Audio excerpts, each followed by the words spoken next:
2 minutes remaining.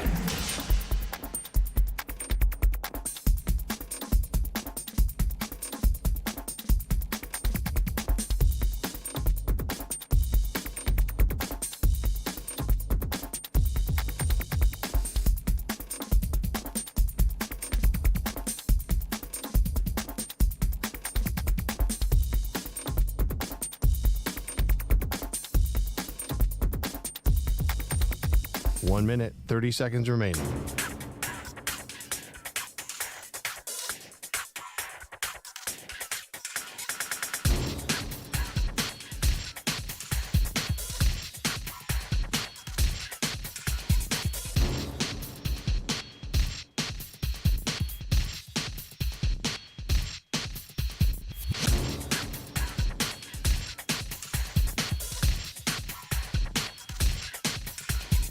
One minute remaining.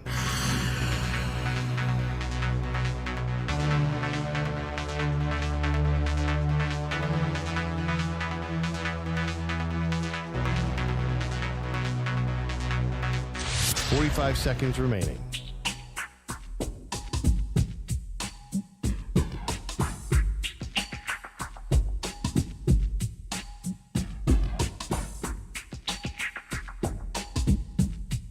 Thirty seconds remaining.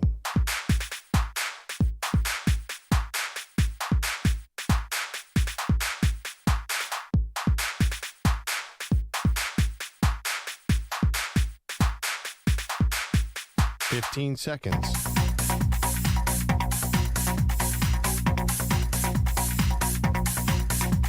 Break ends in 5 seconds.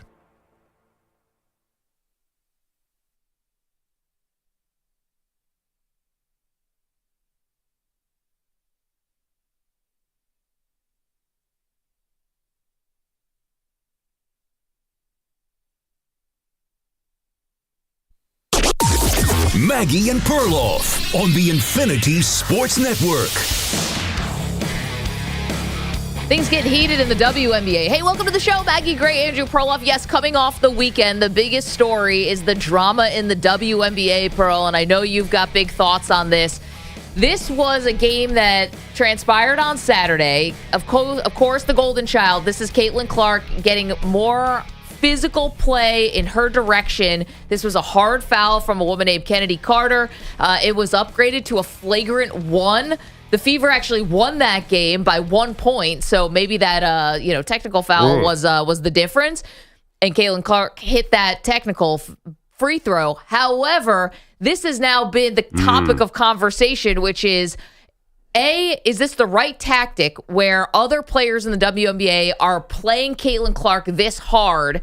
And 2, what are the Fever going to do about it? Because their best player not their best player, their most famous player is getting pushed around, and the rest of the team is nowhere to be found. Okay, I'm going to answer both of those questions. Yes, it's absolutely the right strategy. Do you think that anybody was feeling bad when LeBron James came in the NBA? Yes, you test the rookie. That's what you do in sports. And just because it's WNBA, what, people are supposed to be nice to her? That's ridiculous. I have no problem with face guarding her. I have no problem. I don't really mind the extracurricular shove. That was not a basketball play, though. Yeah, but that was, okay, that's what you have officials for. That's what they're supposed to be doing on the court, is monitoring that stuff. It's not like there's nobody out there in stripes. And then the teammates, the Fever teammates, I mean, come on, step up. This is ridiculous. This is the longest dynamic in sports. The star player has protectors. Right. I mean, we saw the Oilers are making the finals. What was the key to the Oilers? Having McSorley protect Gretzky. Yep. Where's the McSorley on the Fever, Maggie? I ask you, where is the Marty McSorley on the Indiana Fever? I think they probably feel like no one can afford to get kicked out of a game because they stink right now. I mean, they also played last night in a back-to-back where they lost by 36 points to the New York Liberty, and it was not a close game. And Caitlin had her worst game as a pro, where she was 1 for 7 from 3 and 1 for 10 from the field. This is the bottom line here, and we'll get more into the X's and O's of everything that happened on Saturday, because there were players that didn't go to the podium, like Angel Reese, and she got fined for it, and this sort of rivalry between Caitlin and Angel got a new chapter. But the vibes are just so off with Indiana. Whatever you thought Caitlin Clark's rookie season was going to be, I mean, it has gone so much worse than that. And it was going to take an adjustment for her to step up in, weight class here to go from college to the pros. But I think people had an expectation like she might walk in the door and be awesome. I know you thought she'd still be hitting the logo threes, and at times she's been able to get her shot.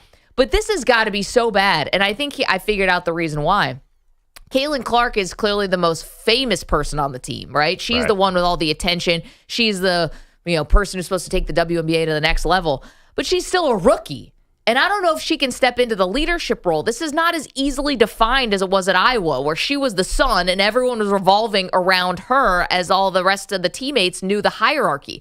I think they're having trouble figuring out what's what with this Fever team, because you're right. I think Caitlin's struggling. I think she probably feels a lot of pressure, and her teammates, no one knows how to act or respond here, and it just feels completely disjointed. Well, And they're losing. But it feels like a double standard here, because obviously Victor Wembanyama, I keep pointing to, was terrible with the Spurs and nobody seemed to care. The Fever had the number 1 pick. Of course they stink. I looked at their record over the last 5 years. This is the worst team ever. Like, they're just as, what were they supposed to be good all of a sudden with Caitlin Clark? Well, you have back-to-back number 1 overall picks. It's like the Jacksonville Jaguars. Yeah. They still made the playoffs. Well, yeah, but they were the number 1 pick, and the fact that she's scoring 16, I don't think she's been a disappointment on the court. I mean, she's scoring 16 points a game as a rookie in the WNBA, and before Sunday it was even more. Like, yeah, I think that she's shown she can score. I think she's okay. I haven't been disappointed in her play at all. The fact that they're losing doesn't mean much to me, because I never had any expectations for them to win. Yeah, it's a weird expectation, I think, to say that she's going to come in and win like college. No, you just want to see her. You thought she was going to average 20 points a game. Yeah, but she's not that far off. Honestly, she was at 17 before last night. That's not bad. I mean, she's just figuring this out. If you did the first 20 games of the season, she did 17. I would think she would pick it up in the second half and get close to 20. That's not terrible. Are you finding her to be a big disappointment? I'm not finding her to be a disappointment, but I think there was an expectation that she was going to take the league by storm, and we're not seeing that, and we're seeing the growing pains, the inevitable growing pains that were going to happen, and she's not getting helped out because there's a big target on her back. And players like Kennedy Carter, who gave her the hard foul on Saturday, the one that's getting all this attention, it's more like that. It's the teams have been playing her super physical. And you're right. That's fine, right? That's totally fine. But it seems like we can't have like a regular conversation about this, because and I know it doesn't become just about basketball. It's about, these women are jealous of her, or there's a personal vendetta. Like it'd be fine if it was, it's just basketball and it's, hey, welcome to the league, Rook. This goes beyond it, where fans are reading a lot into it, like, there's a backlash against her in the league, and that's why people are playing her tough. I see where fans are coming from with that. And maybe, honestly, if some of these women are playing her very hard and playing her physical because maybe they are jealous of the attention, they should be jealous of the attention. They should be. They were already there in the league, and they should be jealous of the attention. They should want some of that from themselves, and that's how the league grows. That's how rivals and rivalries grow the league. I'm okay with them wanting a bit of what Caitlin has. I don't know. It seems weird. Be jealous. Like, let's go back to the LeBron model. Were people jealous of LeBron? Like, maybe. Well, that's ridiculous. Prove it on the court and win the games, right? That's how you should really do it. And I think that's what the WNBA is doing. By the way, she's 18th in scoring and 4th in assists. Like, this is not a failure so far. This is normal growing pains. I think you hit on something. Like, our expectations were she was going to be able to do what she did in college in WNBA. And Diana Taurasi was right. It's a lot harder. And we knew it, right? It's a lot harder. But there's always like a fun idea, like, you're just going to step onto the court. We love the next thing. We love, and especially number 1 overall pick. Yeah, I mean, same with Wemby. I mean, and same with back in the day, LeBron, any great rookie. Was Wemby getting really fit? Like, were people really pushed, like knocking him around? No. It's a little different because he's 7'4". They won like 17 games, and it's 7'4", and you're right, and he plays 40 feet from the basket as well.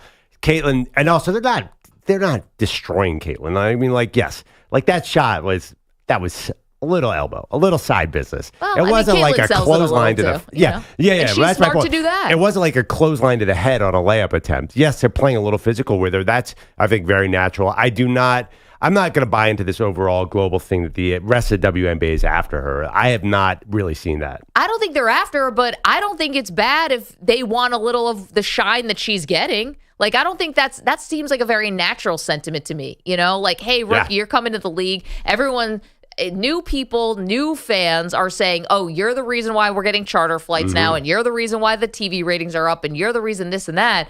I think it's okay to want a little piece of that and say, no, look, here's my chance. I know there's more eyeballs on this game, and I'm going to make a name for myself in this game. Now, you don't love the way that Carter did it with the flagrant. Like, you think you'd be able to make your point a little bit better. Like, hey, go out and win the game and be great. And Carter has been very good this season.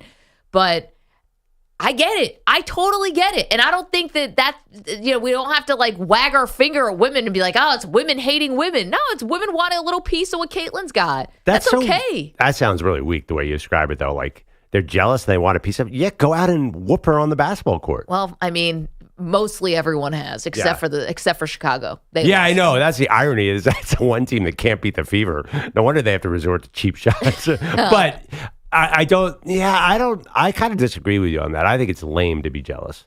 Like, super lame. Like, go out there and just dominate if you want to shine, right? And I think that's what most of them are doing. Liberty did that last night. I mean, they're a super team playing against the Fever, so I would understand they've won all 3 games against Indiana by double figures. I tuned on the game. I'm like, is this a replay? Are the Fever playing again? Are they playing every night? They were exhausted. They clearly, from this get-go, had no chance. Okay, but why do you think that is? Like, I don't think the schedule makers here are like just throwing darts at the board. Oh, you're saying that they're getting her in more primetime games? Definitely. Well, now she's going to get a week off. I don't know. It just feels like a tough schedule. Like, it's like the NBA. Half the results are because of the schedule. Anyway, this idea that, okay, like, it's my time to shine like this.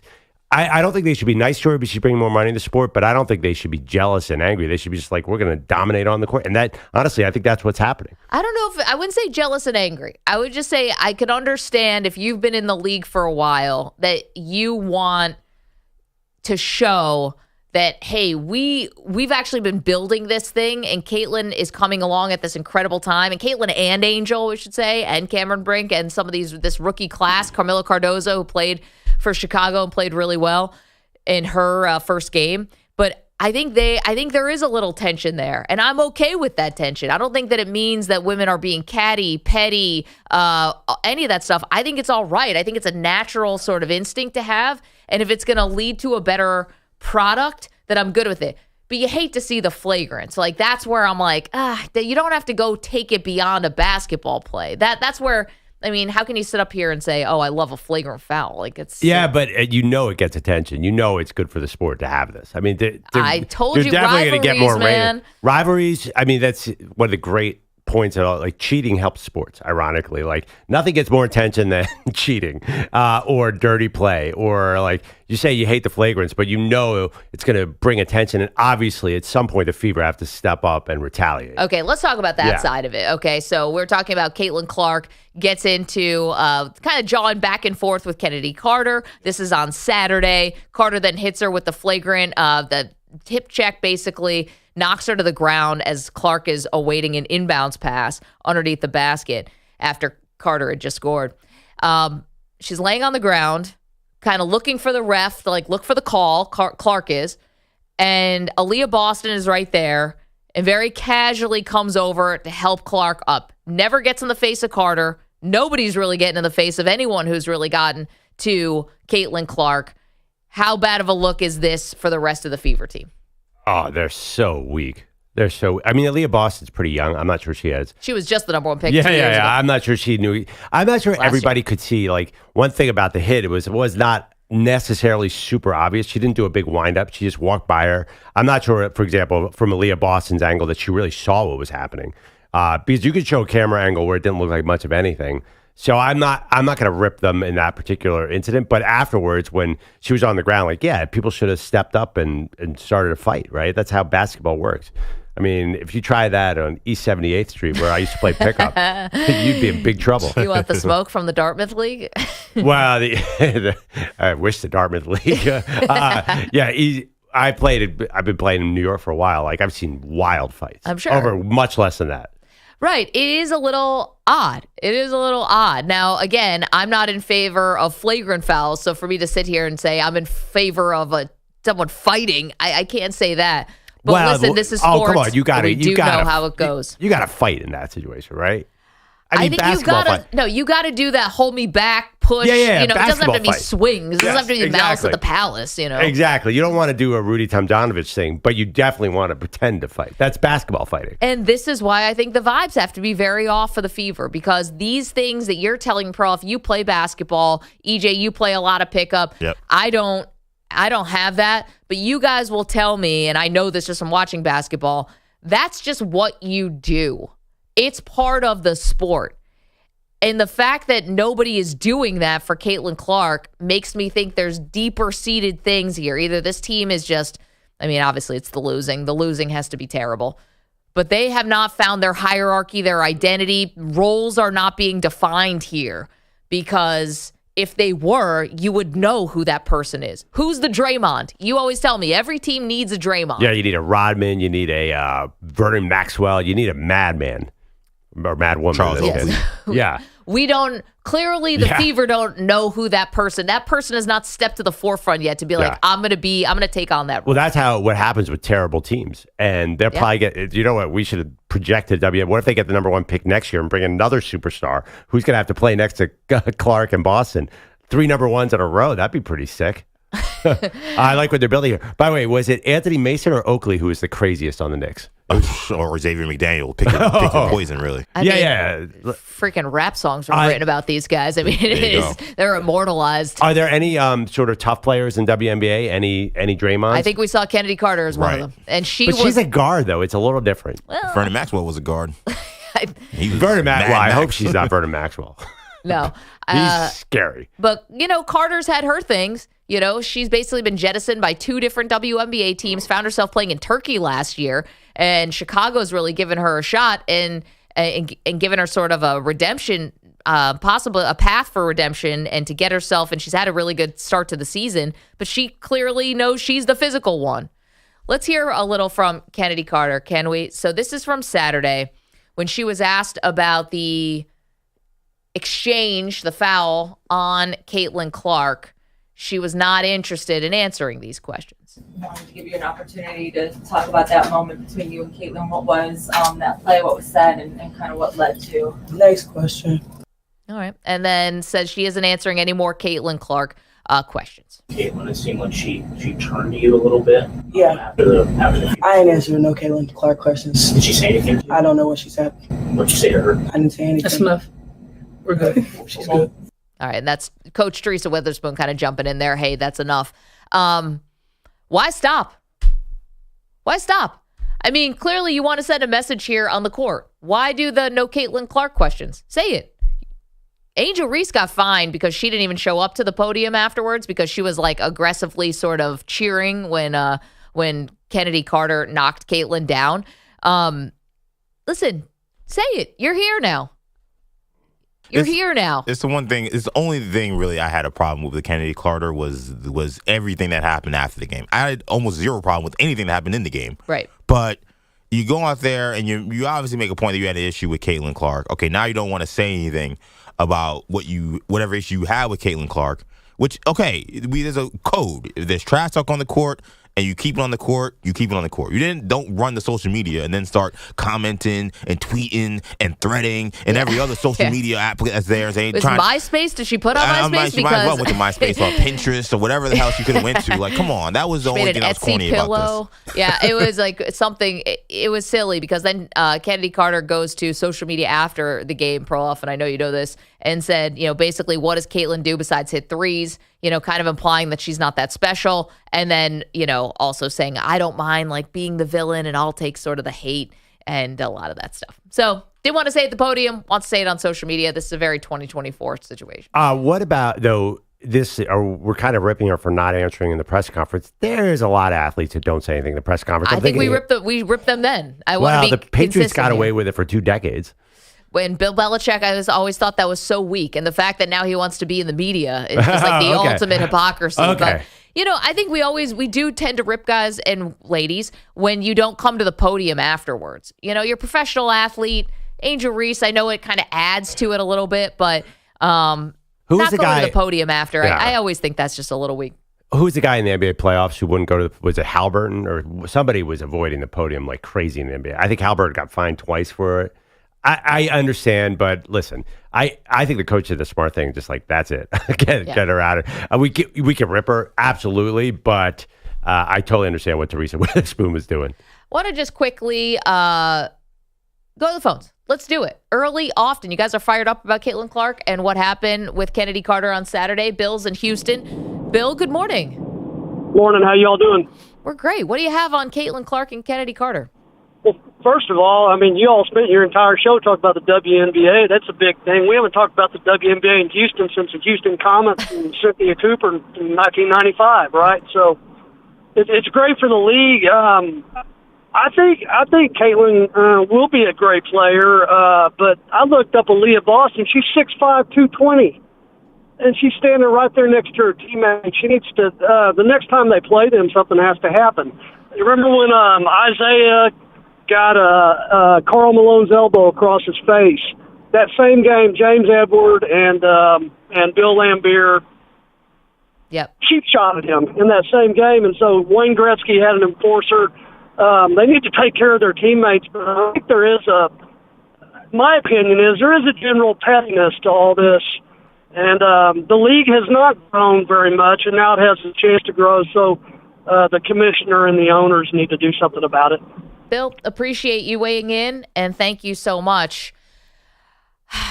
Well, by the way, that's a great example. That Pistons team was specifically designed for Isaiah to make everybody on the other team mad, and then for the big guys to come in and clean up the mess. Yeah. And they were and then Dumars to quietly be guarding the other guy.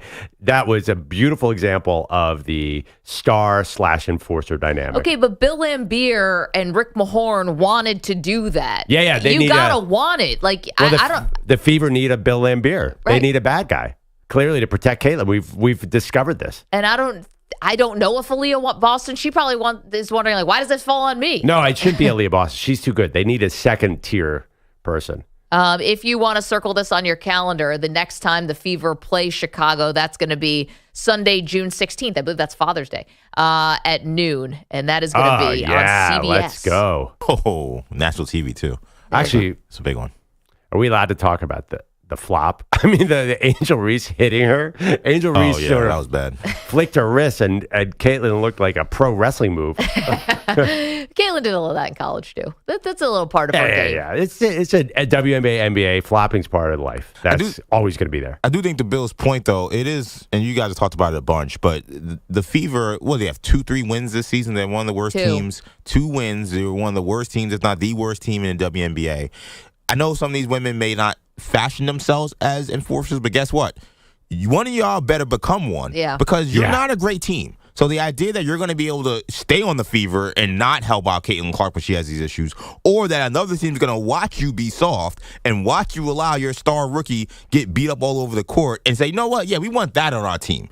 That person, and when that 2-win team that has no heart, no guts, we want them to come over to our team. You got another thing coming to you. So for these players, if you can say, okay, I'm not an enforcer, that's not my job. All right, let's see how long you are in the W by allowing Caitlin Clark to take this kind of punishment while you're a 2-win team. I think we should ask the question, what part of this do you find like most, I want to say offensive, it's not offensive, but like what part of this do you find most like egregious? Is it, the fact that the teammates didn't help her? Is it the fact that Kennedy Carter did and committed the foul? Is it the fact that, it feels like the rest of the WNBA is playing her hard, maybe seems a little bit jealous, maybe gets a little petty about all the attention that Caitlin's got? Like what part of this do you find the most not interesting, but the most what gets you riled up?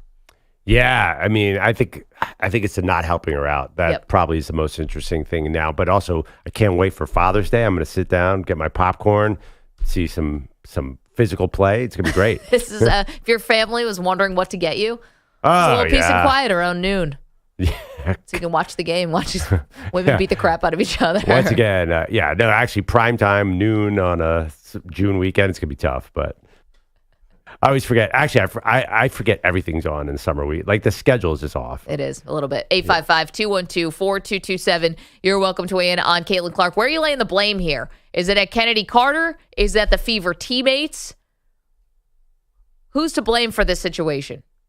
855-212-4227. Okay, lots more to get to, including that's some really fun NFL news from the weekend. We'll get to that. It's Maggie and Perloff.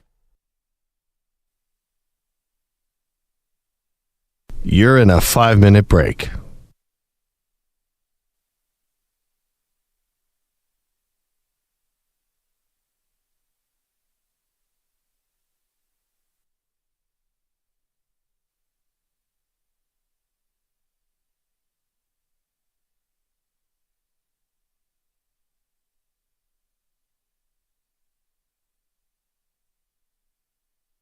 Four minutes, 30 seconds remaining.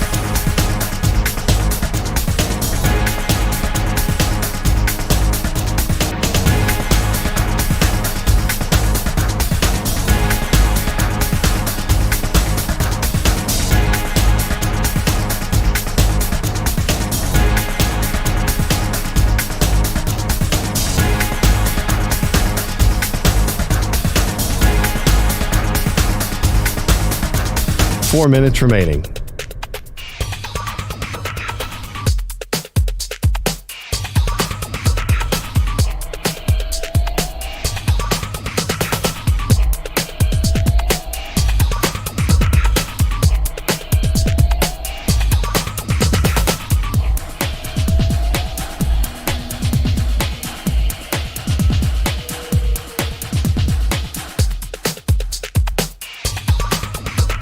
Three minutes, 30 seconds remaining.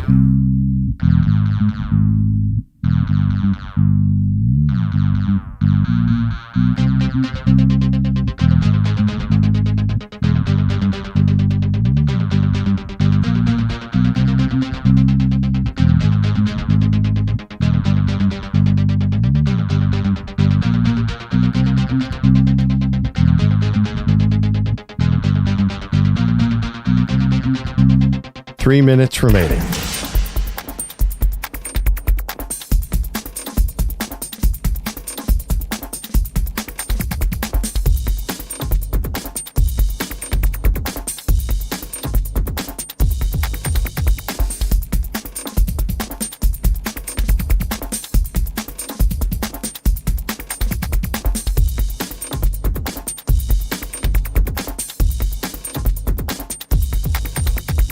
Two minutes, 30 seconds remaining.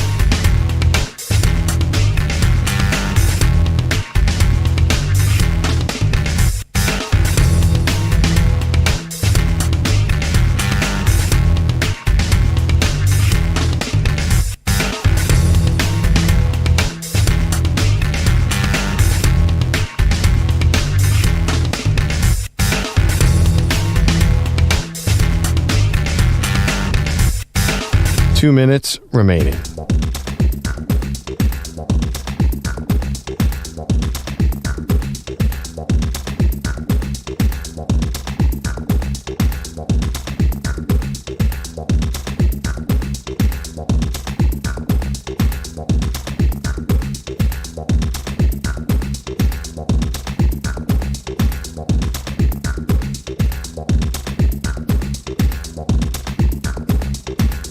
One minute, 30 seconds remaining.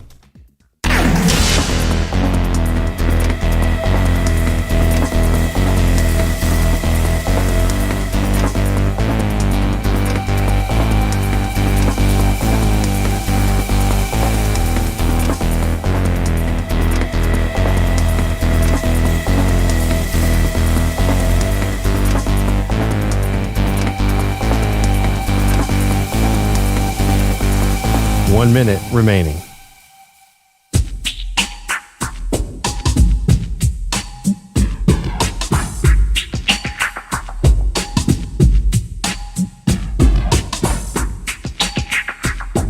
Forty-five seconds remaining.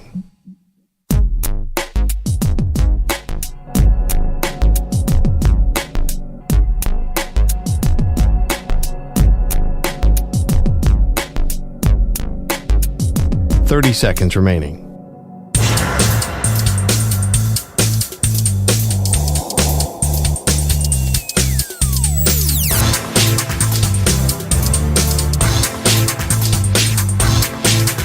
Fifteen seconds.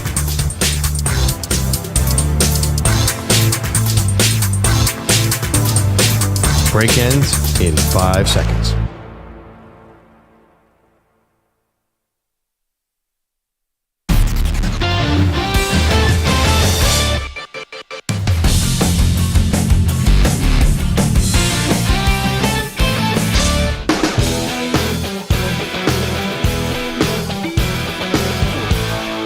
Welcome back to Maggie and Perloff. Love the WNBA stirring it up. I got a plan to make it even more interesting.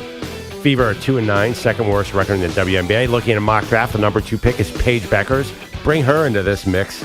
Get some more star power. Then get the number 1 pick again, get Juju Watkins. Just bring all the college stars to one team and see what happens. Well, I mean, they could probably use it. They scored 68 points last night. They got blown out. They need a little more scoring. Yeah. Well, that was a schedule loss. I'm fine with that. A back-to-back. Actually, it's funny. I did watch that game. So Caitlin Clark is getting her shots. She's just not hitting them. That's sort of a problem. You've nailed it. Well, I just you got think, to the bottom of it. I think her legs are not there. That's my sense. And also, when I say she's getting her looks like, she's got a half a second to get that shot off. In college, it was way different. She's not getting a lot of help. I think if the Fever get better and better and better, it'll be easier for her, obviously. Yeah, it's been interesting. And I think that WNBA wanted to showcase her as much as possible, Sure. which is why you got 11 games in 20 days. And it's a lot. And now she get a little time off. But their coach, Christy Sines, said yesterday they're mentally fatigued more than anything. I mean, you're talking about not having your legs under. I think that's part of it. And physically fatigued. And they said the mental part of this. I'm like, well, that's on the coach then, isn't it? I mean, doesn't the coach have to be aware of everyone's mental and kind of understand what the team needs? And maybe yesterday when you're losing by 40, maybe take everybody out. And I know they said, she said, the players still wanted to play. They still want to compete. Of course they did. That's what the coach is there for. You got to get Kate. I disagree with that. You got to get Caitlin her numbers, even though she didn't get them last Scored night. 3 points last night. I know. They should have kept it. I would have keep her in. I got to get her stats up so I can win my bet about her scoring 20 points a game. About you. You know, it reminds me a little. Remember when Zion got to WNBA and they put him in primetime in 17 out of his first 18 games and he was hurt 3 games in? Oh, Zion Williamson? Yeah. Yeah, they just had a bunch of empty Pelicans games. Like, yeah, I get it. I mean, we all want to see Caitlin Clark. Sorry about yesterday against the Liberty. That was over in 30 seconds. I watched that game. I was like, oh boy, this is like, it looks like a JV team. Rough. Let's go to the phones. 855-212-4227. John's in Connecticut, not happy with us this morning. Good morning, John. Well, it's not a question of not being happy with you, but I mean, I think people tune in to see Caitlin's skill set. She's standing still and gets knocked over. That loses interest rather quickly, and I do think you're promoting a potential for future altercations by saying, I'm going to get my popcorn and what have you. I mean, the joy of watching somebody like Caitlin is seeing her do what she does, and she's certainly not doing it now, and especially if it gets in her head that every time she goes up, she's going to get hammered. Mm-hmm. What fun is that? Well, I think I don't think it's that we are, listen, I think we're just understanding and acknowledging sort of how this goes, John, right? Which is in basketball, when the star player is getting played really hard aggressively, then another player will generally come to the defense, or multiple players. It's not that we're reveling in it. Maybe Perloff is with the popcorn. I think we just kind of understand that's how it generally goes, right? Well, also, too, John, what are the officials doing there? Like, why are they I don't know how much they get paid. Like, what's the point? If she's going to get hammered every time, call fouls. Yeah, I agree with you. But, you know, half of me thinks that was a premeditated move on, what was her name, Kennedy? No, they had started a fight the play before. Yeah, they were kind of elbowing. That was a little more court. in the moment. Caitlin may have said something. I don't think that was premeditated, but I know what you're saying. And, you know, the fact of the matter is, she's going to have a difficult enough time just going from college to pro. I mean, you can see it. Yep.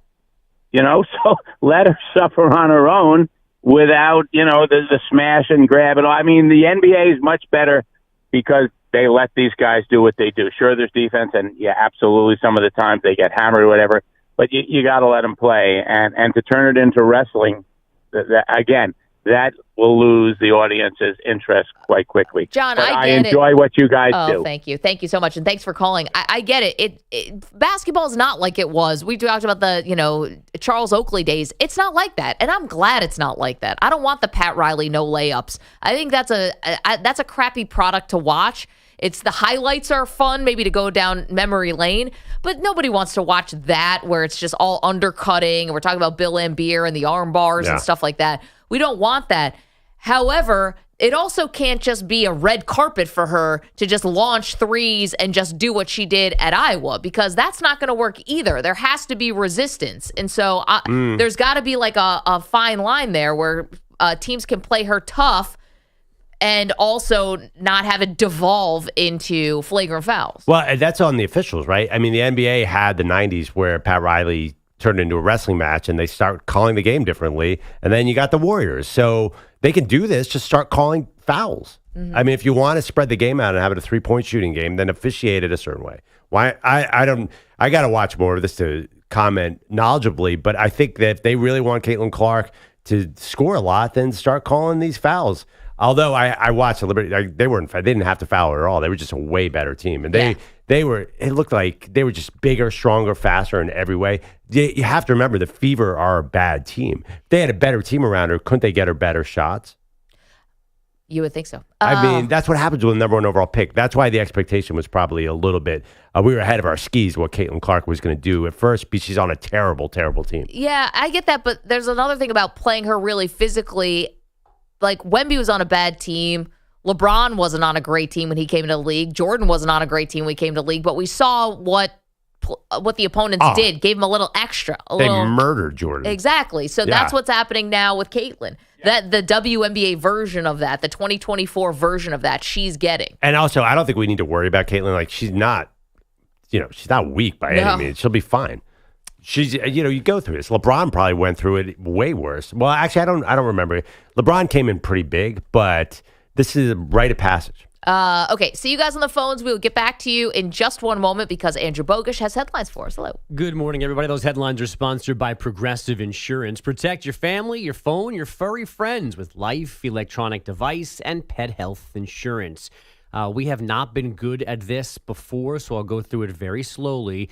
2,540 miles separate Edmonton, Alberta, Canada, and Sunrise, Florida. That is the largest distance between Stanley Cup final teams ever.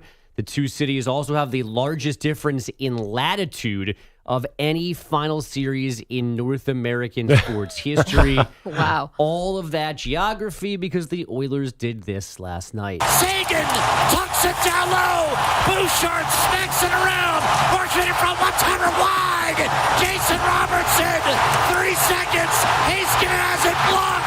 This game, this series is over. Edmonton's heading to the Stanley Cup final. Yes! Not sure Jack Michaels can survive a final. Edmonton check on that guy. Closing out Dallas in their game 6, 2-1, returning to the Stanley Cup final for the first time in 18 years. Connor McDavid scored their first goal, set up their second, and now finally gets to play on hockey's biggest stage. Obviously, it feels good. It feels great to be in this position. This was always part of the plan, and feels good to be here today. Game 1 with the Panthers in Florida on Saturday night. I'm just checking out the weather differences. Yeah, the weather in Edmonton today is a high of 58 with lovely. rainy weather. And I'm just going to go Miami for lack. It's 80 today in Miami. 0%. Only 80? It's only 80. Is it 80 now or is it going to be 80 later? I'm sorry. It's going to be 92 today. There you go. Apologies. And I'm sorry, I also docked Edmonton a couple degrees. It's going to be 70. Oh, that's not too bad. Yeah. So a cold morning in Edmonton, but it'll be better by noon. 70 and 92. So that's a long flight for everybody involved in this thing, huh? Yeah. That's I'm sure long. Gary Bettman's like, oh, gosh. He's going to be there for every game, right? Yeah, you think he doesn't want to go? Yeah, no, I mean, this long travel. I mean, I'm sure he's fine going to Boca, but, like, he's got to do these flights every 2 days? Yeah, but I think they probably wanted Edmonton, right? They want McDavid. They would have preferred the Rangers or not Sunrise, Florida. They took care of that. They took care of that on Saturday. Oh, hey, Pete. Hi. Great to hear from you. When was the last Islander game? March? Don't talk about the Islanders. Your team lost. Yeah. They're losers. 2 rounds after yours did. Another set of losers that always say, oh, we're going to win the cup. We're going to win the cup every year, and they lose. Yeah. Well, Bogusch, we're getting to know a little bit more about you now that we've been doing the show since October, but your football team was bad this year, the New York Giants, so we never got to see the tears. Are we drinking the tears today with your Rangers losing, or are you handling this Well, I mean, it's also Monday. Like, Saturday night wouldn't have been a good time to talk to me. Got it. But I'm okay by that. We've gotten over it. We move on quickly. There you go. All right. I feel like New York sports fans are getting really good at this. Hey, jerk. I saw the Phillies lost Sunday 100 night professional baseball. seasons in a row without a championship for this The city. Phillies lost Sunday night baseball. That was crap. Here we by the way. go. Cardinals 5-4-10 in Philly. But the baseball thing that really made Perloff mad this weekend was this. In the lineup right now to get him in.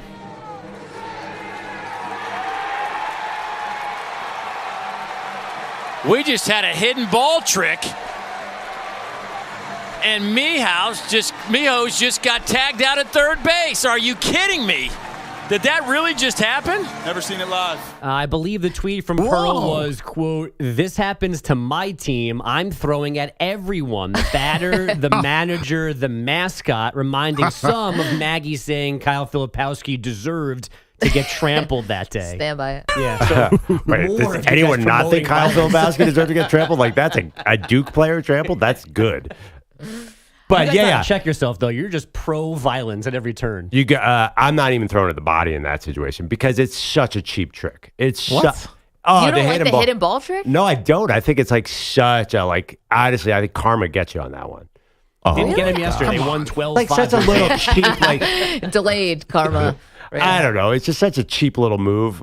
Oh, I think it's awesome. I wish there was a mandate that it had to happen once a game. But that being said, you would not throw at the next batter's head when you're back. Oh my No. God! No, I'd you'd be mad at my crazy. team for being like, hey, pay attention. Come on. Right. Let's go. Are you against all Aaliyah hidden Boston? tricks? Why would you would not like support your team and just start throwing at everybody? Support my team. What? We got hoodwinked. That's our Yeah, fault. we look stupid, so you're going down. That's Wait, how it works. Are you against like a fumble rooski and all of these things? Well, football is a generally violent sport where it all works out, but baseball, I'm a big unwritten rules of baseball. Yes, if you break a code of sportsmanship, yes, you're getting thrown at. Oh my! See, this is why people turn off baseball though, because we want to see exciting, fun play. And Perloff's like, well, if you do that, you're getting one right in the ribs. Sounds like a Bill Belichick version of baseball, like a hidden ball. I don't like little tricks. I'm like, go out there and win on your own. Do you not like bunting? Like you don't like strategy either? Analytics? No, I'm not a fan. I mean, listen, I like to win baseball games, so I'm not a bunter. Well, Clemson was winning. I don't know, This game. Did this kind of move, right? Your Phillies executed Well, a good yeah, I punt don't like yesterday to bunting. take the lead. Yeah, on an error. That was bizarre. But generally, though, of course I didn't like it. I'm a huge analytics guy. Yeah, go for the homer on every single play. Okay, so you just don't want any nuance. No. Well, what is nuance? Yes, but I want a code here. Perfect answer. I want a code here. Like, would you have Hell not? no. So you guys would not throw at the other team after that? For a hidden ball trick? Absolutely No. not.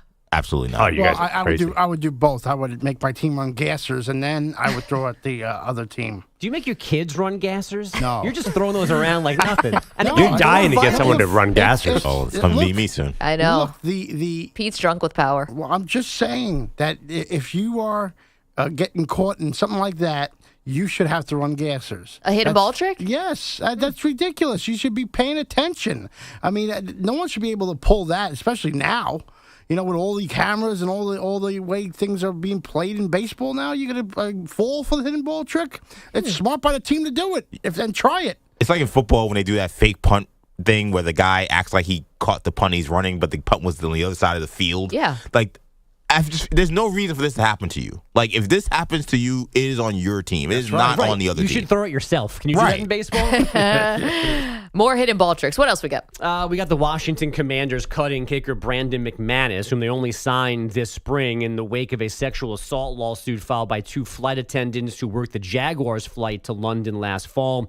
McManus' lawyer is issuing another statement last night saying the allegations are fabrications. In non-Caitlin Clark WNBA news, Diana Taurasi scored 31 on 7 threes as the Mercury took care of the Sparks 87-68. Simone Biles won the all-around for her 9th U.S. gymnastics title. Up next, the Olympic trials, which are a formality for her at this point. And Yuka Sasso won her 2nd U.S. Open title yesterday by 3 shots in Pennsylvania at 22 years and 347 days. She is the youngest 2-time winner in event history. Guys, back to you. All right. Liking all those female athletes. Thank you for the update there. Coming up, we have your calls on Caitlin Clark. And who do you think's more in the wrong? Was it Kennedy Carter for hip-checking Caitlin and sending her to the ground on Saturday night? Or was it Caitlin's own teammates who did not come to her defense and have not really returned the favor on a lot of this really physical play against Caitlin? 855-212-4227. It's Maggie and Perloff.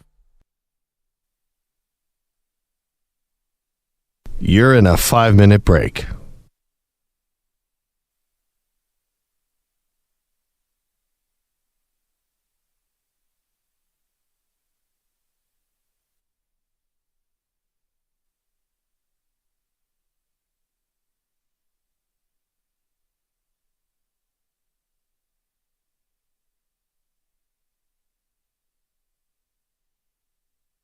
4 minutes, 30 seconds remaining.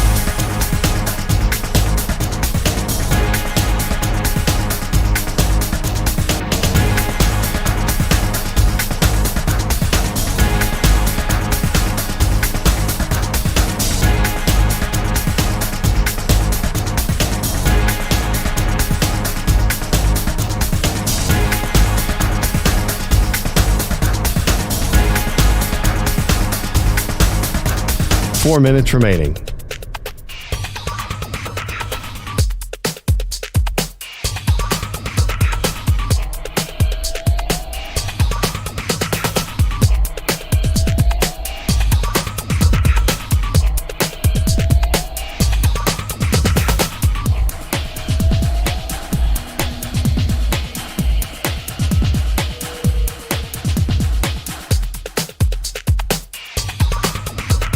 Three minutes, 30 seconds remaining.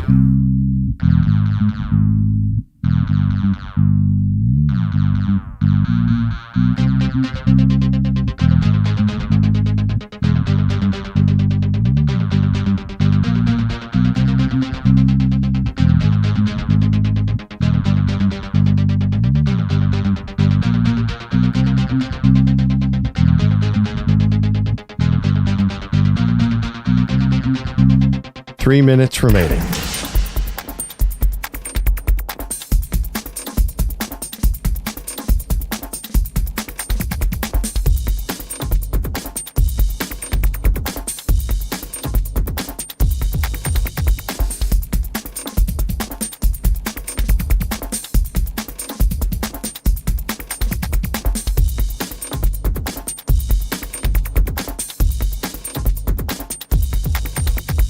Two minutes, 30 seconds remaining.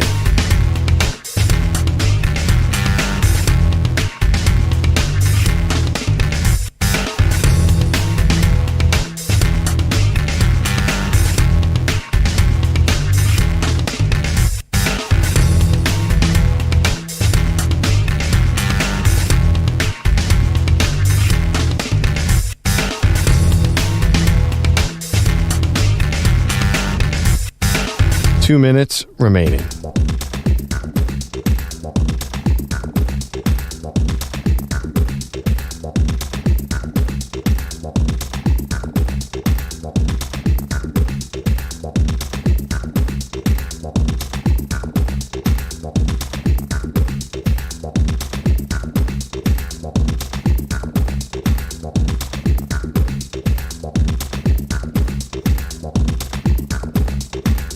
One minute, 30 seconds remaining.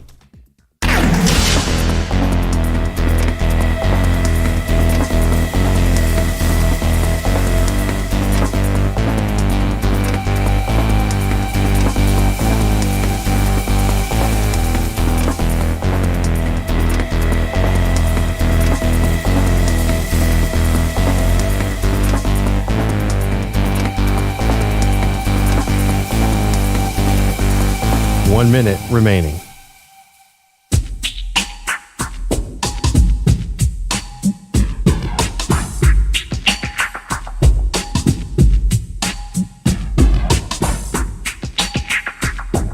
Forty-five seconds remaining.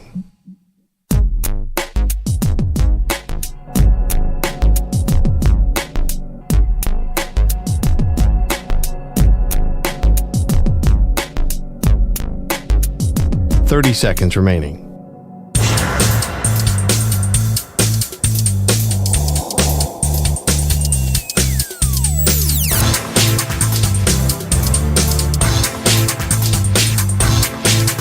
Fifteen seconds.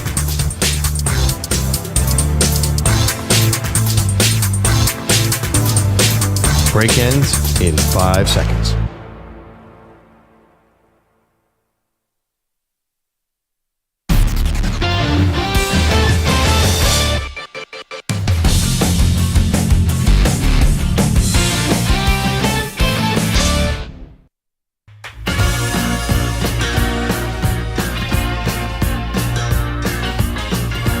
Fever's still standing, barely. It's been a rough start to the season for Caitlin Clark's team. Only 2 wins. She on the wrong side of a flagrant foul on Saturday, which has gotten a lot of attention. And Perloff, it seems like for you and I, and also for fans, the actual foul itself is like the least offensive part of this. It's everything that happened after the fact. It's Caitlin's teammates not coming to her defense. It's maybe how the rest of the WNBA is maybe treating Caitlin, playing her really physically. It's players not going to the podium after, but taking to social media to get their grievances out and to talk more smack online. All of that has gotten more attention than the actual foul. Yeah, actually, and none of it bothers me. I'm excited for all of it. I want to see how it plays out. This is actually, I think, a good thing for the sport. You know, a star comes in and it creates intrigue. That's good, and I think it's okay that they're testing Caitlin Clark. And hey, she got right up and they won the game. Yeah. It's not like Caitlin Clark needs our sympathy in this case. I think she's going to be fine. Come out the other side, like when she does get on a better team and she gets more mature and figures out the WNBA. It's all going to be great. And we'll look back on this as part of the origin story. Yeah, I mean, we just had a caller, though, in the last segment who said this is not why people are tuning in. They're tuning in to see Caitlin. They're not tuning in to see Caitlin knocked on our butt. Well, it'd be nice, though, if they actually tested the WNBA officials to see if they're in a coma before the game. I think they borrowed some of the crappy NBA officials and brought them over. Honestly, they do have to call these. Like, if they want her to be standing, like, they should call the game a little closer.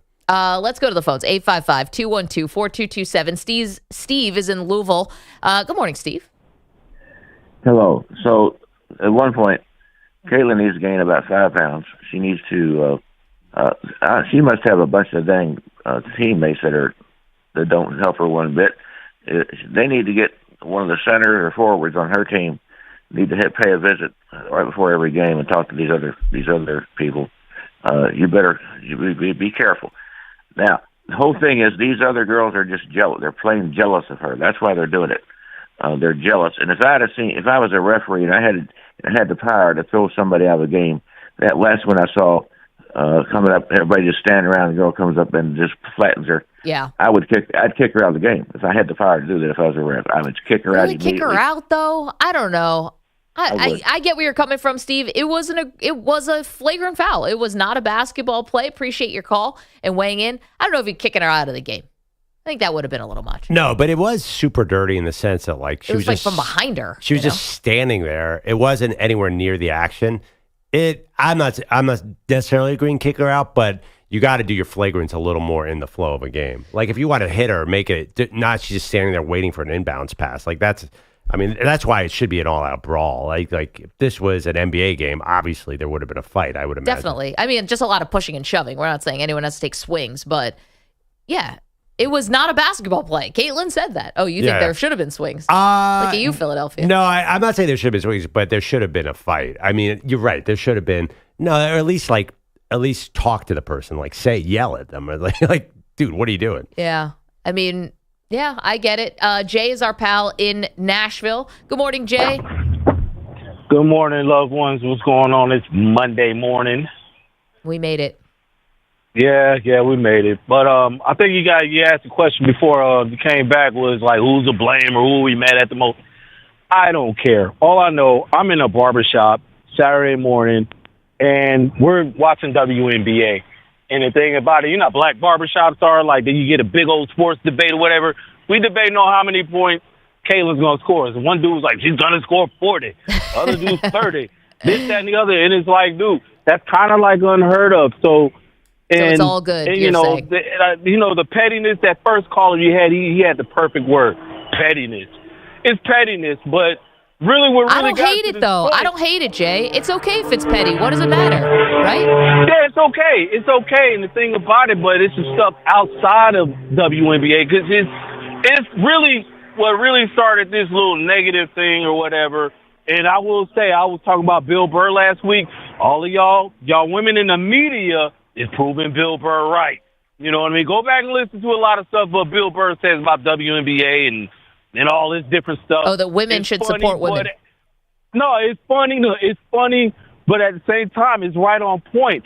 And, like, you know, this all started, somebody in the media, like, oh, the only reason why she's getting attention is because she's white.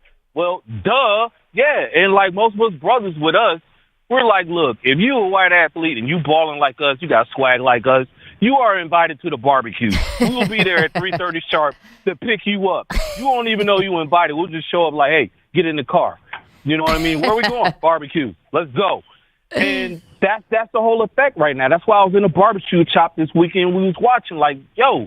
And the thing about it, the brothers in the NBA is trying to tell these women, like, look, don't, you know what I mean? Don't put yourself in the position for everybody on the internet to be looking at you like they're on the internet like this is a league full of, like, angry lesbians. It's like, and you're putting yourself in the position Jay, to be labeled like that. But here's the thing, though, right? Let's go back to your original point, which is you're in the barbershop talking about the WNBA.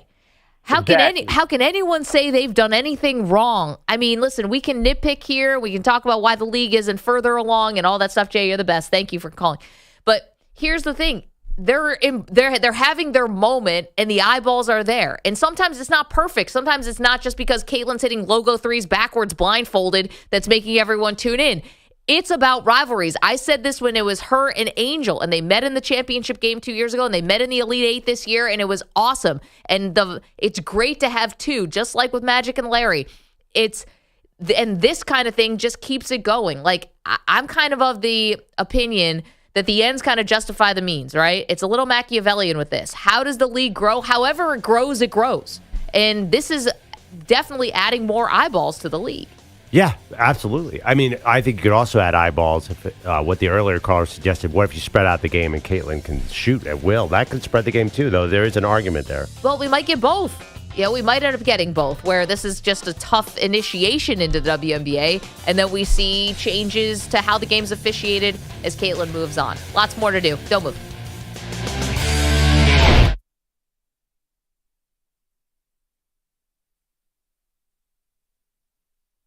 You're in a 5-minute break.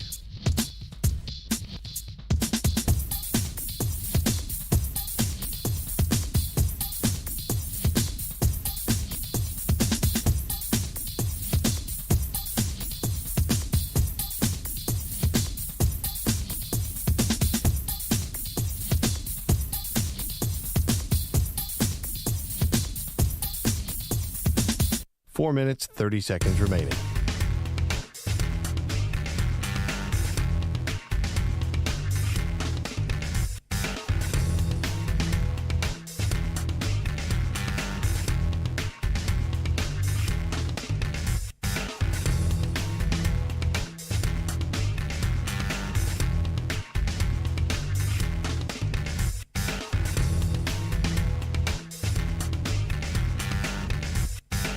Four minutes remaining.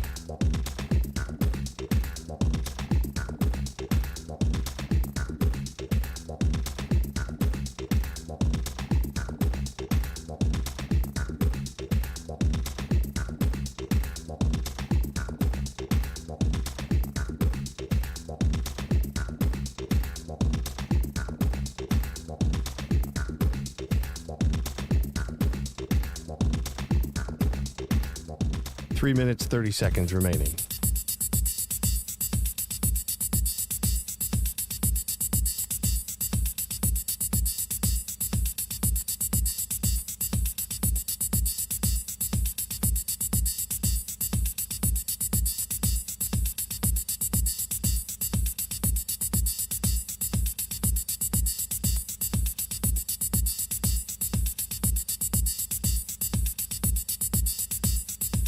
Three minutes remaining.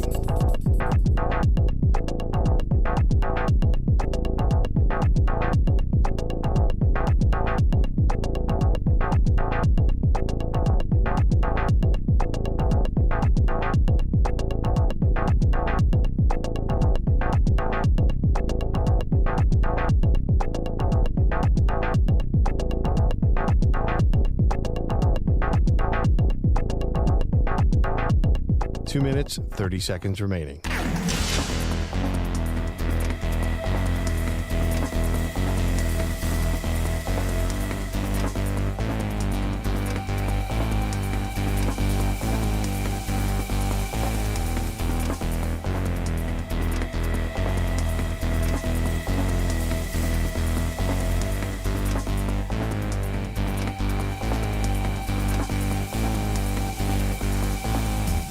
Two minutes remaining.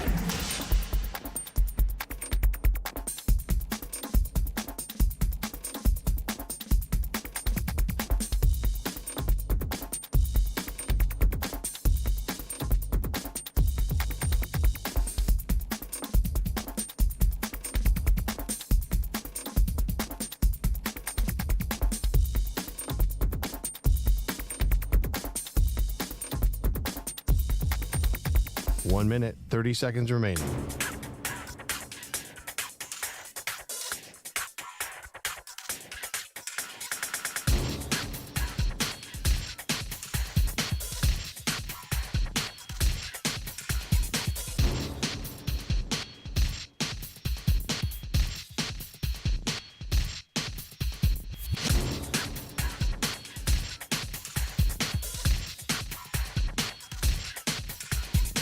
One minute remaining.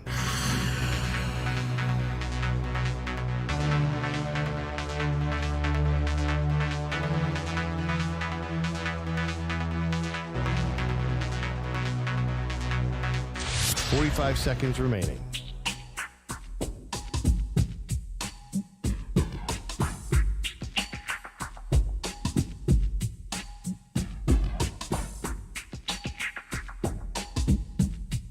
Thirty seconds remaining.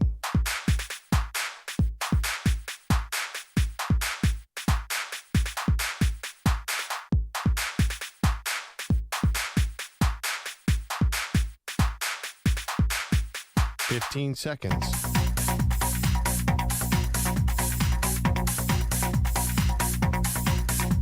Break ends in 5 seconds.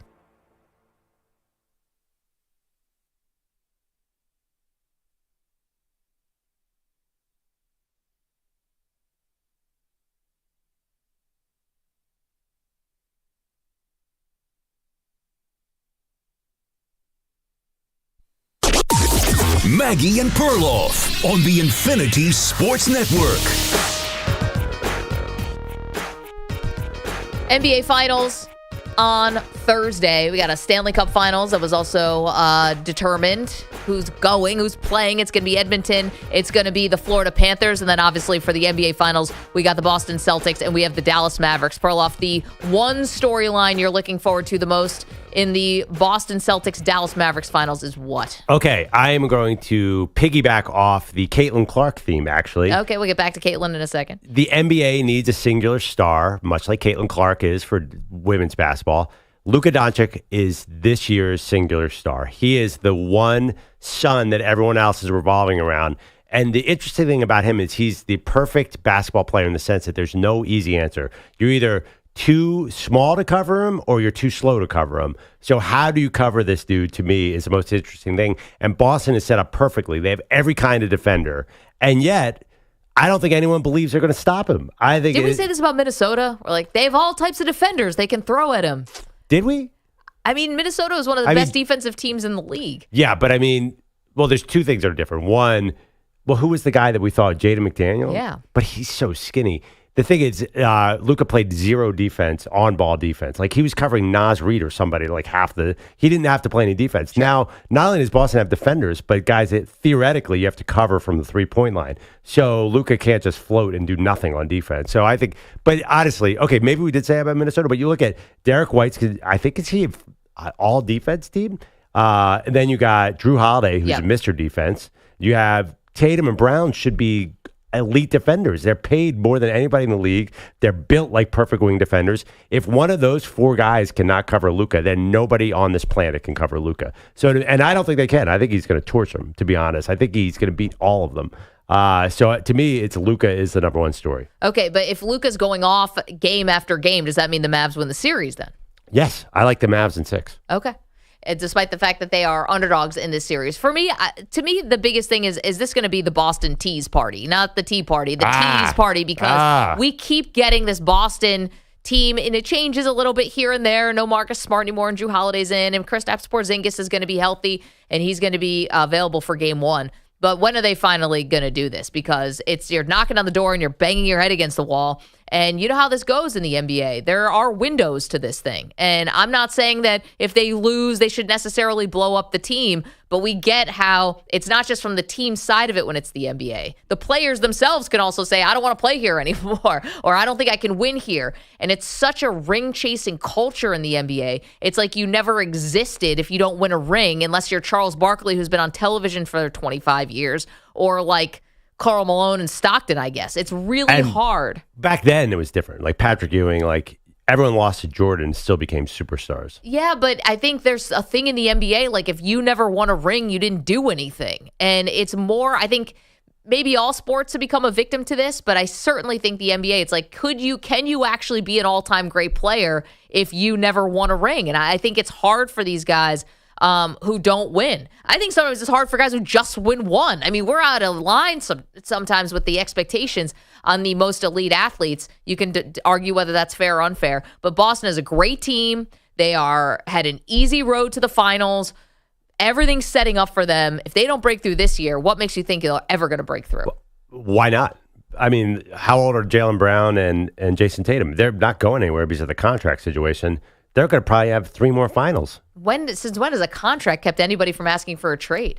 Nobody's trading. Jaylen Brown's the most expensive player in the NBA. He's staying in Boston. Well, I don't know, because I was hearing a lot of really passive-aggressive stuff before he signed that contract about whether he wanted to even be in Boston at all. So well, he's there now. This stuff turns. Yeah, that's true. He's there now. I mean, honestly, you're totally right, but the reality is they're the Buffalo Bills. They're going to be in every finals because the East is terrible. I mean, that's scientific fact now. The East stinks. The fact that you can compare them to my Buffalo Bills from the early 90s. That's what we're talking about. I know, but most people don't see that as a compliment. No, I'm actually agreeing with you. Like, there's a lot of pressure. They're becoming the Buffalo Bills because they're in the conference finals or the finals every year. And 6 of the last 8 years. I totally agree. And I'm not actually disagreeing with you. They have to step up here. There's a lot of pressure. And let's fast forward. If there's 2 minutes left in a big game and Jason Tatum has the ball on one side and Luka Doncic has the ball on the other, who do you think's winning that series? I mean, in that equation, if it comes down to those two, I mean, come on. I get it. I just think there's a thing that's happening, and I'm just going to let everyone know that this is, if you like listening to sports commentary and stuff like that, this is going to be a thing that's going to happen, which is because we had so much time off, and maybe because of the histories, but by the time we get to Thursday, sentiments are going to switch, where it's Luka is the guy and Tatum and Brown are like the perennial chokers. Nobody's talking about Boston right now. This is Luka. Luka is by far the biggest story of this finals. And I'm with you on that, but it's only because we haven't seen Luka fail in the finals yet. We've seen Tatum and Brown fail in the finals. It's like you're a victim of your successes in some ways. If you're the Celtics, you've been so close, you haven't gotten it done. Luka's been to a Western Conference Finals, but never broke through until this year. We just haven't seen him fail yet on the biggest stage. Well, I think also, too, Luka is a top 3 NBA player. Jason Tatum is a top 10 NBA player. Like, Luka's just better. Tatum is somewhere between 6 and 10, and Luka's between 1 and 3. So I think the expectations are higher. I think if we're talking about a guy who's like the Joker, LeBron, like he's the heir to LeBron, not Tatum. So I think that's important, too. It's also the fact that LeBron's about to leave the NBA at a certain point. Right. Who fills that vacuum? I think that's sort of floating around out there. Is Luka going to be the one? We love the next one, and I love Tatum as a player, but he's not going to be that guy. Yeah, well, let's see. If Boston actually wins this final and they're hoisting the trophy and Luka has a couple bad games, then we're going to be talking about a little different top 3 or a different hierarchy. And that's what's cool about basketball.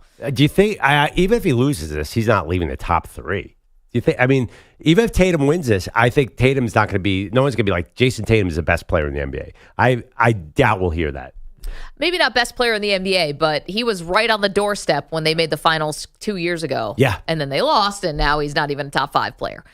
Okay, so that's what's going on with the NBA finals. You're welcome to weigh in on that. Stanley Cup finals, as we mentioned, also are set. You got Edmonton with Connor McDavid, and you've got the Florida Panthers. I was asking Perloff this question before the show. Of all the athletes who are currently playing, like currently in their season, who is the biggest star right now? Is it Luka? Maybe Jason Tatum? Is it Connor McDavid? Caitlin Clark?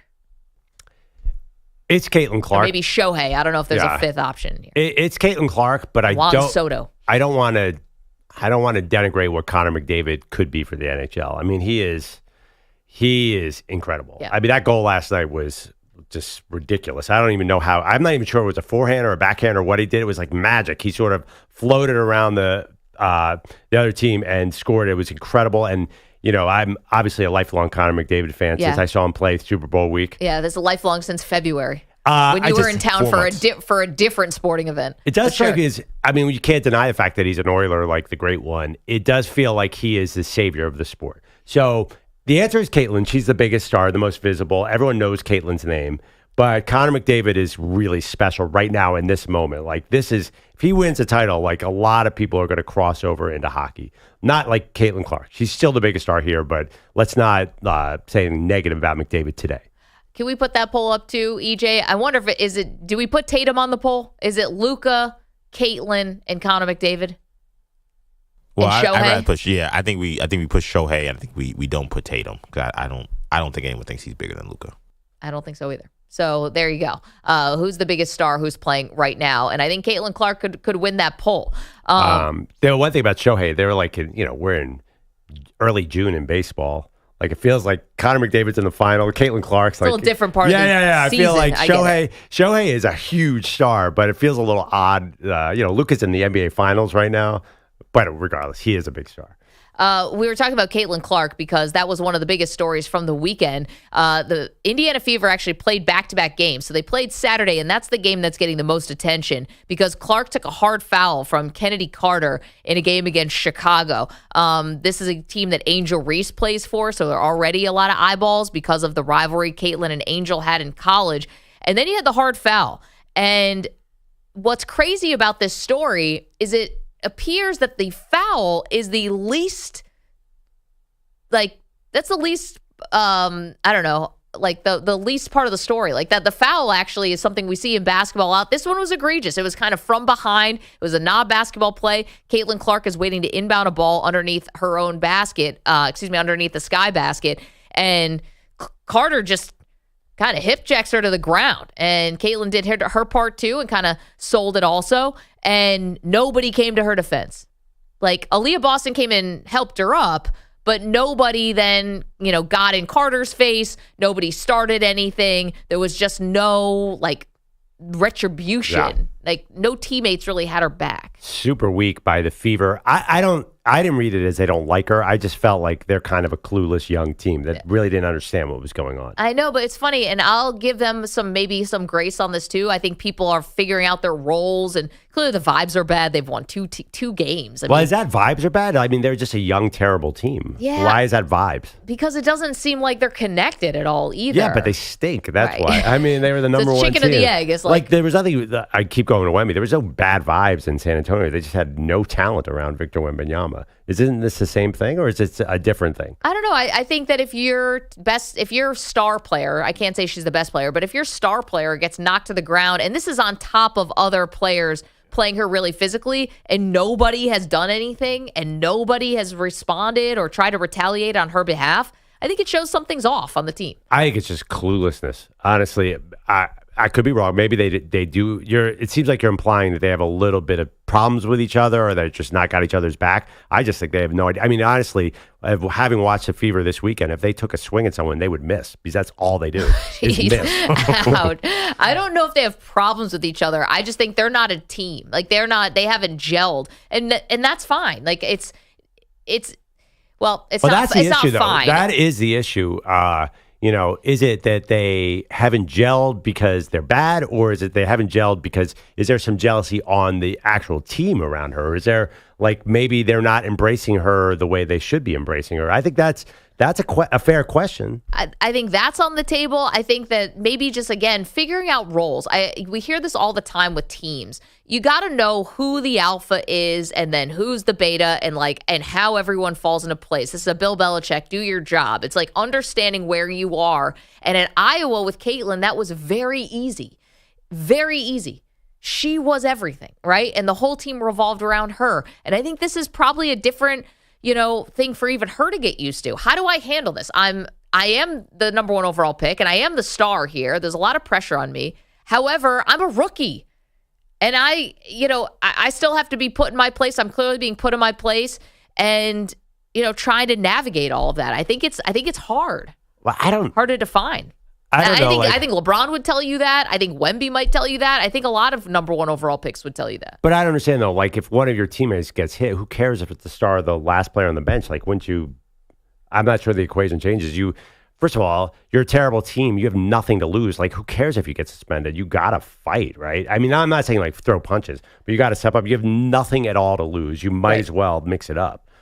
But that's not happening. I would. There's a reason, right? 6'4", 180. I would have gotten in there. I've gotten in there a million times because, first of all, there's a way to fight without actually escalating too much. But honestly, like everybody on that team can afford a flagrant foul. Everybody on that team can afford a 3-game suspension. They stink.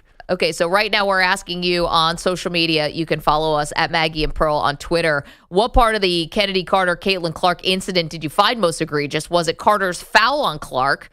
Was it the Fever not defending Clark, or was it Carter not answering questions after the game was over? The Fever not defending Clark is winning this thing resoundingly, over 50% of the vote.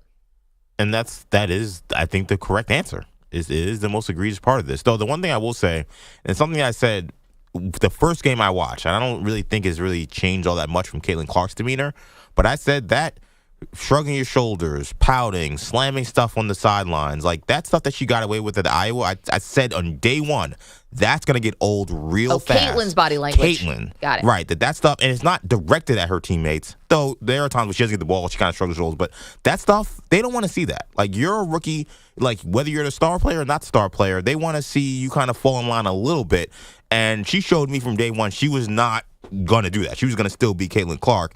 So when we ask why are they not quicker to defend her, why not quicker to have her back, I wonder if some of that stuff is wearing on them. Because they're around her longer than we are. So, like, I don't want to just say there's absolutely no reason why they're not doing this or even justify that they're not doing it.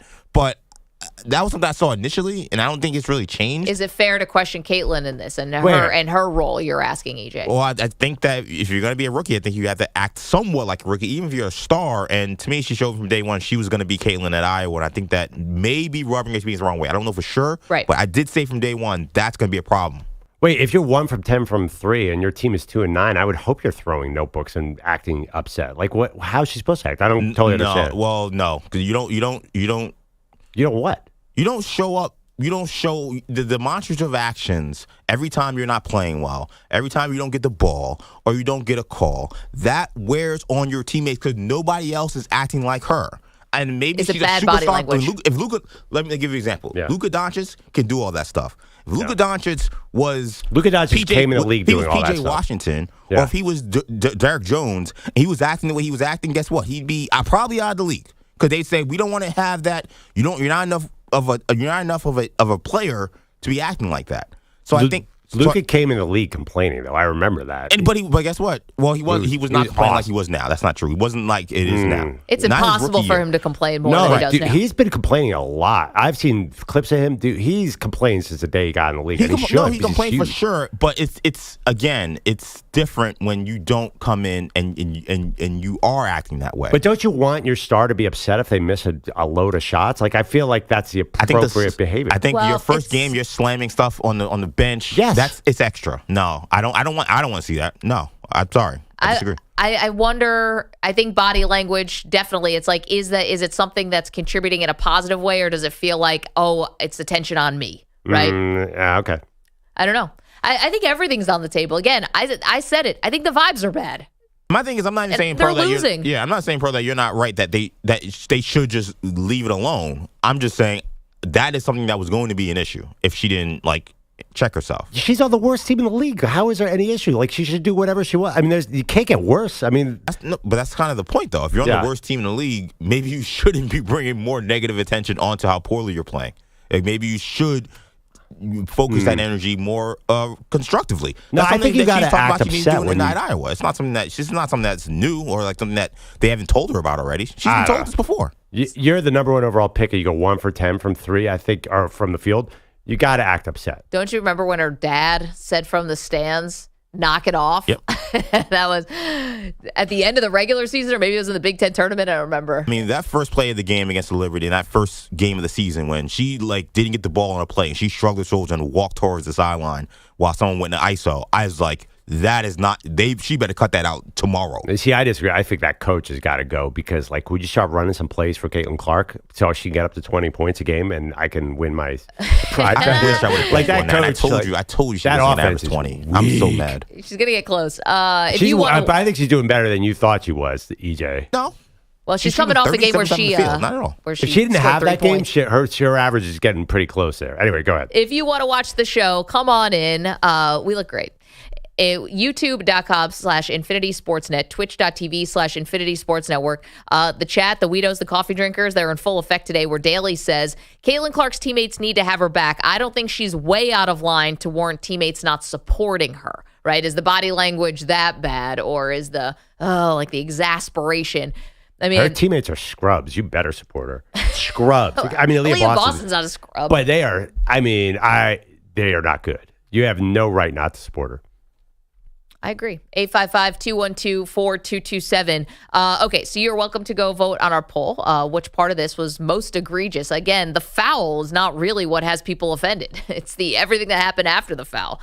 And thoughts on Caitlin are welcome. Again, 855-212-4227. Coming up, new segment for you guys. Look at us just firing off. Last week, old school, new school, which we're going to be bringing back now on Tuesdays. And today, a new Monday segment for you. What could it be? You'll find out next.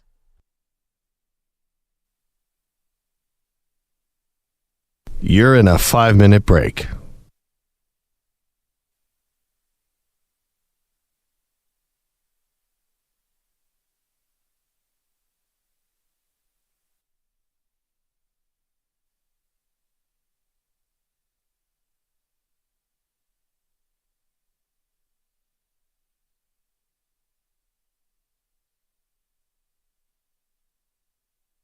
Four minutes, 30 seconds remaining.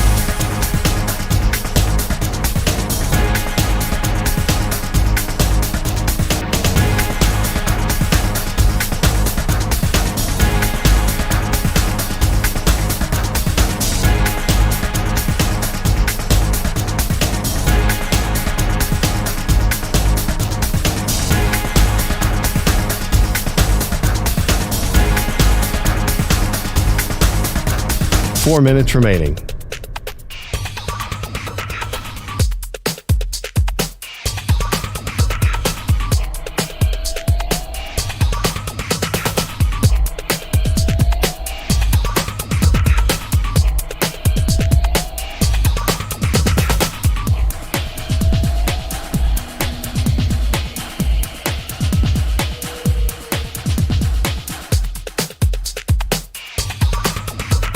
Three minutes, 30 seconds remaining.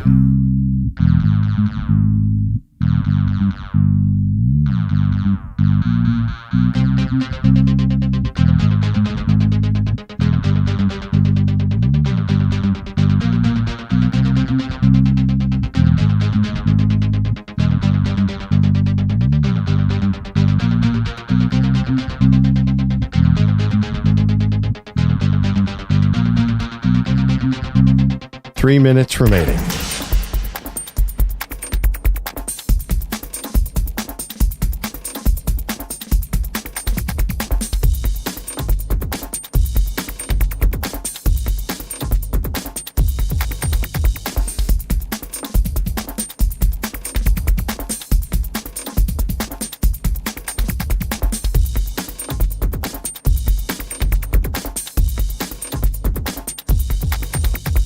Two minutes, 30 seconds remaining.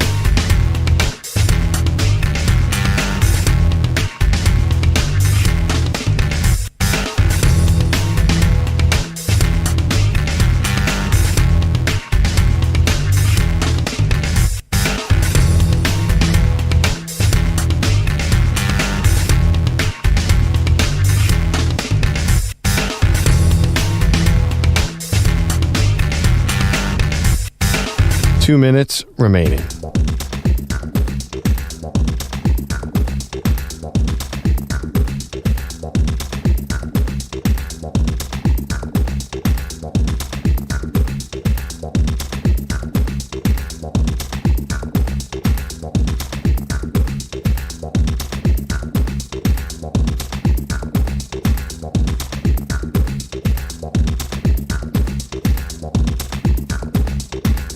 One minute, 30 seconds remaining.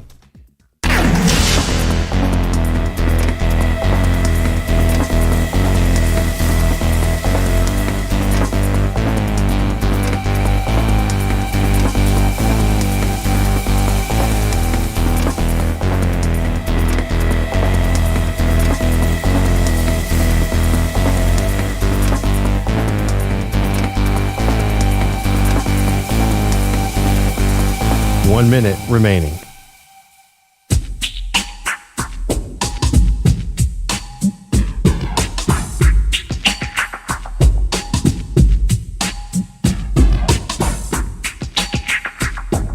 "45 seconds remaining.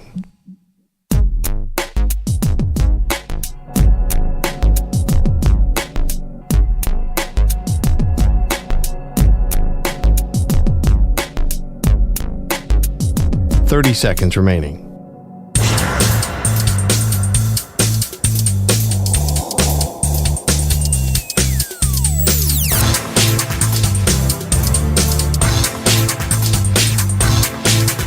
"15 seconds.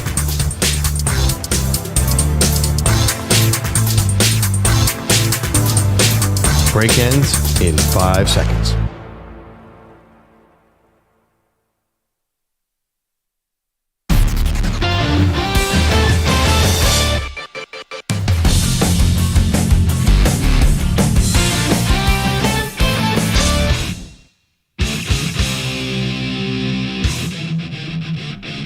All right, some fighting music for the WNBA. Welcome back to Maggie and Perloff.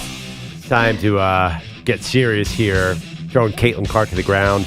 People are mad. Some people are mad at the Fever for not supporting Clark. Some people are mad at the WNBA for not supporting the star who's adding a lot of money to the sport, which I think is a little ridiculous. Like, just because Caitlin Clark's bringing money to the sport doesn't mean anyone should take it easy on her.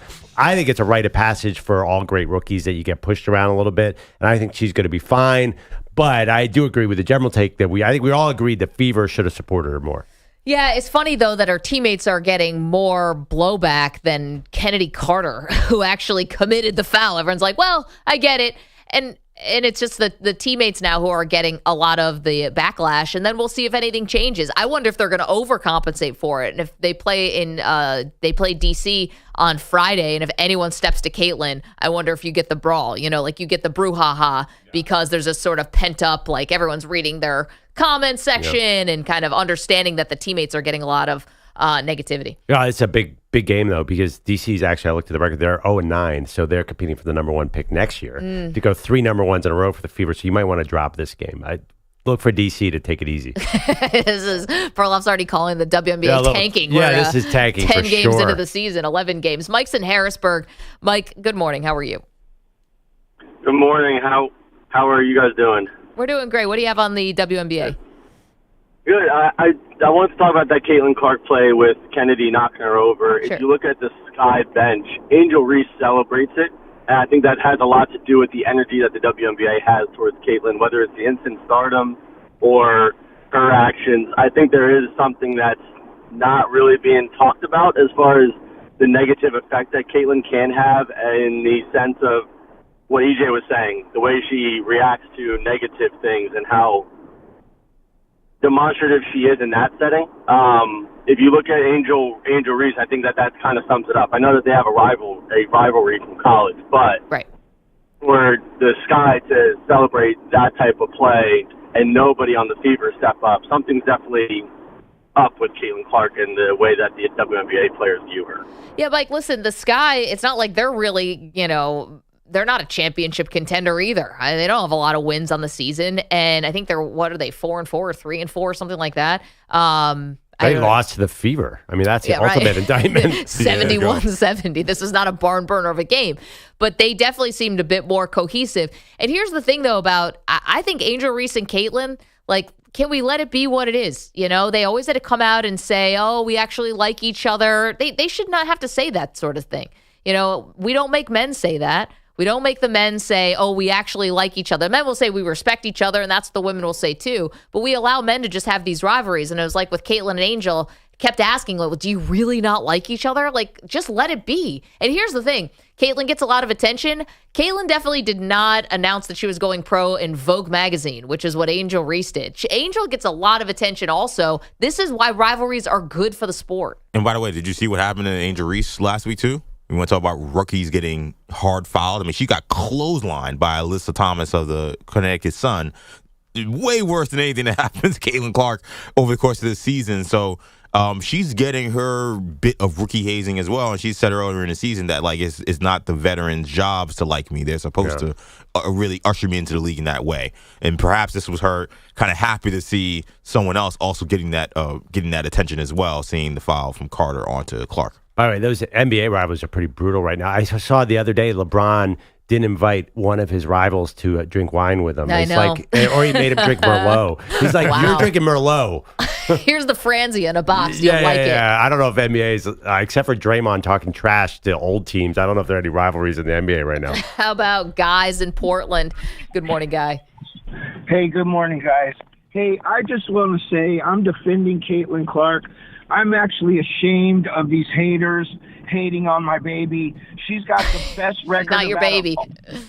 Out of all the rookies, she's got the best record. And you know what? Tween girls and little girls like her because she's small and she's mighty.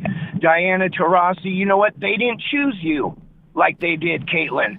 Quit being haters and be more professional. I understand the rookie hazing and stuff, but come on. This is ridiculous. She's a good player. Her team sucks. It's not her fault. That's all I got to say. Thank you, guys. Well, Guy, you know, I think you're a little off on some of this, which is Diana Taurasi is a huge star. So they do show up for Taurasi. Phoenix has one of the best home courts in the entire W. She's done a ton for the sport. She's a great personality. She's a great ambassador. So I think Diana, maybe not the extent of Caitlin, but I mean, Diana definitely helped move the sport forward also. So to say, they didn't choose you, I just don't think that's right. Diana's a legend, an icon. I don't think, and listen, if people want to be haters or if this is perceived as jealousy of the attention that Caitlin's gotten or too much too soon or all that, what's the problem with that? That's not a character flaw to me. These women should want a little for themselves. That's okay to be competitive in all facets here. You don't think the guys in the NBA were competitive about their shoe deals back in the 80s and 90s or even now? And Jordan changed the game on that and then more people followed suit? They should want a little of what she's got. I got to be honest.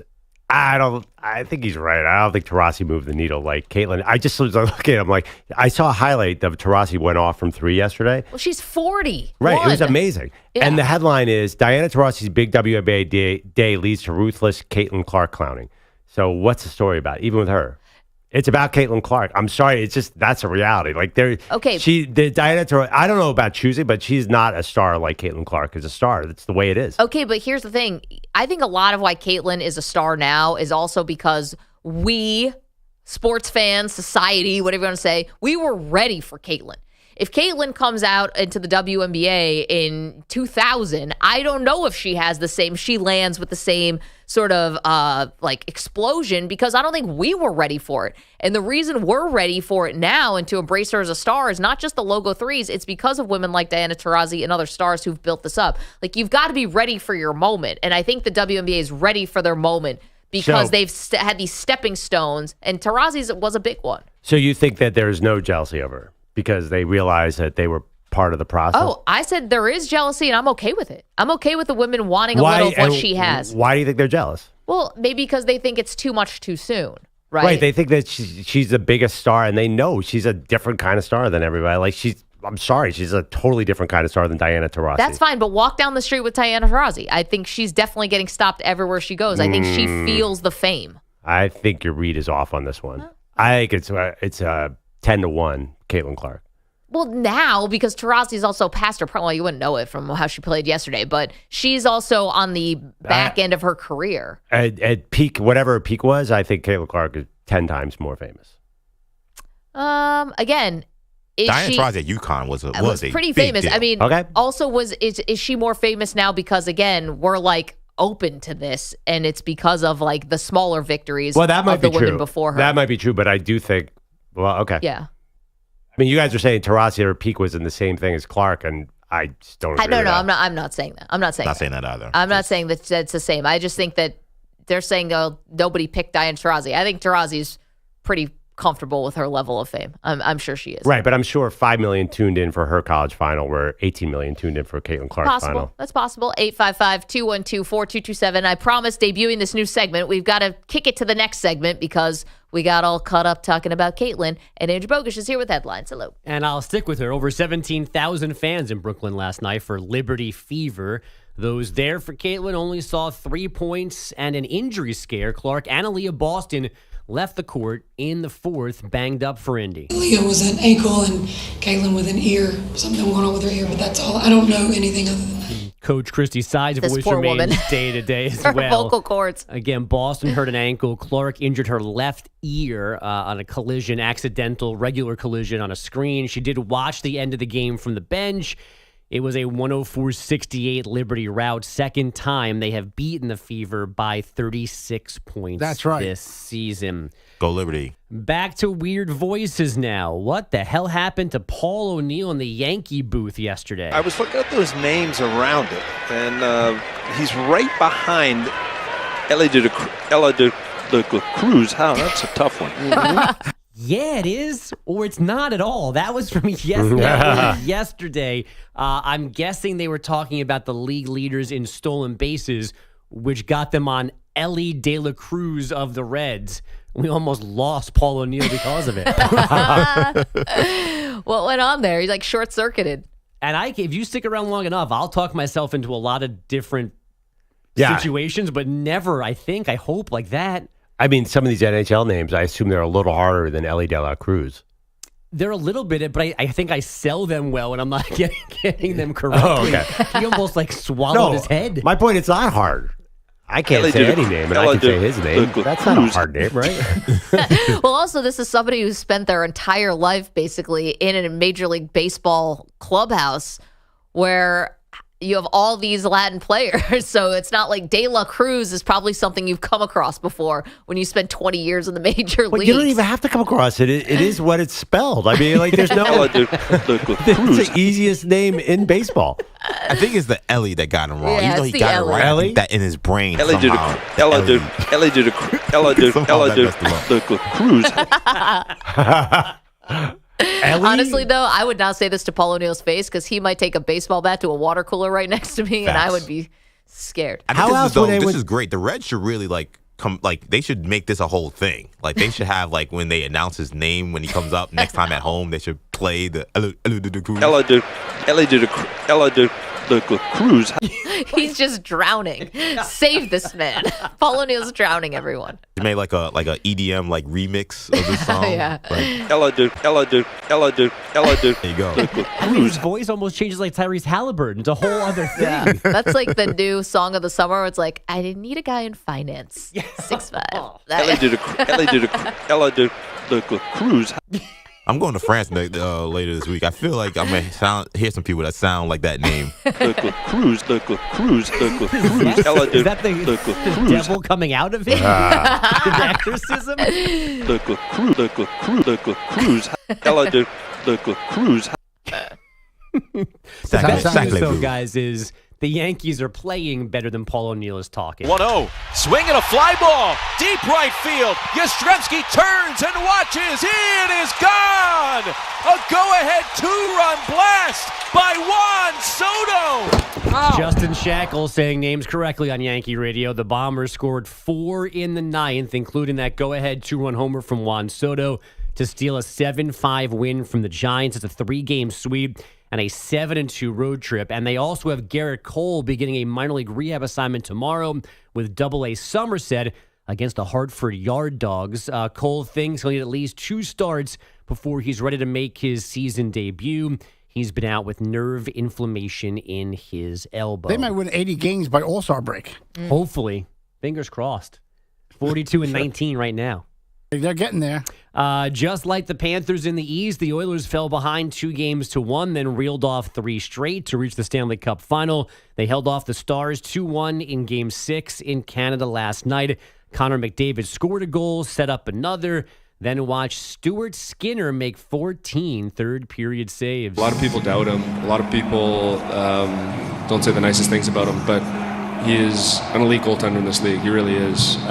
He showed that tonight. It's worth pointing out that the Oilers once doubted Skinner. He lost his job for 2 games earlier in these playoffs. Now he brings them to their first Stanley Cup final in 18 years. Game 1 in Florida Saturday night. Skinner? I hate to be this guy, but I'm assuming the NHL is praying that it's an Oilers championship, right?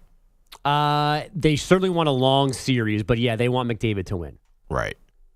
Because, Florida, they've had a lot of Lightning championships. I'm not sure how much that's done for them. I mean, I think just for Canada to break their drought for the first Canadian team to win since '93, I think they'd probably love that. And then he can follow Gretzky and go right straight to LA. I don't mind Canada or Florida. That's not bad. What about it? The opposites of it, or what? What do you like about it? I think it's a very nice Stanley Cup Finals. Because it doesn't involve the Rangers. Oh, this is Pete trolling. Hey, no. So don't get upset. No need to get upset. Be better at your jab. That's all I'm asking for. All I'm saying is this is great. I love this series. The Oilers and the Panthers. That's what everyone wanted. Come Rolls on. off the tongue like Elly De La Cruz, Oilers, Panthers. Just saying. Nothing like Edmonton in early June. I'll be watching. No, you won't. Yes, I will. No, you won't. There'll be a wrestling thing on somewhere you'll be watching instead. Not Sunday, no. There's nothing Sunday. Stanford and Florida survived the elimination games at the Softball World Series. Yesterday, the Cardinal downed UCLA 3-1 after the Gators dropped Alabama 6-4. So now it's Stanford, Texas, Florida, Oklahoma in the semifinals today. The Cardinal Gators need to win twice to move on. And Austin Cindric won the NASCAR Cup Series race in Illinois when Ryan Blaney ran out of gas on the final lap. Yeah, hey, you laugh. That's how you'd lose a NASCAR race. You know that. I would go backwards. That's how I lose. Velotti's in reverse all of a sudden. It's like, why did he show up in a Nissan Altima? I don't know if that says it on horsepower. Why is he there in a Mazda? What's going on? That's like losing a football game because you ran out of footballs. It happens, man. Oh, man. When's the last time you ran out of gas? Sorry. Well, I remember when Kramer wanted to push the car. I mean, I understand, like, you're trying to win that race is like, oh my God, that decision. Do I stop or not? That is crazy tense. That's like going to a test without a number 2 pencil. Well, he obviously wouldn't have been there if he'd stopped for gas anyway. Yeah, so, that's the thing. You can't pay or else that's totally the science blow of it. NASCAR. It's crazy. That decision is like millions of dollars on whether it's not like us, like we're driving down to the Jersey Shore. No, but you're like, I turn the air conditioning off, make it. Put the windows down. I can make it to the next stop. This guy, like the whole race depended on that decision. So I saw a guy who had run out of gas yesterday on the side of the highway, and I'm just like, oh, tough break. It's hot out. How do you know he ran out of gas? Because I saw him filling up the gas tank with the orange container with like a separate gas thing. So where did he get that? He must have walked, or someone probably brought it to him, or something. Okay. The last time I ran out of gas was in high school, and that scared me enough. And now I drive an all electric car to come to work, and so if I run out of charge, like that's it. There's no walking to the gas station. Oh yeah. I just did SOL. Yeah. Last time you guys ran out of gas? Anyone? No. I don't know. Like I don't think I ever have. Knock on wood. I how responsible you guys all are. No, all right. It would be a nightmare if you run out of gas with 2 kids under 4 in the car. Oof. And Gonna be honest, everything's a nightmare with 2 kids under 4. That's true. Doing anything. Waking up in the morning, going to sleep. All right, Timmy, go get gas. Yeah, all right. Just walk down this highway. Stay away from the white line. I try and keep my tank relatively full for the impending apocalypse. I don't want to be caught not being able to get out of town. You think about this a lot more often than anyone would guess. No, I mean, I have subscriptions to newspapers. I look around the country. Yeah, of course. You guys, I assume everyone keeps their tank half full and water around the house. Well, where are you going? Where are you driving to safety? My in-laws. In Massachusetts or whatever? With a chicken killing farm? Is that where you're going? Yeah. Pretty much, yeah. Perloff has this idea. I don't know. What do you got? Where am I supposed? I might visit you, Bogus. Is there a safe space is my question. Perloff thinks that if some impending doom is coming towards New York City, that somehow going to Vermont is going to be fine. Like everything's going to be fine in Vermont. Yeah, what? I mean, it's going to be better in Vermont than it is in Brooklyn. What's wrong with that theory? Take me out in the first wave. I don't want to be around for the aftermath of this with all the zombies walking around and everything. No way. Well, that's the full on. That's the full on. What if there's like 70% of an apocalypse? I don't want to be around for the aftermath of this. So I'm not a survivor like that. Yeah, but first of all, you live out in the sticks. What happens if you do survive? It's not. I'm It's gonna not be like, eat necessarily your horse choice. meat. I don't know. This is It's not your a choice. This could be awful. Well, you're gonna basement. Give it a shot. You're gonna wish you had that electric car charge when I'm zipping up to Vermont. Right, for the 2 extra weeks before they come and get you. Yeah, exactly. Got a 10-day start. Right. Lucky you. You guys are out of your mind. You've never thought of the geography of where you're going to go when it all goes south? I told you, I agree. I think Yeah, I of agree course. with everything you just said. I would Vermont. definitely go north. Yeah, Yes. Vermont, everybody is prepared for, like, they're all preppers. Yeah, everyone's prepped. And I'm in Brooklyn. How are you getting out? The streets are going to be gridlocked. Exactly. Well, that's why I read Tech Billionaires learn how to ride a motorcycle so you could zip through the cars. And how have you done that? No, I haven't. You on a motorcycle that'd be a sight. I've been on motorcycle. I've driven a motorcycle. Oh, yeah? Yeah, in college. I mean, we all tried it. It was horrible. You don't seem like a all leather tried it. jacket, motorcycle, Harley Davidson kind of person. Could we do a double or nothing where you'd have to go to San Antonio on a motorcycle? Oh. No, I have children. I'm not doing that. All right. How about ride a A bike? little E2 Tambien, Perloff, the motorcycle with Bogish. Yeah, I'm on the back holding on tight. Doesn't it sound great?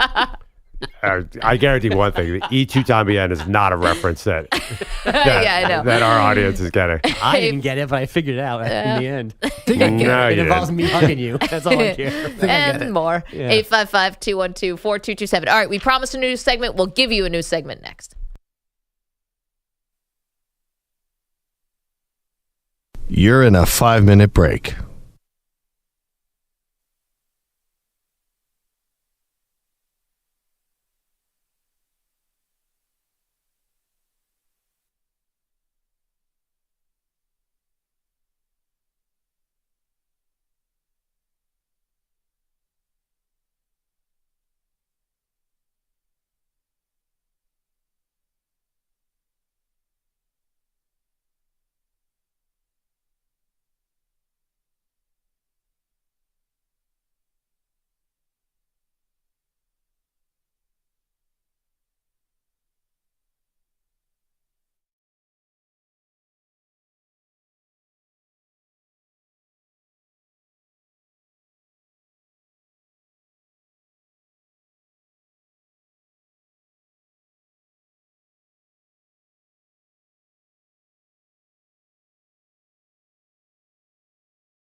Two minutes remaining.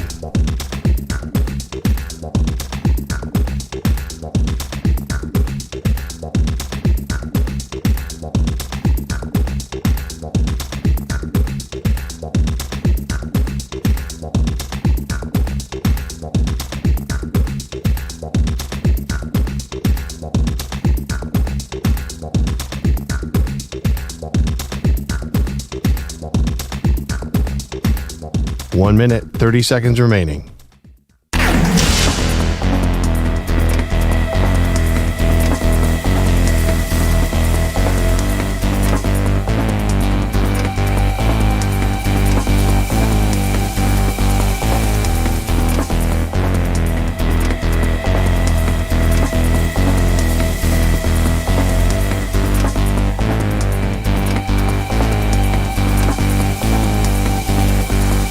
One minute remaining.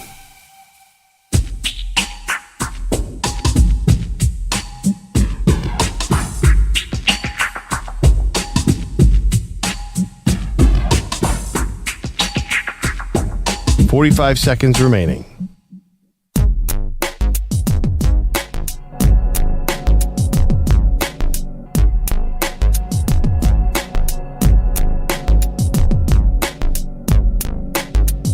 "30 seconds remaining.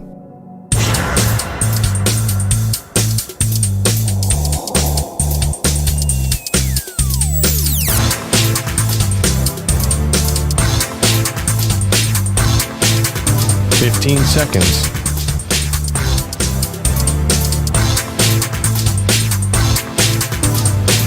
Break ends in 5 seconds.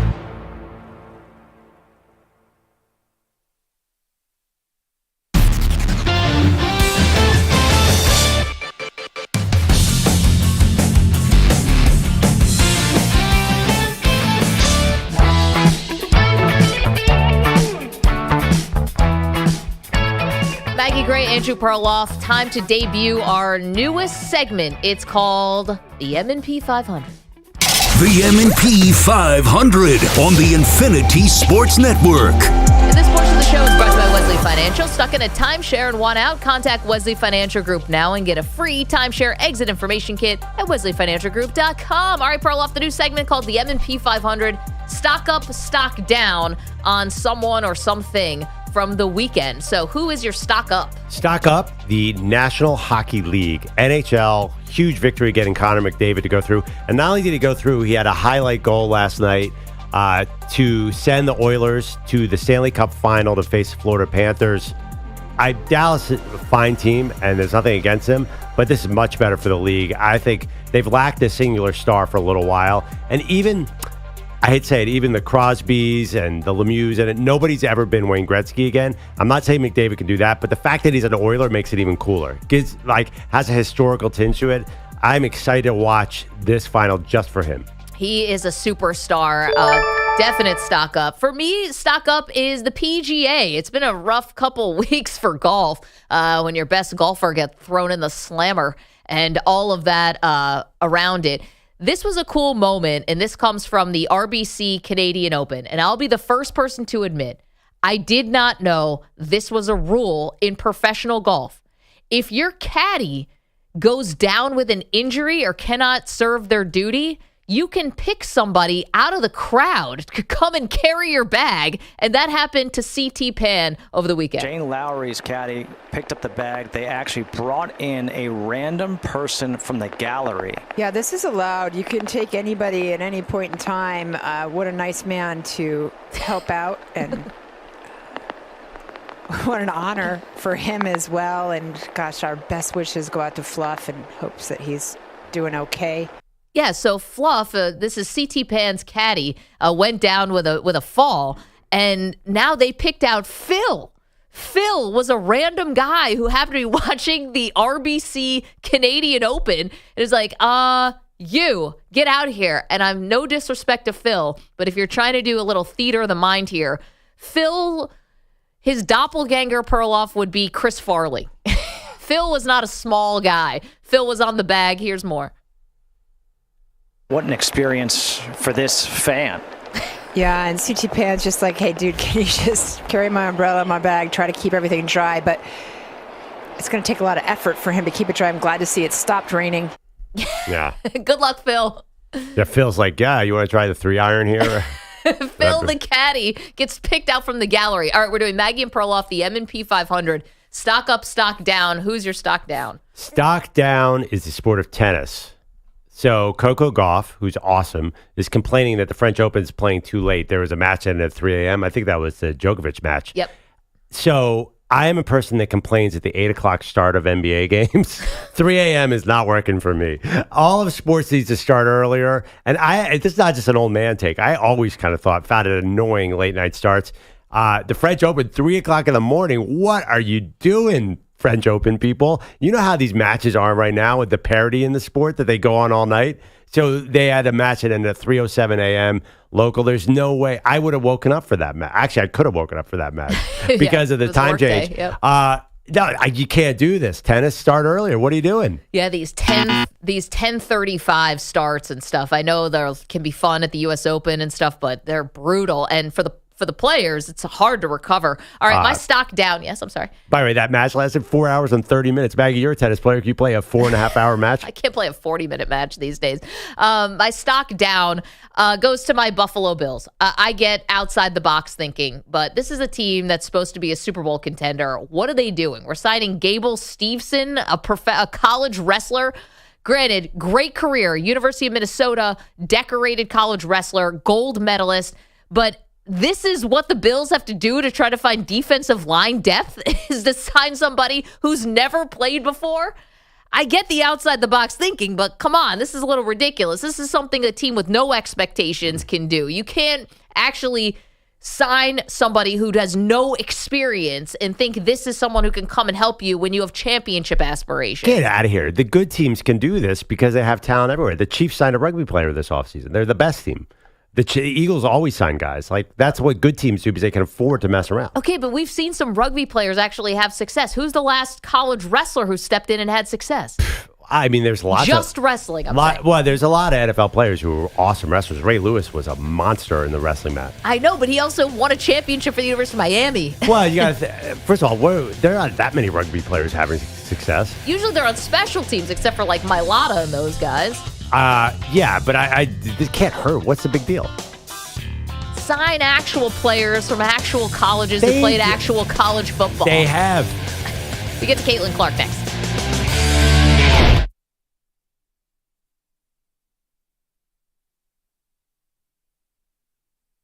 You're in a 5-minute break.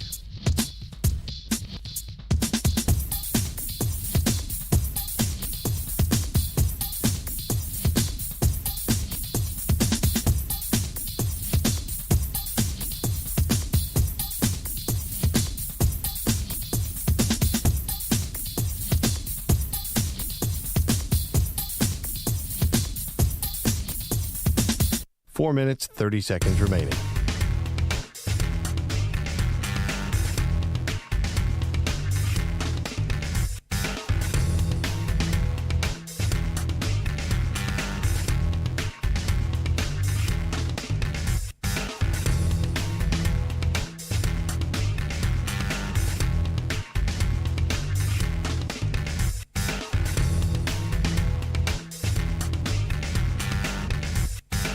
Four minutes remaining.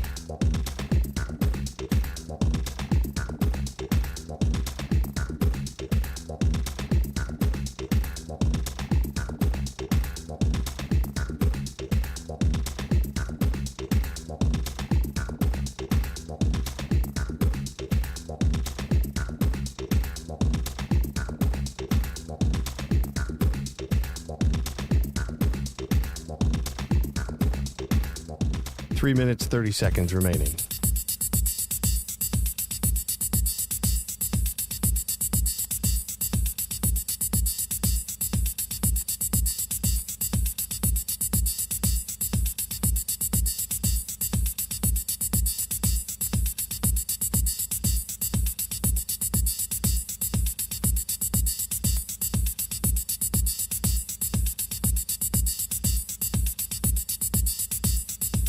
Three minutes remaining.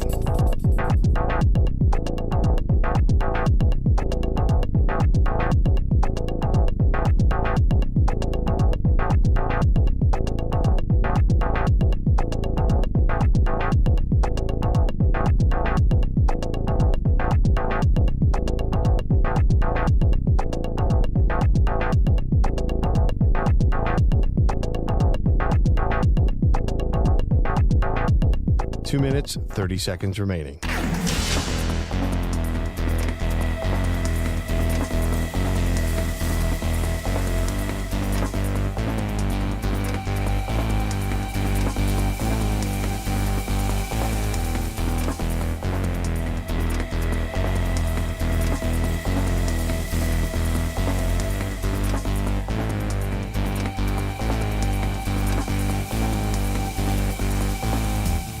2 minutes remaining.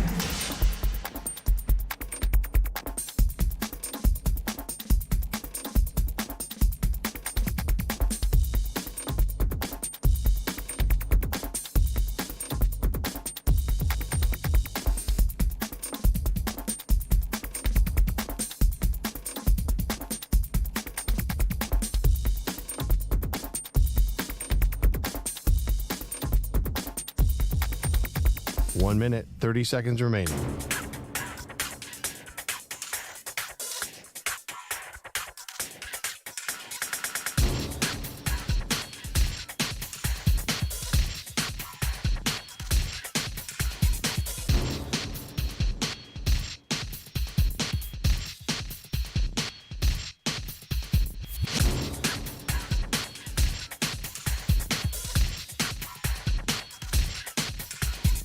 One minute remaining.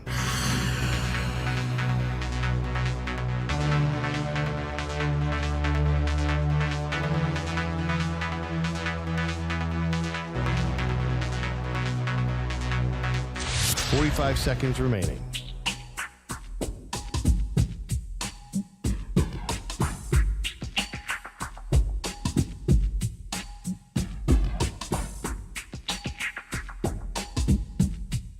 Thirty seconds remaining.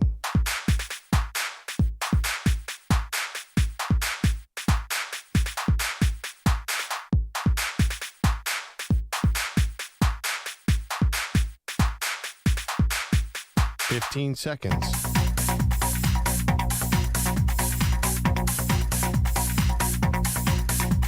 Break ends in 5 seconds.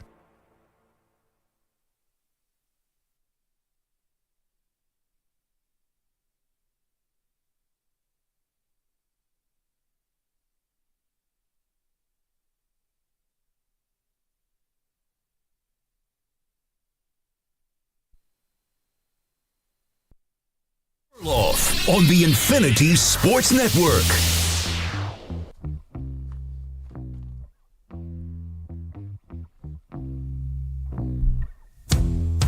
The story in the NFL this season, well, it's going to be Caleb Williams and the Chicago Bears. Hey, welcome to the show, Maggie Gray, Andrew Perloff. So much to get through from a wild weekend. We'll get to Caitlin Clark and her dramatic weekend and the WNBA drama that's unfolding in just a moment. But Perloff, not only are the Chicago Bears in quarterback heaven right now with Caleb Williams as the number 1 overall pick, they are also going to be on Hard Knocks this year. And we are seeing Caleb Williams taking over Chicago. He was at Wrigleyville over the weekend, leading chants of, Green Bay sucks and all that. He is leaning in fully. If there was any thought that Caleb Williams didn't want to be a Chicago Bear, that is so far in the rearview mirror. He has done everything right. At least you're not putting expectations on him, saying they're in quarterback heaven already. Yeah, yes. That's so you're saying they've already figured it out for the next 10 years?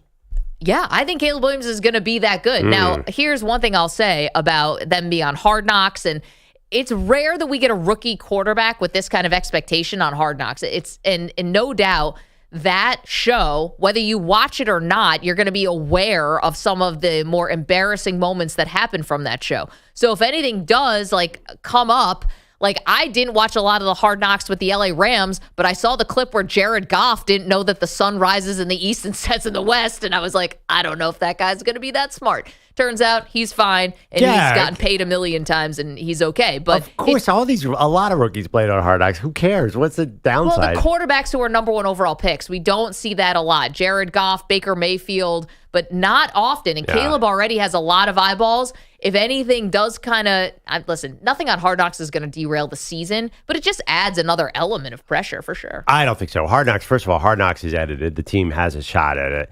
And the other thing, too, I loved Hard Knocks, but getting behind the scenes access is now just an everyday thing for all 32 NFL teams. Yeah. They're going to create a narrative. I think there's zero risk of Hard Knocks because at the end of the day, they're not going to do anything bad for the team.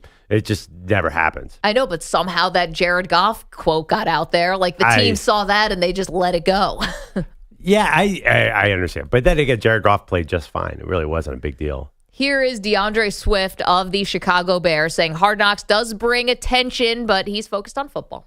It's exactly what it is. It's attention. It's a good outlook for the city, the team itself, as far as that, to bring eyes to the city and the team. As far as that aspect of it, for me personally, I don't really worry about the cameras too much. I got a job to do here every day, so I'm not really focused on it. I'm worried about this team. I'll tell you right now, Why? like just the way you're talking about Caleb. Caleb's awesome. He was a great college quarterback. He is designed for the NFL, but they're, in my opinion, definitely the third best team in this division. And like, there's an 8.5 win team total right now. That's a lot of expectations. If he has a normal rookie season, that's going to be perceived as a failure. Well, okay, they won 7 games last year, and they had, Justin Fields, who basically got traded for a bag of footballs to the Pittsburgh Steelers, had no value, and Tyson Bagent, who the most interesting thing about him was his dad was an arm wrestling champion, and they got to 7 wins. Right. So I think I guess a terrible schedule, but yeah, go ahead. Okay, but I think it's not like is it going to be gangbusters this year? Your division's good, but you finished in 3rd place, so. It's funny. They start off their season. They have Tennessee at home, then at Houston, then at Indy. So you think, oh man, they're stoked. It's the AFC South. I feel like those are 3 really tough matchups out of that. That's 3 like teams that have loaded up with the defensive stars. They're just then they got the Rams. Yeah, it is a last place schedule. They probably will get some wins, but this is like it. I just think people are underestimating how hard it is to make the transition. I'm a Caleb fan as well, but it's not. I don't think he's going to come out and throw 40 times. Like he might not be CJ Stroud, and that would be just fine. Okay, there's 2 things where the attention on Caleb is ratcheted up, or not the attention, the expectations. One, you just mentioned it, CJ Stroud, coming off of the rookie year that Stroud just had, whether that's fair or unfair, mostly unfair, you're going to have rookies now. Like there's a bar that's been set where if your team isn't total trash, you can actually come in and be a good quarterback right away. A lot of times, that's such an exception, though. Well, a lot of times the number 1 overall pick is going to a really bad team. Turns out the Houston Texans weren't a bad team. Well, we're he's not a 2 pick, but yeah, 2 pick. But he was not. He was not going to. Yeah, but a bad for every team. CJ Stroud, there's 3 Zach Wilson, Bryce Young, and Trey Lance. Okay, but nobody said Bryce Young or Zach Wilson or Trey Lance or any of these other guys. It's very rare we do the generational talent thing. You could say we do it too much because Trevor Lawrence and now Caleb, but it is sort of reserved. Nobody said it about Zach Wilson. Right. And no one was saying about CJ Stroud. The generational talent was Trevor Lawrence, and he was absolutely terrible his first year. I know, but that was not because of him. It was an easy scapegoat there. Urban Meyer did himself no favors. My point is, in the preseason, we didn't know he was going to stink. We didn't know. Maybe people were skeptical about Urban, but no one knew they were going to be this bad of a disaster. So how do we know that Matt Eberflus isn't a bad coach too? I don't think the jury's out on that coaching staff at all. Well, because I don't think you can win 7 games and be totally a terrible coach. I said I'm not in love with Eberflus, and I think he's on the hot seat. I think the Bears did this wrong. I think they should have brought in a new coach before Caleb, but okay, they want to go with Eberflus. You want to keep the steady hand or whatever, that's fine. You saw a little bit of 6 at tiny little bits where they're on the playoff periphery, and you got to think adding Caleb is just going to put them over the top. No. I don't necessarily think that. I think that they could easily make the playoffs. But I think if he's 7-10 again and shows good development, then you should be stoked if you're a Bears fan or you're an NFL fan. I think all of a sudden he's got to win 11 games or it's going to be an upset or something. I think the expectations are just a little crazy around this guy. He might hit them, but if he doesn't hit them, he could be just fine. Like he can be a rookie, right? I mean, he's still a young guy. Like why does he have to be this star immediately? Well, because he's been compared to Mahomes. I just think that's a little unfair. Well, he's got the generational stuff. The comparisons are there. The tape is like him as a prospect is like really clean. And then now you're going to have Hard Knocks on top of it. You have a franchise that has been starved for a quarterback. Yeah, all these things are not going to help him.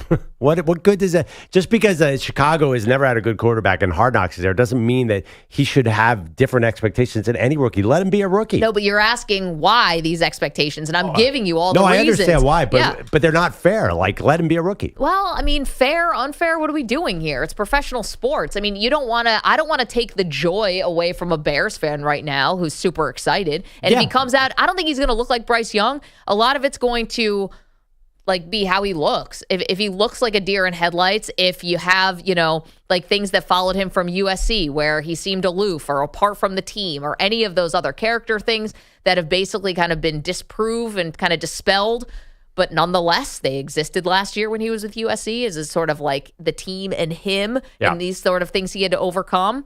You know, all that stuff can come back. So there is tons and tons of pressure on him. Is it to win 11 games? I mean, that seems a little high. But to be in playoff contention, definitely. Well, here's the thing.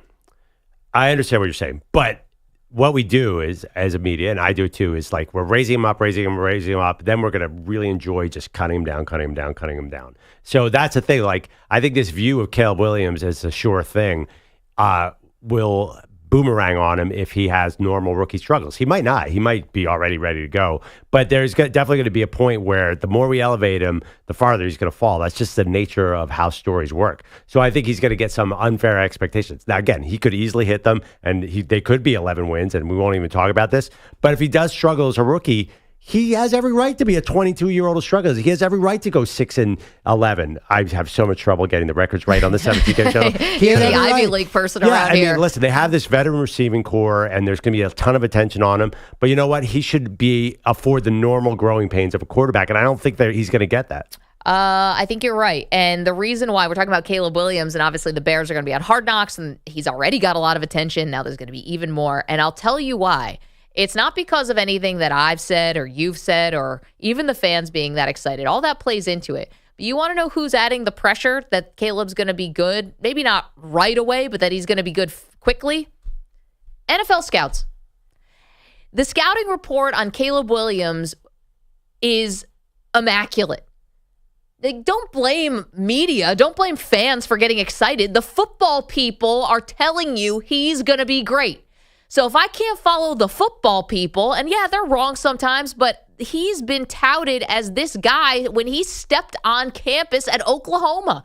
So I don't want to be blamed. I'm not the guy building him up to tear him down. I've been told and shown with my own eyes, flashes certainly at USC, where he looked phenomenal, and I don't want to apologize for that.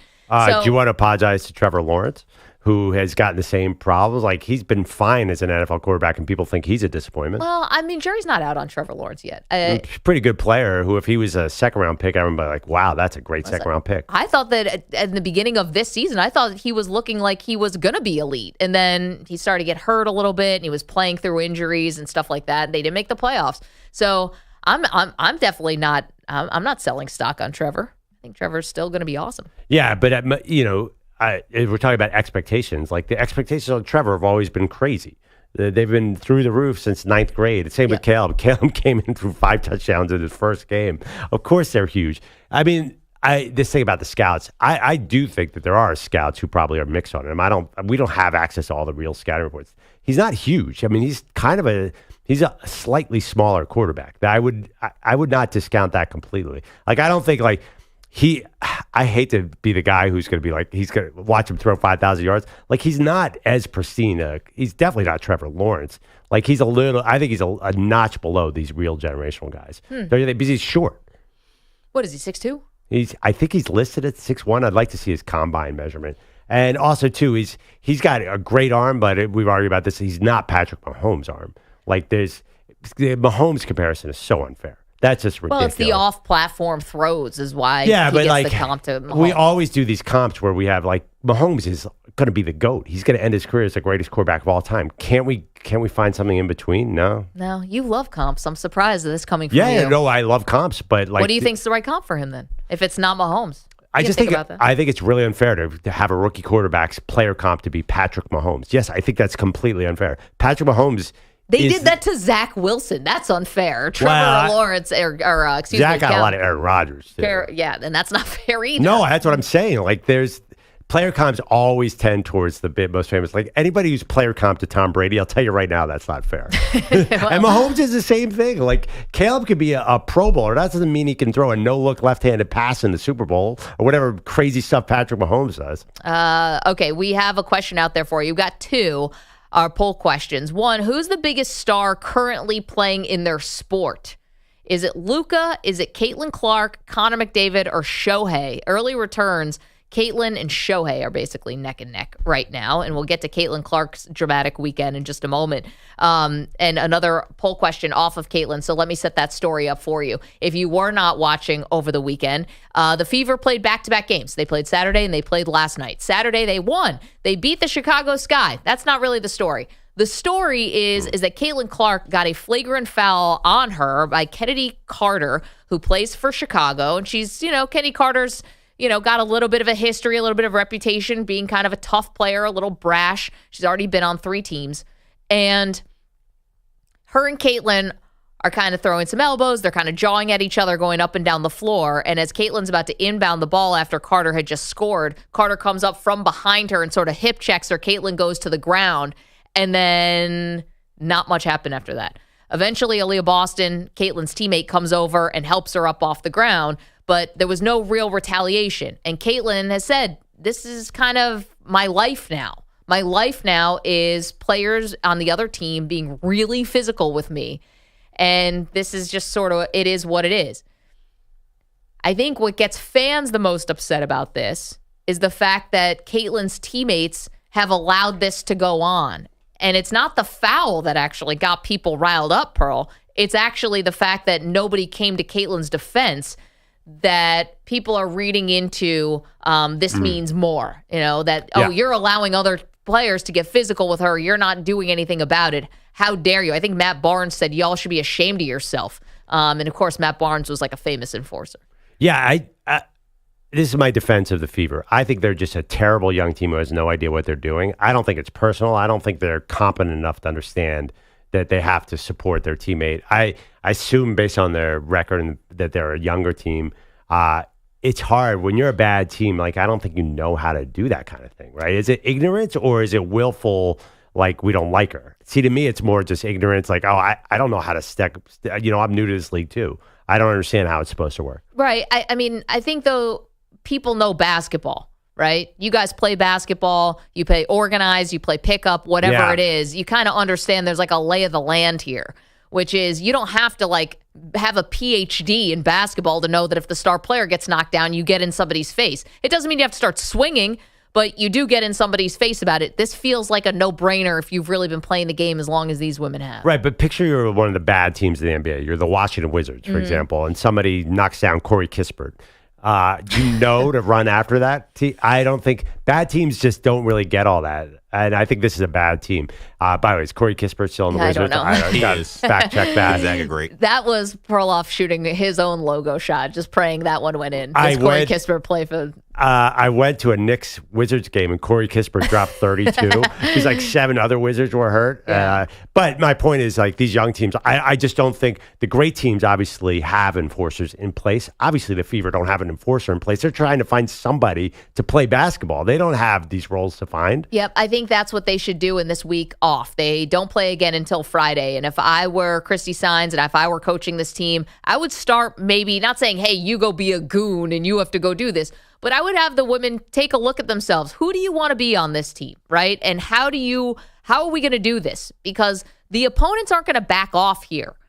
If they've shown that you can get physical with Caitlin Clark, what do you think the next team's going to do? And the next team, they're going to step to her. They're going to try her. This is, hey, Rook, welcome to the W. This is the sort of normal trials and tribulations that a number 1 overall pick would go through almost in any sport. And if the Fever have to, at least, if they're not going to win games, they at least have to start being a little more cohesive as a team. And I don't really see that. This feels like a bad vibes thing. And I don't think I think it's the losing. The losing is resulting in the vibes. I have a question. Yeah. What is the style play in WNBA? I saw someone who watches WNBA on social media say there's an 80s NBA vibe, that it's a very slow physical game. Is that the case? Like, do they let people push around other people a lot? To be honest, I don't find that when I watch the WNBA. I think that you get a lot of up and down. I mean, but is look there at a lot women's of college physicality? hoops. Yeah, I think there's some physicality for sure. Well, they were saying like you can push people like you could in the 80s. I actually, isn't there a lot of like kind of dominant big people too in the WNBA? So it's not really like a warrior spread out game. No, and I think that's why Caitlin. Well, I mean, it's hard to say, right? Different teams play with different skill sets. Yeah, I feel like in some ways it's like, it honestly is very much like a mix of like what you saw in the 80s and how they play today. It's that's why I like the WNBA, because it does give you a little bit of a feel. There's some interior play. Yeah, because everyone's playing below the rim, right? So like there's just gonna be more collisions, there's gonna be more physicality, just because nobody's able to run over or jump over somebody. Like that's not possible. So I think bodies just collide just more naturally. Yeah. But there is a lot of 3-point shooting. There is a lot of spread out play too. And so we're asking you, and so the PS to this story also is Kennedy Carter goes to the post-game press conference, says she doesn't want to answer any questions about Caitlin Clark, but then we'll go to social media and say the only reason why people like her is because she can hit threes, and she says, I don't mind being the villain here, and it all played out on social media as opposed to just playing out in the press conference. It's led to this question about whether or not the other players, some other players, not all, some other players in the WNBA are jealous of Caitlin. If this is petty behavior to sort of take shots at her, is this because they see what she has and they don't like it? To me, that doesn't bother me. I wouldn't care if I was being called petty, jealous. I mean, I want what she has. I've already been here. I'm already busting my butt. I want a little recognition too. I don't think that's necessarily a bad thing. I don't think that's women hating women. I don't think that's not supporting the W. I don't think that's not growing the league. That's competition. If people don't think it's not just about the basketball, it's about the eyeballs. And I don't mind if, listen, you don't want the flagrant fouls. You don't want like it getting out of control, Pearl. But I don't mind if the women are feeling a little competitive with Caitlin in all facets. Yeah, I don't like the word jealous. That seems jealous seems a little personal. And maybe it is jealousy, but you're right. Like again, and I think a lot of greats. I mean, we were just talking about Caleb Williams. You don't think I bet your cornerbacks don't want to be burned by Caleb Williams next year. I guarantee when LeBron came in the league, a lot of people did not like that. So this is a very natural thing in sports. To show up the new star. And you're right, I don't mind that either. It's like it's not a character flaw to me of these women. Like we're hearing a lot of that. Oh, you're petty. You're that. Do you think guys weren't jealous of Michael Jordan's shoe deal? You don't think all that stuff happened? Well, I mean, that was different though. Why? Because he was a god who entered a sport of mortals. Got it, right. Yes. Perloff, who worships at the altar of everything, Michael. I mean, the guy came in, he was playing 3 feet above everyone else. They couldn't even see him. They waved up to him and said, sorry, I'd foul you, but you're literally standing on my head right now. Okay, you don't think people were jealous of, Clyde Frazier's Puma deal? Does that bring it a little more down to earth? Because that was anything Clyde Frazier, they were like, wow, that is a cool deal. Clyde Frazier and Puma, I don't think they were jealous. They were like, get me a pair. Listen, I think all of these guys are in the NBA are definitely monitoring what each one is doing. Oh, right? Definitely. Who's got what shoe deal? Who's got what advertisement? Who's on what commercial? We do this in the NFL all the time. Who's got all the commercials? Yeah. And I think the WNBA players, of course, they're monitoring what Caitlin's getting. And right. It's like getting mad at Baker Mayfield for being in all these commercials when the Browns are out of the playoffs. Absolutely. Listen, it's not, again, this is not a character flaw. This is just people being competitive in every single facet. And guess what it's doing? It's good for the league. We're talking about it. Yeah. I'll tell you right now, we're talking about, I guarantee there are going to be people who sack Caleb Williams be like, take that generational talent. I think so. And is the NFL bad for it? Is that person petty or jealous? No. I mean, and if so, in a good way. Yeah, right. Doesn't bother me. I mean, the NBA has the petty king. I know. Steph Curry. He's entertaining as all get out. Wearing his Under Armours. In fact, maybe the NBA could use some more petty jealousy and a little less LeBron sitting around drinking wine with people. Don't worry. There's going to be something if JJ Redick gets that Laker job. We'll get to that. There's going to be some jealousy. Or Can you imagine petty. the reaction? What's the reaction if Bronny gets in the NBA? Does he? Oh, the Nepo. The Nepo baby. Talking about, you think there's jealousy of Caitlin. Watch out for Bronny. Who would dare? See, that's the thing, though. Caitlin doesn't have her father playing in the league to go and fight her battles for. Who would dare go after Bronny? Someone's going to. Oh, yeah. Someone's going to welcome him to the NBA. If he's still on a team. The internet will explode if Patrick Beverly takes a cheap shot at Bronny. Because Draymond's not going to do it. He and LeBron are too buddy-buddy. Who would take a... Oh, Patrick Beverly would definitely take a shot. What's his face from Memphis? What's his name? Dylan Brooks. Dylan Brooks would definitely take a shot. Who else doesn't like LeBron? Memphis, Marcus Smart. Marcus Smart could do it. Yeah.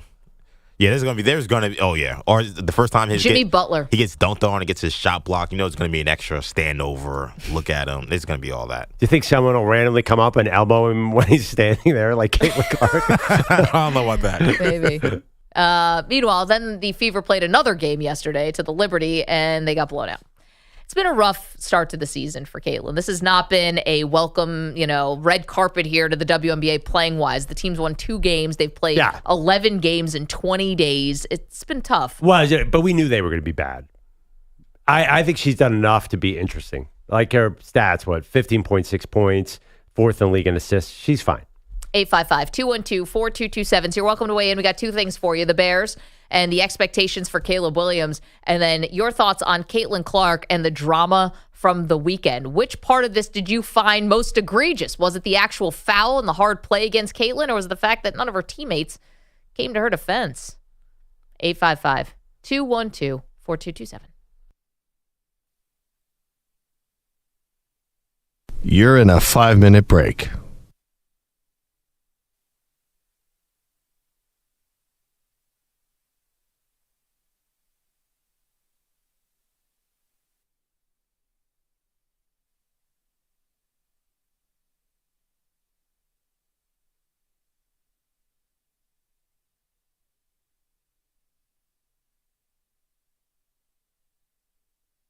Four minutes, 30 seconds remaining.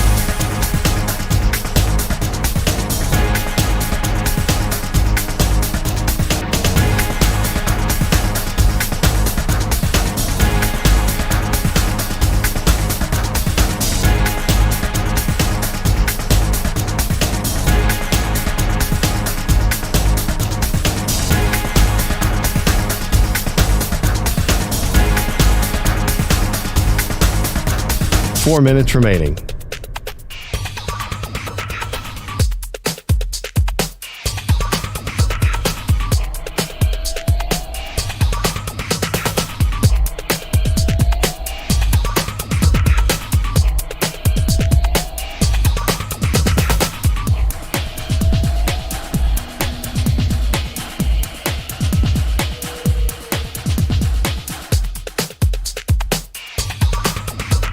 Three minutes, 30 seconds remaining.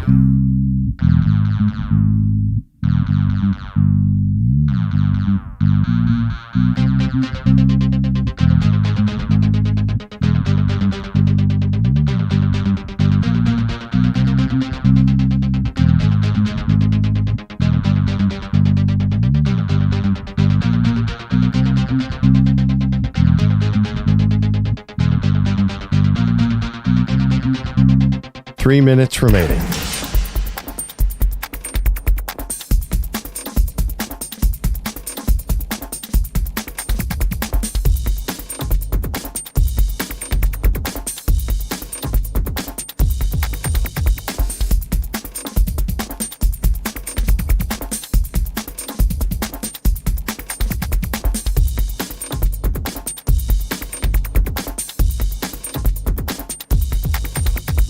Two minutes, 30 seconds remaining.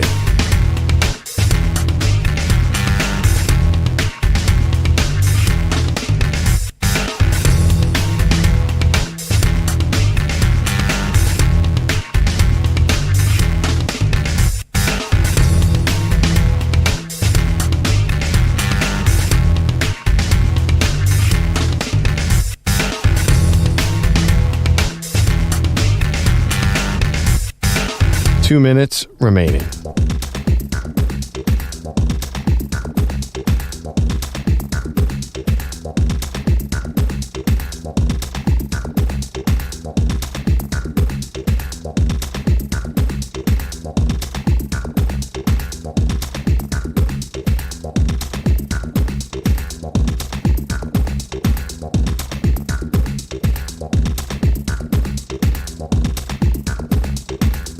One minute, 30 seconds remaining.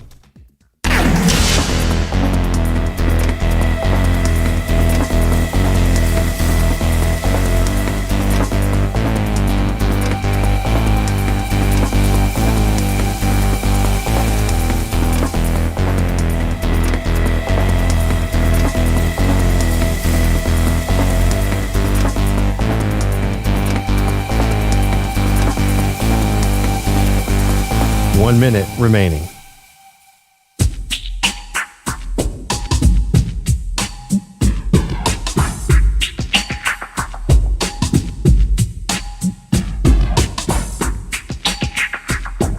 "45 seconds remaining.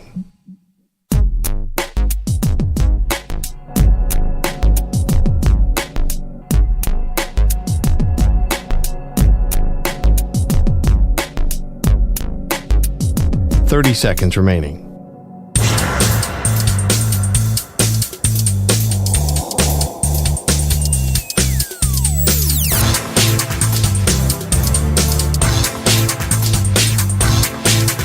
"15 seconds.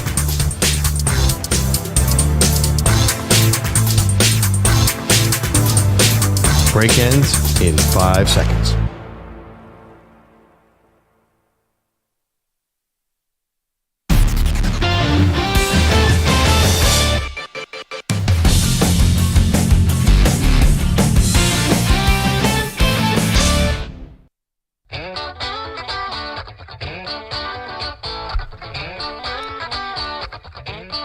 Welcome back to Maggie and Perloff. I guess this is a case of all publicity is good publicity for the WNBA because you cannot argue that this Caitlin Clark controversy, her getting elbowed this weekend, fall to the ground. Kennedy Carter took a cheap shot. We all agree on that. Has evoked all this discussion. And listen, if you're on social media, you say anything about Caitlin Clark, just watch out. I think a lot of people learned that this weekend. There are Caitlin Clark protectors. There are Caitlin Clark not likers. There's everybody has an opinion on Caitlin Clark, which is great for the WNBA. I think it's going to help ratings and get attention to everybody. So even if women are jealous of Caitlin Clark, they're still going to benefit. This is all good. I think it really is. And I don't find it to be a character flaw to say, hey, I want a little of what she has. And again, to me, you're not just going to let her have a, lane to the basket. Yet you don't have to do the flagrant fouls either. Maybe I'm asking to thread a needle that can be very tough here, but you can give her a welcome to the WNBA moment without it having be what you call the cheap shot. And you're absolutely right. It was a cheap shot. Is that what officials are for, though? But that's not even what I think the public is generally outraged about. If you are outraged, it's not even about the flagrant foul. It's about the Fever teammates not coming to her defense. I think that's a big part of this. Let's go to the phones. 855-212-4227. Adrian is our pal in Maryland. What's up, Adrian? Hey, guys. Good morning. Hey, Maggie, I'm with you. I agree. With the Fever, there are other players not coming to her defense. I agree 100%. They're supposed to do that. But the other girls aren't supposed to coddle to her either. They're not, like you said, they're not supposed to let her just take easy jump shots and things like that. The problem I have is the media, I'm going to say, they hype this up so much, and the WNBA hype this up so much, it's backfiring because I've seen a stat. The Fever's played 11 games in 20 days, and that's trying to get ratings. That's basically just trying to get ratings off of it. And now it's looking bad for them. And then you look at the beginning of the year, Caitlin Clark was the third shortest odds to win the WNBA MVP. You name one sport where the number one overall pick comes in, and they're, I guess, have the third shortest odds to win the MVP. You don't see that in football. You don't see that in basketball. You won't see it in baseball because the guys usually go to the minor leagues before that. Right. But that's my issue with it. Mm. Come on, she's a rookie. Let her be a rookie. What about Kareem Abdul-Jabbar, Adrian? He was pretty close as a rookie. I mean, can you get something within the last 45 years? Yeah, no, you're absolutely right. I can't think of any number one pick in any sport who would have been the number one. Unless Shohei maybe because he came over older, but that'd have to be an exception. Yeah, and I can understand, Adrian, it's a good point, why the other more veteran players would feel some type of way about that. Again, I'm also somebody who thinks rivalries really help for everything. I know that's a common take. But we talked about this, Perloff, whether Caitlin had been as big of a star without Angel Reese. We talked about that when the NCAA tournament was going on. And I think Angel definitely played a huge role in this. Having a foil is massive, just like it helped with Bird and Magic. Brian's in Colorado has a thought. Hey, Brian, how are you? Morning. I'm doing well. So I will start off, I am definitely a Caitlin Clark apologist. I'm 100% on her side. no problem with the welcome to the WNBA moment. It's the cheap shots in the league ignoring it that's annoying me. Yep. Because she's the only reason I'm watching the WNBA right now. And if she gets injured and is out for 2 weeks, I'm not watching. I think they need to step in and start finding these cheap shots on her. Like the hard fouls, I'm okay with that. Welcome to the WNBA, do it. But the constant cheap shots that are going to take her out of the game, and you're going to lose viewers. Yeah. Brian, thank you for that. Good point. She's the cash cow, right? In some ways, she's the golden child. So the cheap shots, do you risk having her miss time? I mean, that's also to Adrian's point here with the schedule did them no favors. I mean, you're doing 11 games in 20 days. I know it's going to even out a little bit coming up, but that's brutal. And we know what it was. It's to capitalize on her fame coming off the NCAA tournament and the draft. Absolutely. So cheap shots on anyone should not be allowed, right? Shouldn't the league be coming down on these people if there actually are cheap shots? Yeah, but I think stars get different treatment. I don't know. I would hope not. Anybody who's out of the course of play gets a random elbow and gets knocked down, there should be a fine. Wait, so she got a flagrant one, right? Is there a fine on that for WNBA? Yeah. Well, I heard that they were not fining Kennedy Carter. I don't know if there is a fine for flagrants, but they made that the point that she's not getting fined. Yes. Well, I mean, but here's the other part. Is a fine really gonna do what we think it does? Like Angel Reese got fined for not coming to the press conference. She got fined $1,000. Now that is, I'm not turning my nose up at $1,000, but she's obviously can afford that. And the team got $5,000. They can afford that too. Yeah, no, I don't think these fines are doing enough. Yeah. Probably if they were to start fining, because again, you got to scale the salaries, right? So Angel Reese is making probably $70,000 a year. So I mean, granted, it's not nothing. No, it's not nothing. But considering what she makes off the court, she makes a lot of money off the court. So maybe for her, it's a lot. It's not a lot for maybe another rookie would be. Like maybe for Cardozo, that would be a lot. But leagues can sort of affect this. Like in the NBA, after the Mouse of the Palace, you did anything. You got fined, you got suspended, you got kicked out. Like the league could come down hard if they want. I don't know what they're doing right now. I do feel like, though, like there's got to be a clear distinction on what are the cheap shots and what is physical play. Because last week she ran into a screen blindsided that really, again, was her teammates not calling out, hey, a screen right.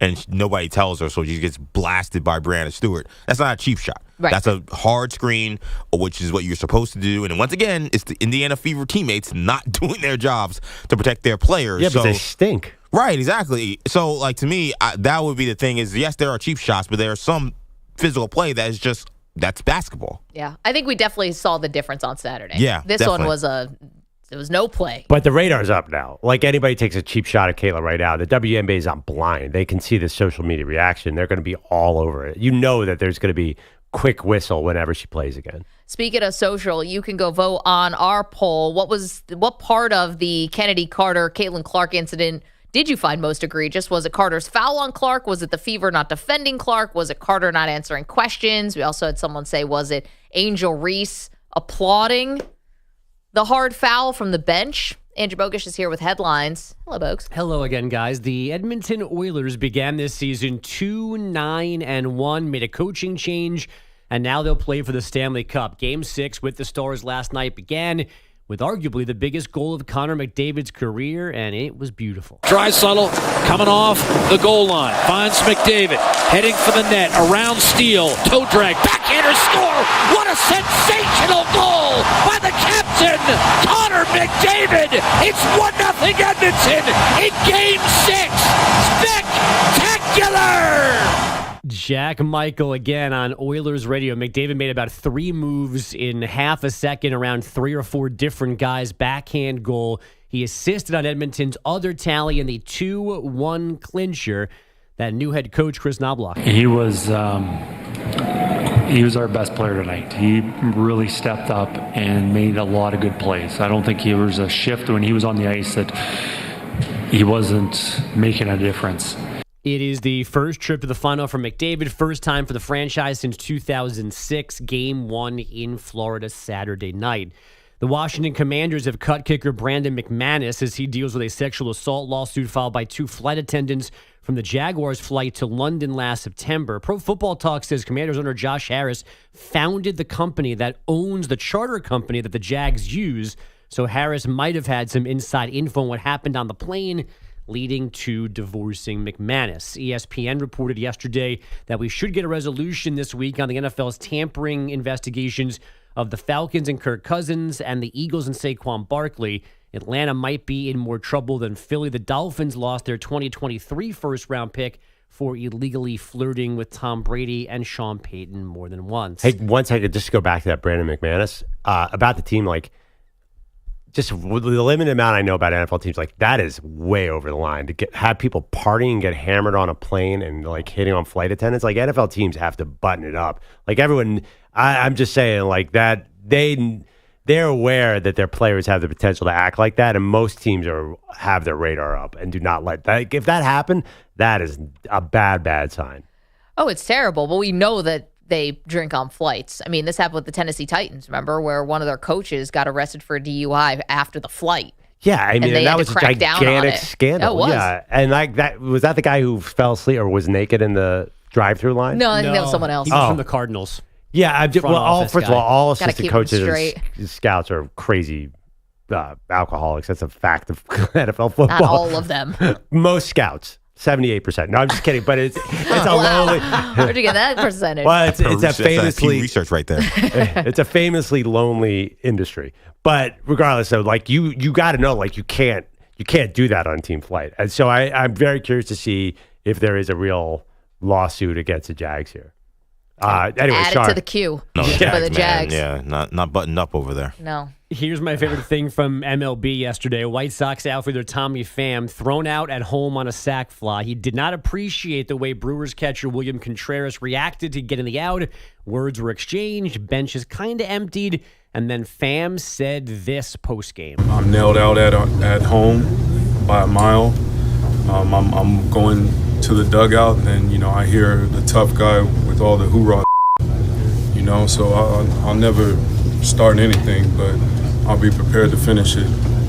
There's a reason why, I do all kinds of fighting in the off season, because I'm prepared to somebody up. Same here, Tommy. Oh, wow. I mean, have you ever been that tough in your entire life? I'm prepared to finish it. This is why I fight, so I can bleep people up. Have I ever been that crazy in my entire life as Tommy Pham? No. Does this also include your fantasy football league, which is why he punched Jacques Peterson in the face?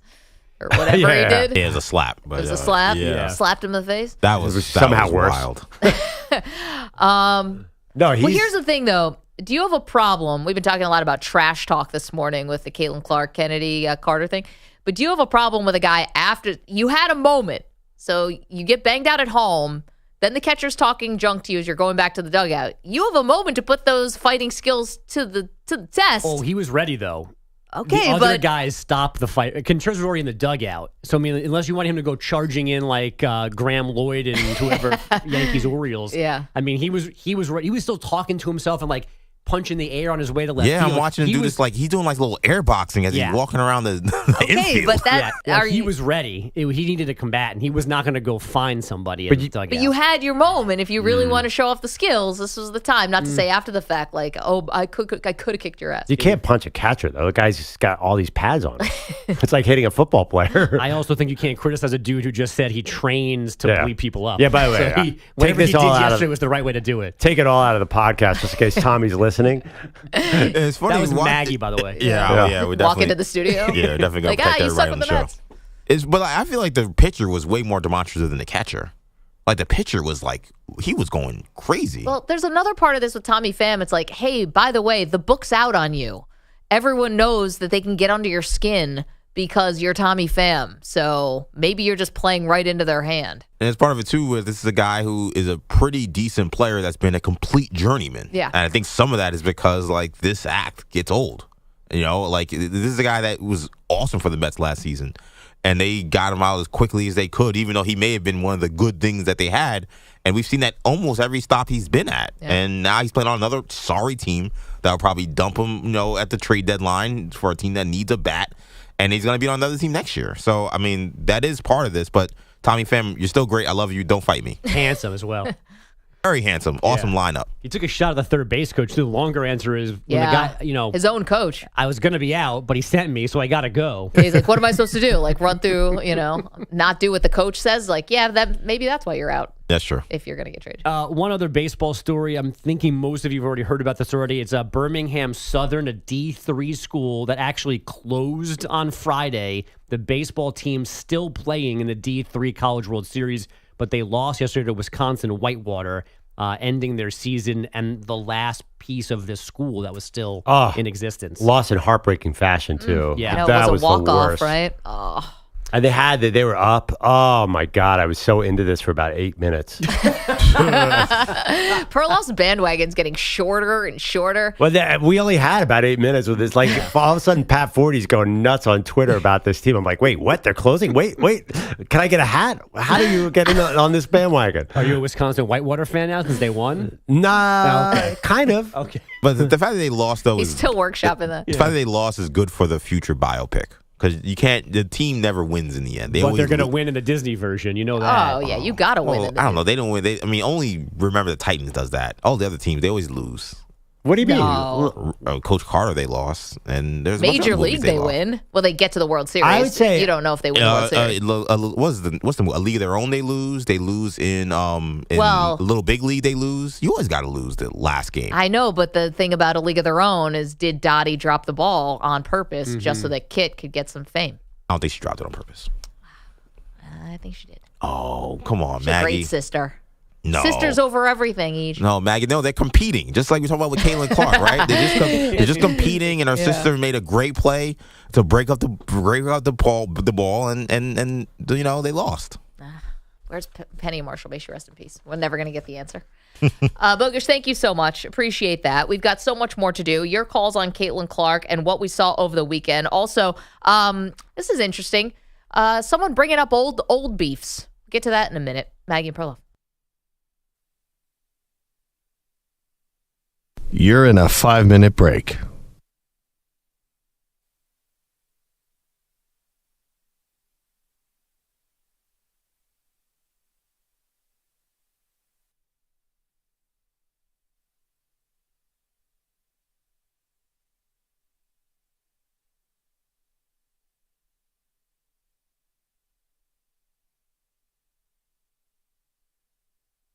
Four minutes, 30 seconds remaining.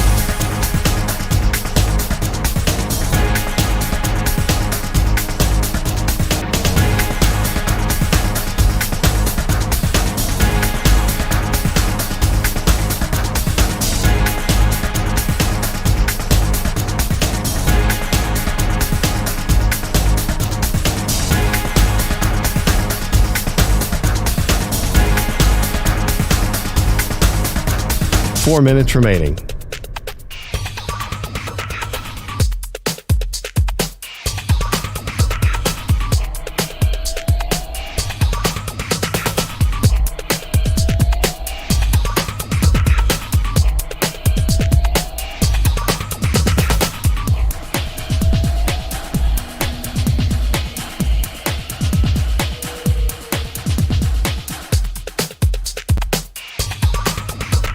Three minutes, 30 seconds remaining.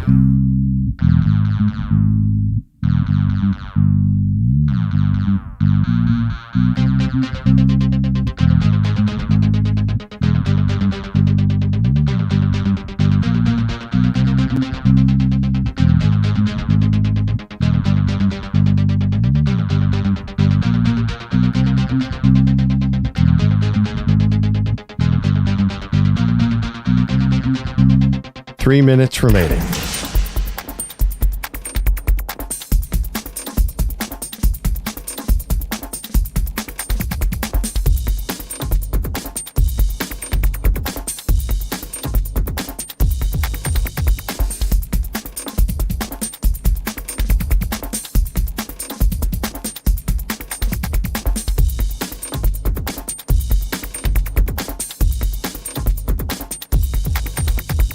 Two minutes, 30 seconds remaining.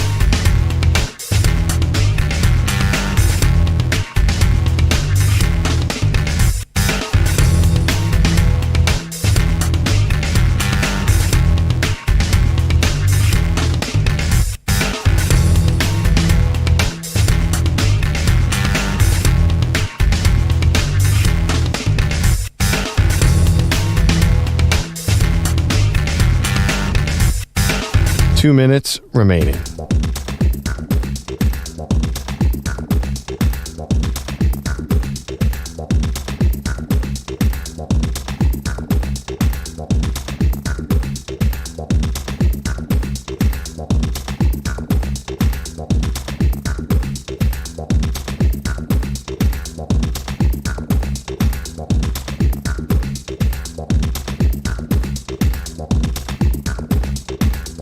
One minute, 30 seconds remaining.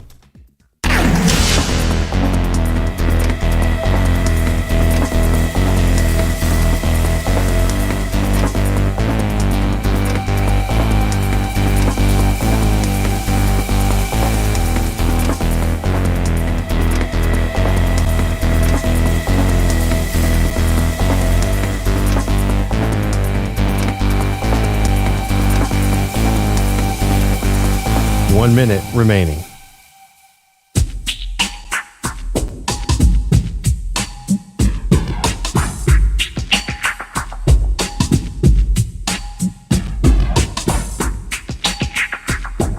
"45 seconds remaining.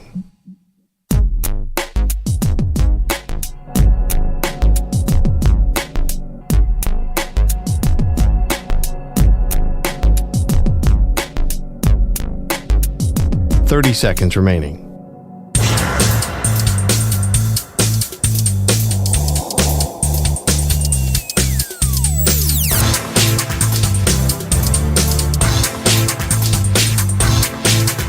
"15 seconds.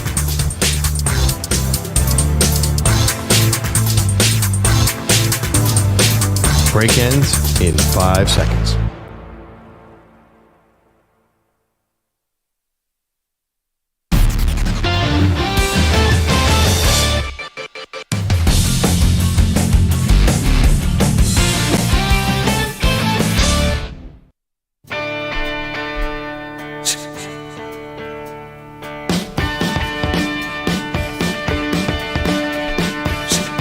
Well, it turns out CJ Stroud, Perloff, just like us.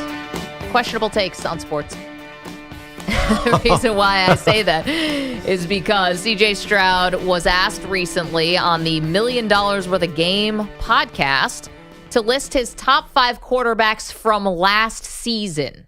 This is what it sounded like. Mahomes, Lamar, myself, Dak, Joey B.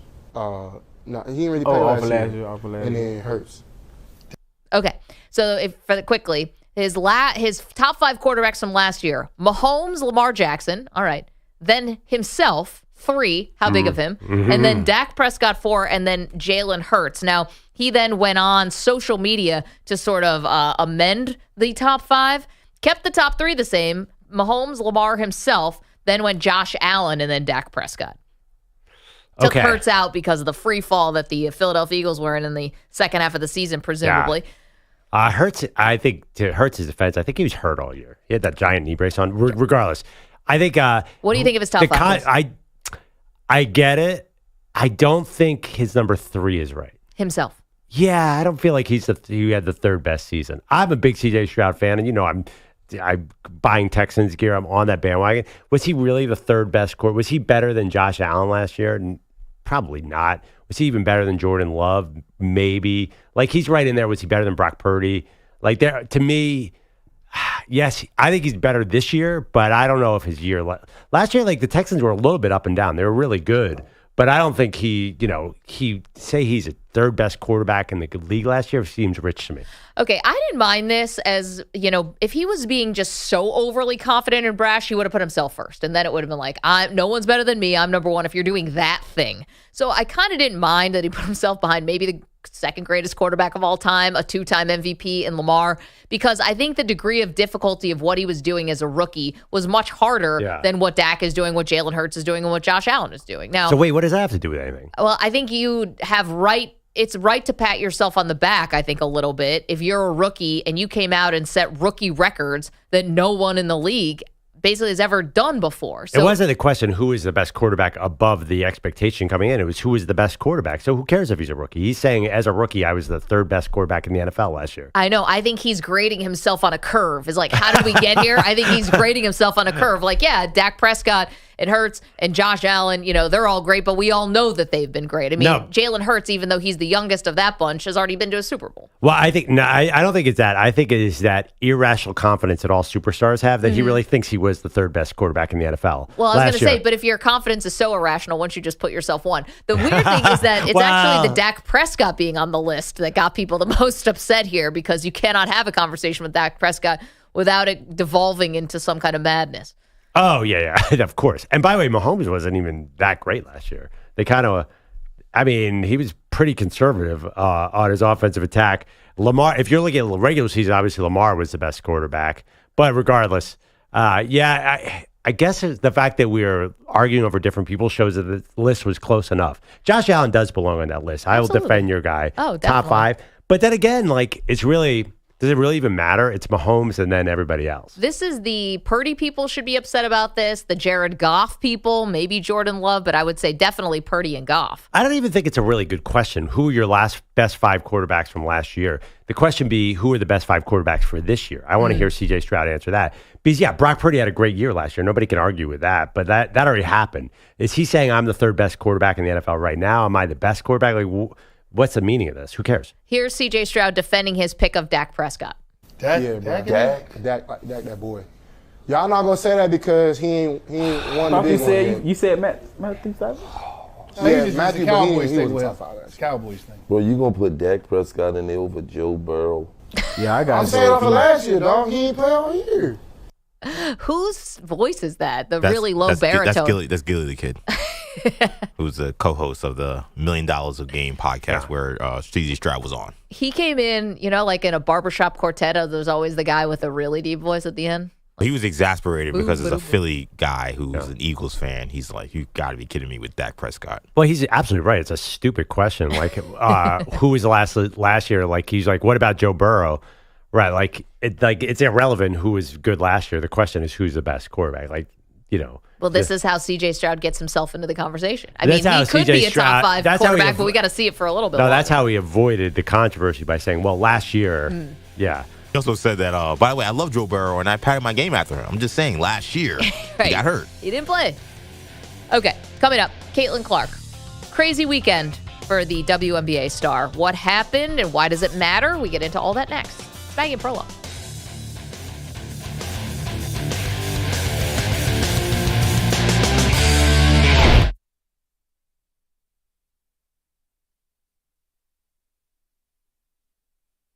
You're in a 5-minute break.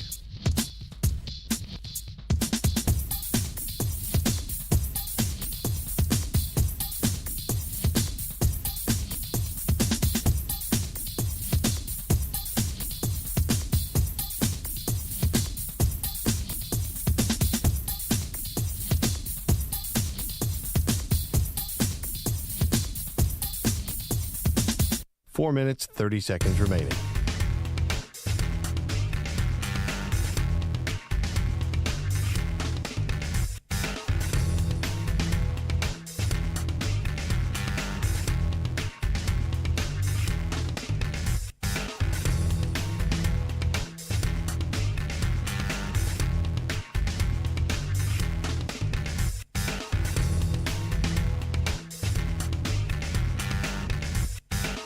Four minutes remaining.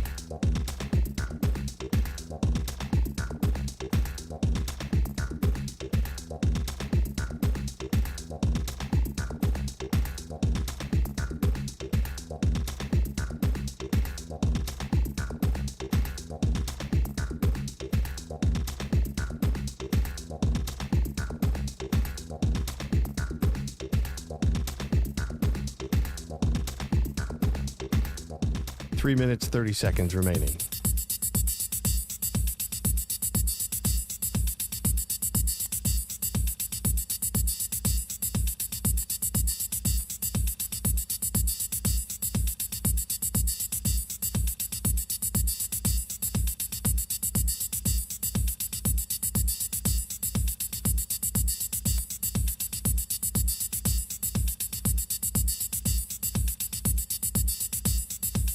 Three minutes remaining.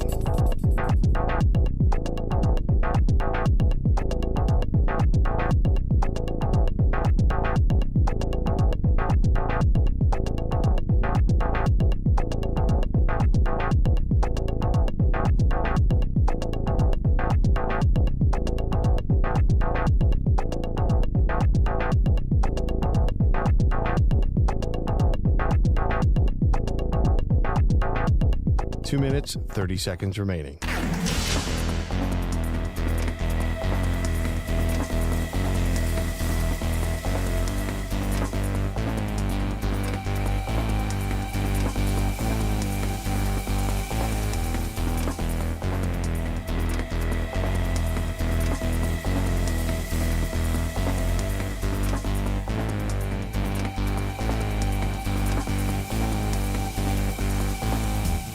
Two minutes remaining.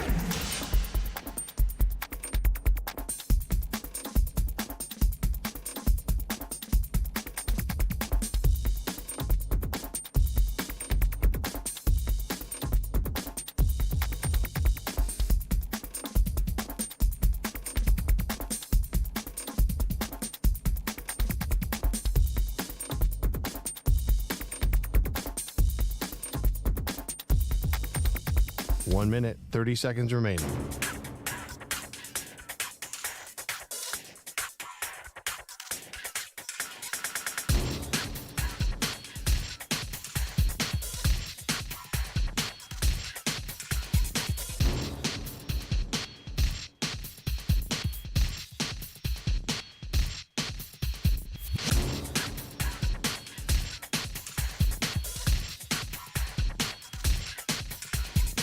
One minute remaining.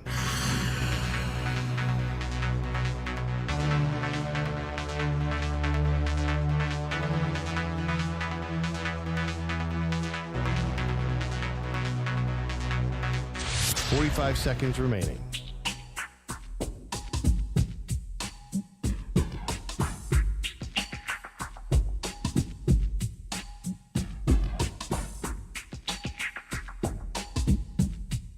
Thirty seconds remaining.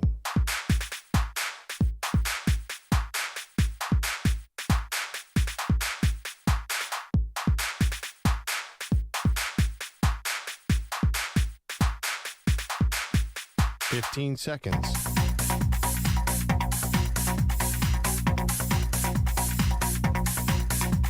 Break ends in 5 seconds.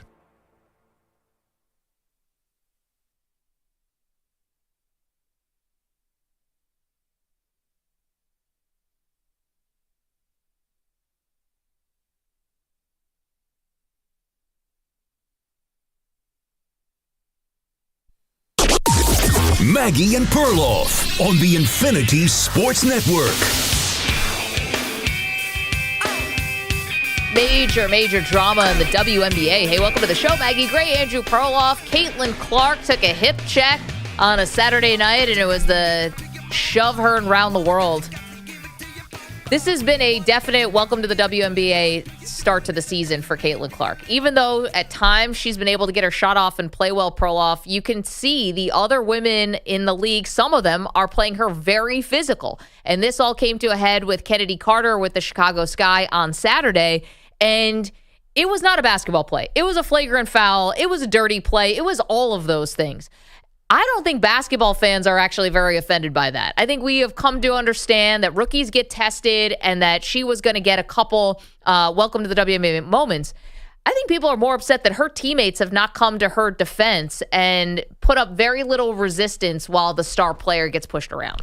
That's true, but I would disagree in a little bit. I do think there's way more going. There are many more layers to the story because there's also this idea that Caitlin Clark is supposed to be the savior of the sport and that some veterans resent that. Sure. It's overstating her influence on the game. So that's an interesting angle. I think the money that she's making so much money and she's not the best player, I think that's irritating the players. So I do think that there's an interesting dynamic to this, like not just the fact that the Fever players didn't stand up, which is kind of crazy, but also like the fact that the veteran players seem to be kind of punishing this person who's coming into the sport with a lot of hype and making everybody a lot of money. Is that fair? So there's so many different questions that come out of this dynamic. Yeah, you're right. But here's a question I would have for that. Everyone knows the importance of Caitlin Clark, and there's been many important women who have come before her. There'll be more that come after her. But here in this moment, she is very important to what the league is trying to get accomplished, which is more eyeballs.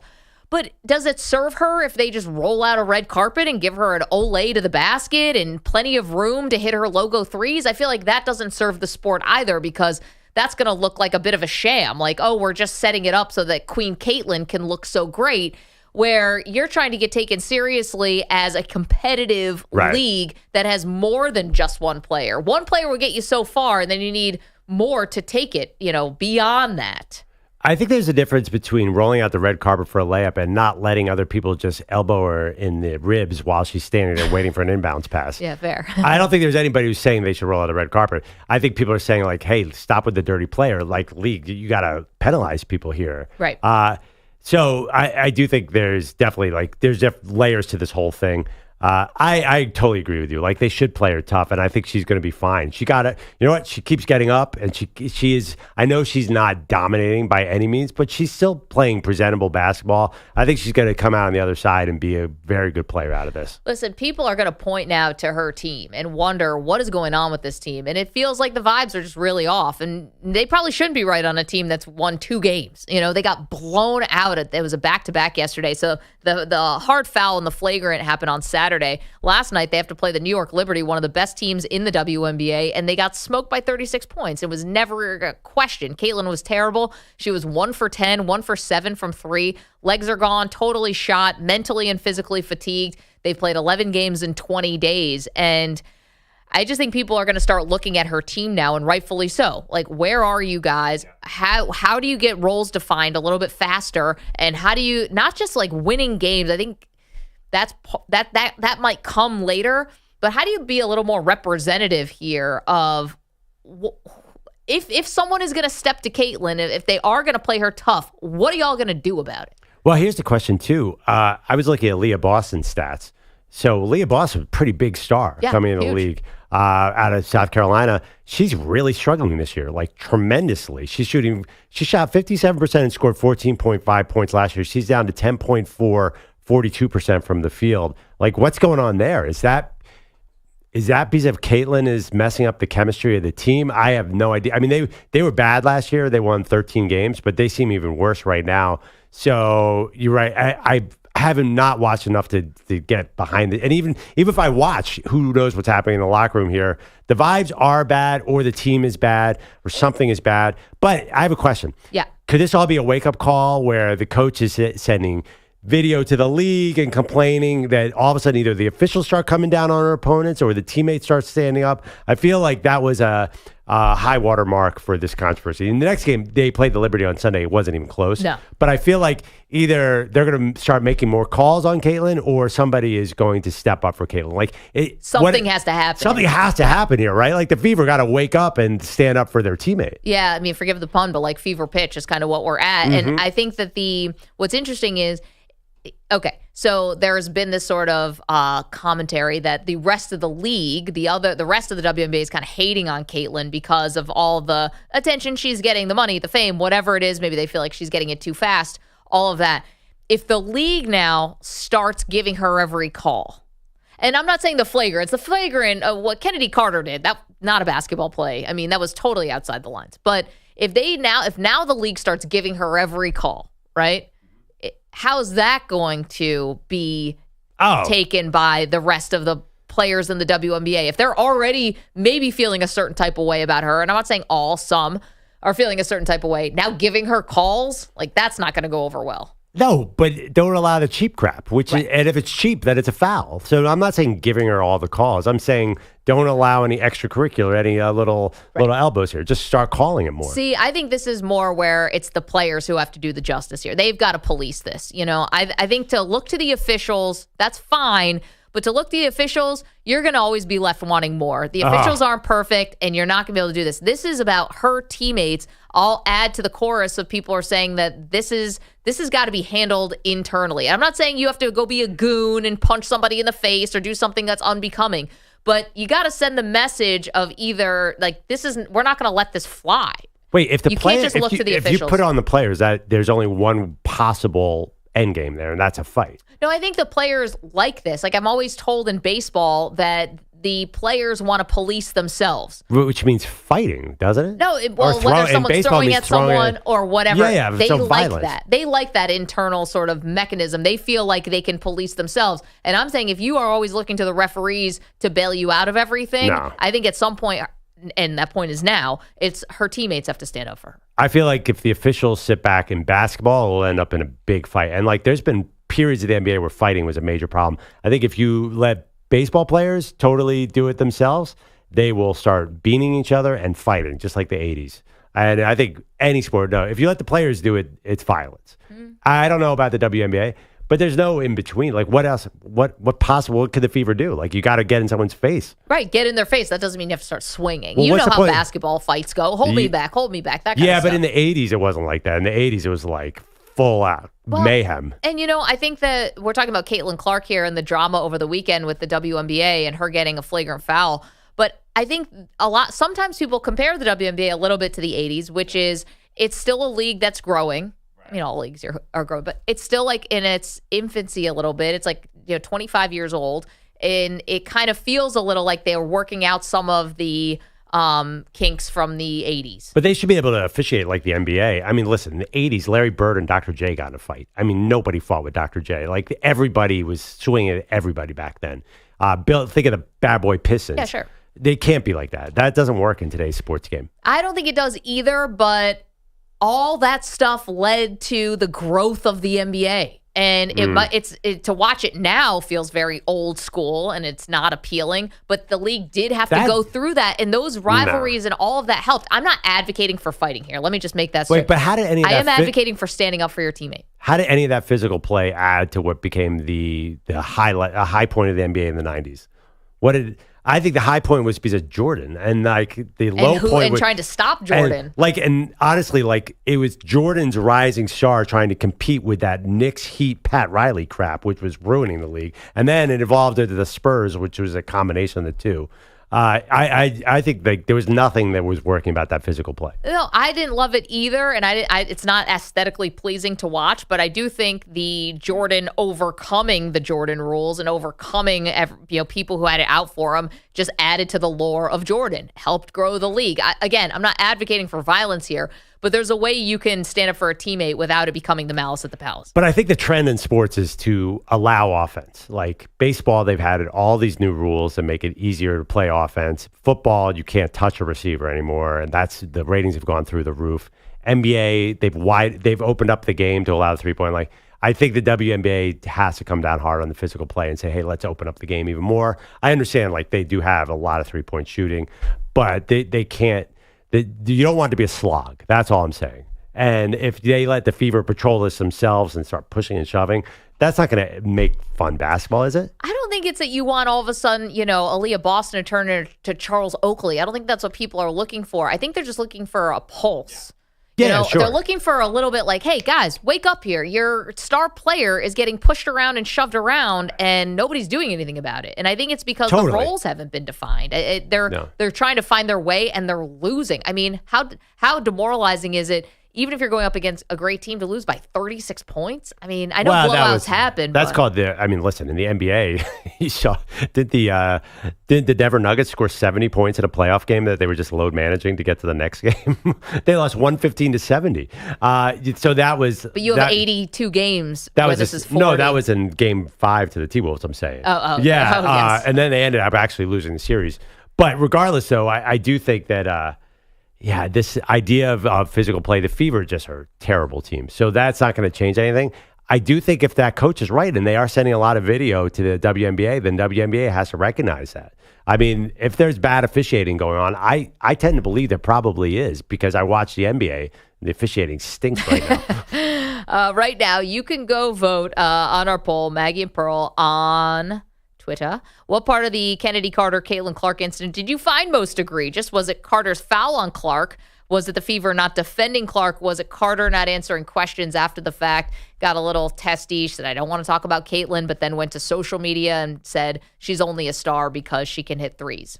So a little trash talk there. There was also another part of this, Angel Reese sort of emphatically clapping for her teammate Kennedy Carter when she fouled Caitlin Clark. And then there was this sort of weird flopping that Caitlin Clark got. I don't know how you describe it. Yeah. Angel Reese kind of touched her and she fell like a bowling pin. That was not a great look for Caitlin, but that almost felt like, there's some fight energy here. I don't think this rivalry, I mean, Chicago's not good either. Is this going to be the real rivalry we want? Well, I think Caitlin and Angel, that is, and this Really? ended up adding Kennedy Carter. But yeah, that was a huge part of the college football, the college basketball, of both tournaments that Caitlin was in. Right, but it doesn't feel like it's going to translate to the WNBA for some time. Like, don't they have to be good? Either one of them? Well, they could still keep a rivalry on their way up. Yeah, no, and even Angel Reese, like, it was like Kennedy Carter was such a big part of this. Angel Reese felt like an afterthought. That's true. Yeah. Well, Chicago's not that great either.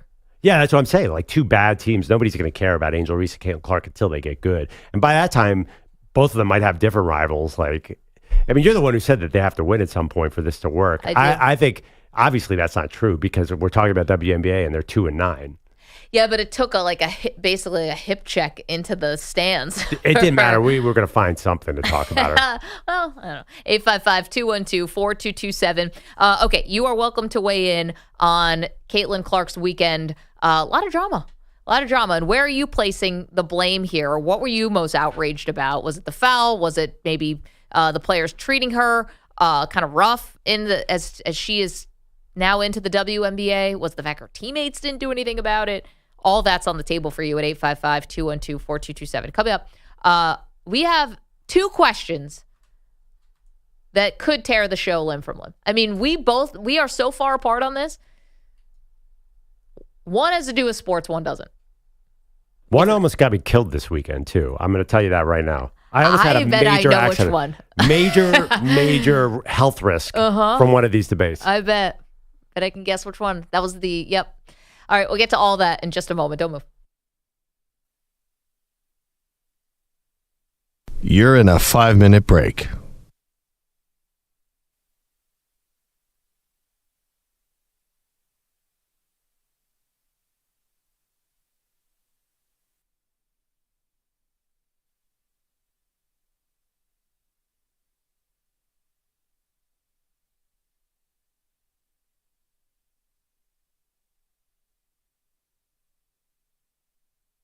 Four minutes, 30 seconds remaining.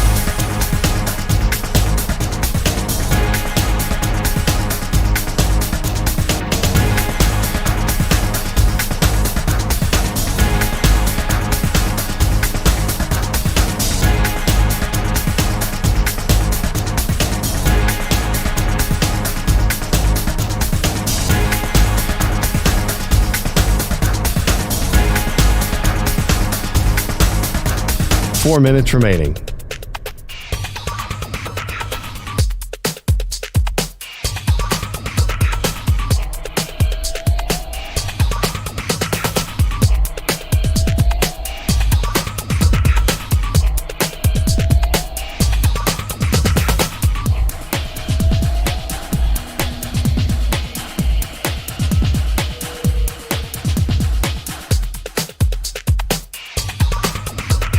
Three minutes, 30 seconds remaining.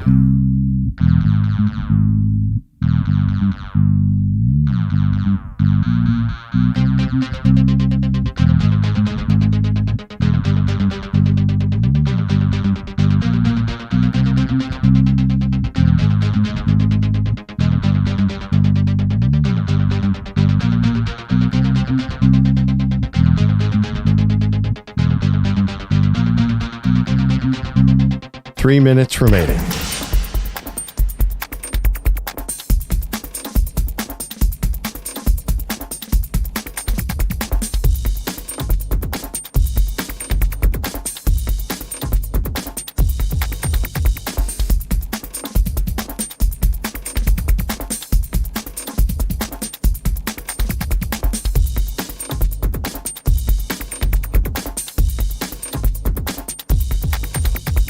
Two minutes, 30 seconds remaining.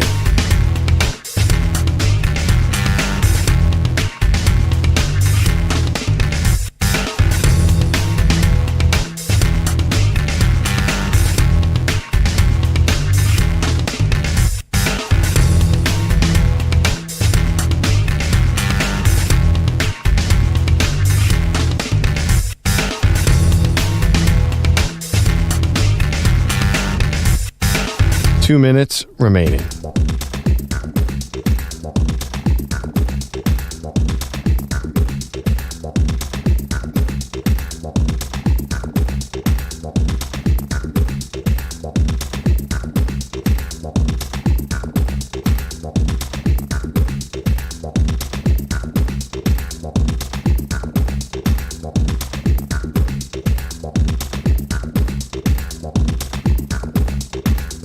1 minute, 30 seconds remaining.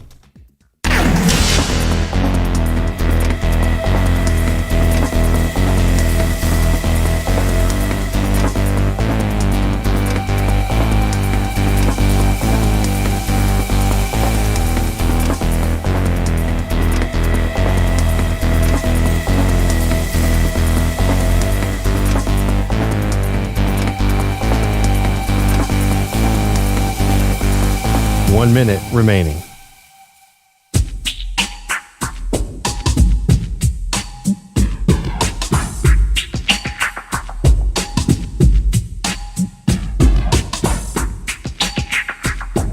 "45 seconds remaining.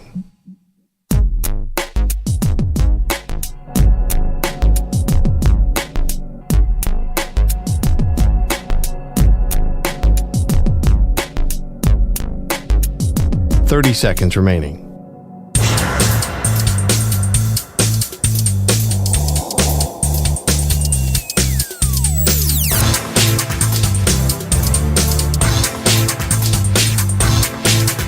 "15 seconds.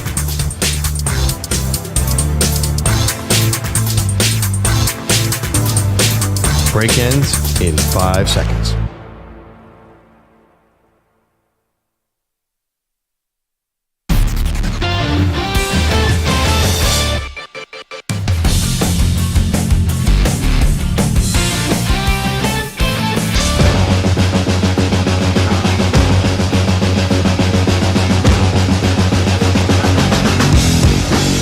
So every night we have a production call, EJ, Maggie, and I, and usually we'll get into some debates. Last night it just got heated. I mean, heated. There's some major differences behind the scenes on this show. Some things that some people do and others don't. It's causing a lot of trouble. It was a very interesting weekend on social media. Maggie, you want to break it down, some of the things that were going on? Well, yeah. I mean, it basically came down to Jason Kelce kind of setting the world on fire because someone said it looks like he doesn't wash his legs or feet. He's a pig. To which Kelce responded, "What kind of weirdo washes their feet?" I don't understand. Who doesn't wash their feet? Clean people. So you put soap on every inch of your body in the shower. And now we know that Perloff doesn't wash his feet just by the fact that you're because the questioning soap this. comes down your body. Okay, what happens if you're on the beach or like you've been outside walking barefoot? You still apply the same thing? Well, you wash your feet. 357 days a year, that is not a problem. I'm never walking barefoot around the city. Yeah, if I'm walking barefoot, Mac Holland style around New York City, I'm going to wash my feet. You need to go to the hospital for a tetanus shot. Explain this to me. You wash the bottom of your feet. Isn't that, how do you do it? You stand on one leg like a flamingo? Yes. I don't know if I'm capable of this. So can I actually be a little vulnerable with the audience on this one for a second? Yeah. I did not wash my feet till I saw my husband do it in the shower. And then I was like, oh, you wash your feet? Good for you. I'm going to start washing my feet. The bottom. The bottom. So. Like I was always washing my legs because I shave my legs. So you have to inherently put shaving cream and soap on your legs for women. So you're kind of closer to your feet. But I never really washed the bottom unless like I was on the beach or walking around barefoot. And I saw my husband do it. And I was like, that's smart. I'm going to do that. And I started washing my feet. And thankfully, we met almost 20 years ago, so I've been doing it for a while. I said this to my wife last night. I'm like, well, she's like, yeah, I sometimes wash my feet or often wash my feet. Well, how do you not slip? And she's like, well, you know, people sometimes have chairs in the shower. I'm like, yeah, 85-year-olds have chairs in the shower. Like, how am I supposed to do this? Women we shave. So, like, we're used to kind of being on one leg. Yeah. You can just hold on to the wall, you realize, right? You can hold on to the wall with one hand and then wash your feet with the other hand. So you wash your foot, and then your foot is all slippery on the bottom. I don't like this, what we're advising people to do here. You could easily fall, be that guy who falls in the shower. The other thing, too, is, like, then you wash your feet, then you put them down on the ground of the shower, so they're just picking up all the germs from the ground of the shower anyway. Well, I hope you're also washing the bathtub. Well, first of all, and what do you think? Then, if you are clean enough to wash your feet in the shower, I hope you're not ever taking a bath because there's nothing clean about that, right? Like Pete, you're judging me for this. Like, do you take a bath ever? When I need to, yes. Yeah, you're sitting in your own filth, dude. There's nothing clean about that. It's to soak. Oh, I agree. I love it. Usually when you take a bath, you soak. But it's not about clean. Okay, so if you want to get hygienic, you're not taking a bath. No, usually when you take a bath, you soak, and then after you let the shower water off. run down, take a shower. Yeah.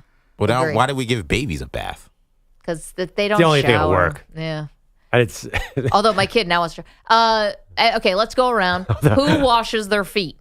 I'm putting my hand up. I don't do it every day, but I wash the bottom of my feet. Pete, you're with me on this? I do it for a normal Enough times. Right. Nico, you are up. EJ. I'm like a half. Like it's like sometimes I do, sometimes I don't. Always if there's like I'm in the sand or sand or whatever. Perloff's a no. Bogish? Yeah, like the rest of the crew, I do it on occasion, not every single time. But I do agree with Perloff's logic that all of the soap is running down through my feet, cleaning it on the way. Mm-hmm. As I clean the rest of my body. I get that. That makes sense. So wait, but do you guys scrub? I feel bad now. Like you scrub every inch of your body. Like I put body wash like all over, and it just sort of flows around the rest of the body. You don't loofah? No, I don't use it. Exfoliate? Yeah, because also too like washcloths used to be a thing, but then they sit there forever, and I don't know what's clean, and it's like it's disgusting. A black household, you gotta have a washcloth. That's just Yeah. a must. So washcloths happening in Stewart House. I've heard that before. We're washcloth people also, but also because I have to get all this makeup off my face every day, so I need the washcloth. Me too. I know. Pete, we've been trying to tell you. All right. Well. Okay, so that was one thing that we were very divided on for the show. We have another thing that we're very divided on for the show. Now, if you happen to be on social media this weekend, because I don't think this one made it to the broadcast, you may have noticed a particularly exuberant fan of the Edmonton Oilers. She was very pretty and very free with lifting up the sweater. All right. And there wasn't anything on underneath it. Okay? Debating how much I could admit to seeing this on social media. May have crossed my timeline once or 100 times. may have gotten it sent to you a couple dozen May have times. it memorized by now, may not. Check for all bookmarks. Yeah, right. Maybe trying to find this woman at all costs. You draw it from memory? Trying to find this woman. Police sketch artist. If she ever was on the loose, we definitely would have thousands and thousands of men who could probably properly identify her. Anyway, she was very exuberant about this, and it was a funny moment, I guess, and she flashed the camera. Okay. If you just didn't see the name on the sweater, and I said a over-exuberant hockey fan flashed the camera, do you think this hockey fan came from Florida or from Edmonton? Florida or I don't know how you, Alberta, whatever you want to say. I would have said this person was in Florida. I would have thought that the flashing fan would have come from Florida because A, you're wearing less clothes in Florida because it's so hot. Beach culture, bikinis, like you're already it's a very, party kind of atmosphere. Everyone's letting loose. It's Florida. There's no rules in Florida. Everybody knows that. I don't know enough about Edmonton to know about the party culture there, but if you just said, who's flashing their boobs? Yeah. Is it a fan in Florida or a fan in Edmonton? I'm going to say Florida. I picture Florida, because I've been to Heat games, like it's pretty bougie. Like Edmonton, I assume, is a little more blue collar. Like, yeah, let's go. And that equates to women flashing? I mean, I would have said Edmonton 10 out of 10 times. First of all, in Canada, they party. But they party in a more like I'm going to flash my boobs underneath my hockey sweater kind of way. Well, Florida, we know that now. Florida, they might wear a bikini and, it's about being seen. Where and do you think Girls Gone Wild was filmed? Not Saskatchewan. That's what I'm saying. Or anything. I didn't think so. I don't know. I mean, you guys have Probably a party. Florida, right? That being said, like they party in Canada. I'm going to just generalize, like, it is a party country. Well, we're picking up that. What did you think an Edmonton Oilers crowd was going to be like? I wouldn't be surprised if all of a sudden Edmonton's like the fastest growing city in the country because of this woman. Because she's one of many. They're just everywhere. No, I think she made an impression on people, is what I'm saying. I don't Good for even you, think- girl. Like, they don't even You got to flaunt it. Do they even put a camera into the crowd of the Florida Panthers? I don't even know. I have no sense of what a Florida Panthers crowd is like. I'm not sure. It's But- usually half the other team. So Yeah, it's a I good was about to chance that say. Oiler fans I was about being to say you there might have more proves Edmonton out. fans in Florida. I'm just saying I associate Florida with a little more spring break, a little more, again, Florida, there's no rules. We learned that during the pandemic. Yeah, but Miami's fancy, right? Don't you guys think They're of not Miami? in Miami, though. And Sunrise. Yeah, this This is is not a Fort Miami. Lauderdale crowd. I was just asking Maggie about that in the break. What does that mean? Fort Lauderdale. Yeah, it's Fort not. Lauderdale's super nice. Right, but it's just not Miami. This is not the Heat. They play in a completely different. Like they literally play on the edge of the Everglades. They were making fun of it in this series. This is not a Miami franchise. I'm not arguing with you. I'm asking for information here. No, okay. This is Sunrise, Florida. Like, it's not Miami proper, nothing. It's What's not, the major city, though? It is Miami, right? It's not. Is it close? No, you fly to Fort Lauderdale to get to there. Okay. Well, Fort Lauderdale, same thing. No, I mean, no. Miami, Fort Lauderdale. So what does that mean? The Dolphins are Fort Lauderdale Dolphins? Well, of course they're the same thing. I think so. They're what, 45 minutes to an hour away from each other. They're close enough. About 45. I've done that drive. It depends on traffic. It doesn't have to be 45. But it's not. No, but the 9 Hard minutes. Rocks in Hollywood, which is right there, there's definitely a party vibe going on. Yeah, there's a lot of nanas and stuff like that, but there's a party vibe. So if I asked you which female fan was going to flash the audience, what hockey fan, I think I'm right to say it would have been the Florida Panthers fan. I was surprised it was the woman from Edmonton. Can we run a test about this? Or no? Throw a poll out there. Throw a poll. Anyway, congrats to that lady. You're famous. Bogus is here with headlines. Did anyone else want to weigh in on that? I mean, I agree with Perloff. I would have thought Edmonton. Yeah, I mean, Edmonton, like that. First of all, the fans at Edmonton are crazy. Yeah. That one guy, they keep going to this one guy who's face painted. Canada's been waiting a long time. I feel like there's going to be a lot of naked women if they actually pull this off. I got to do some more research. Let me check that video again. Yeah. Don't worry. A couple hundred people will send it to you. No worries about that. All right. What are the headlines today? Maybe Vikings fans are flashing in celebration because Justin Jefferson just got paid, and historically so. He and the Vikings have reportedly granted a 4-year extension that guarantees him $110 million. Wow. Jefferson is not just the highest paid receiver, he is also the highest paid non-quarterback in the league.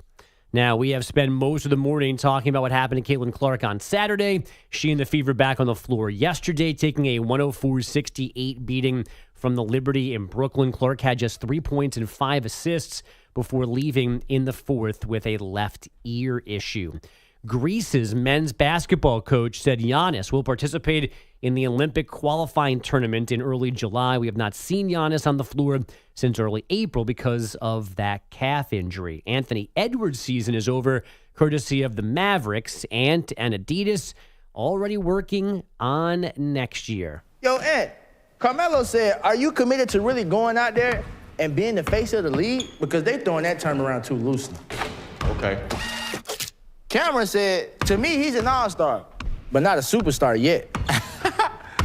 Buddy, it is what it ain't. Yeah, so this is an Adidas commercial with a little receipt machine spitting out critiques of Anthony Edwards as the fuel for his improvement, I guess. And they curse in the commercial? They curse in the commercial. Wow. The one receipt that you heard read was from Cameron the rapper. Much like Tommy Pham, he trains for this. Wrong with Ant-Man? Gave him his props. Homie got love from me. New commercial, y'all ain't got love for me. He shot a jump shot and said, buddy. The receipt reader looking like buddy. All right. The floor is yours. What? I like it from Cameron.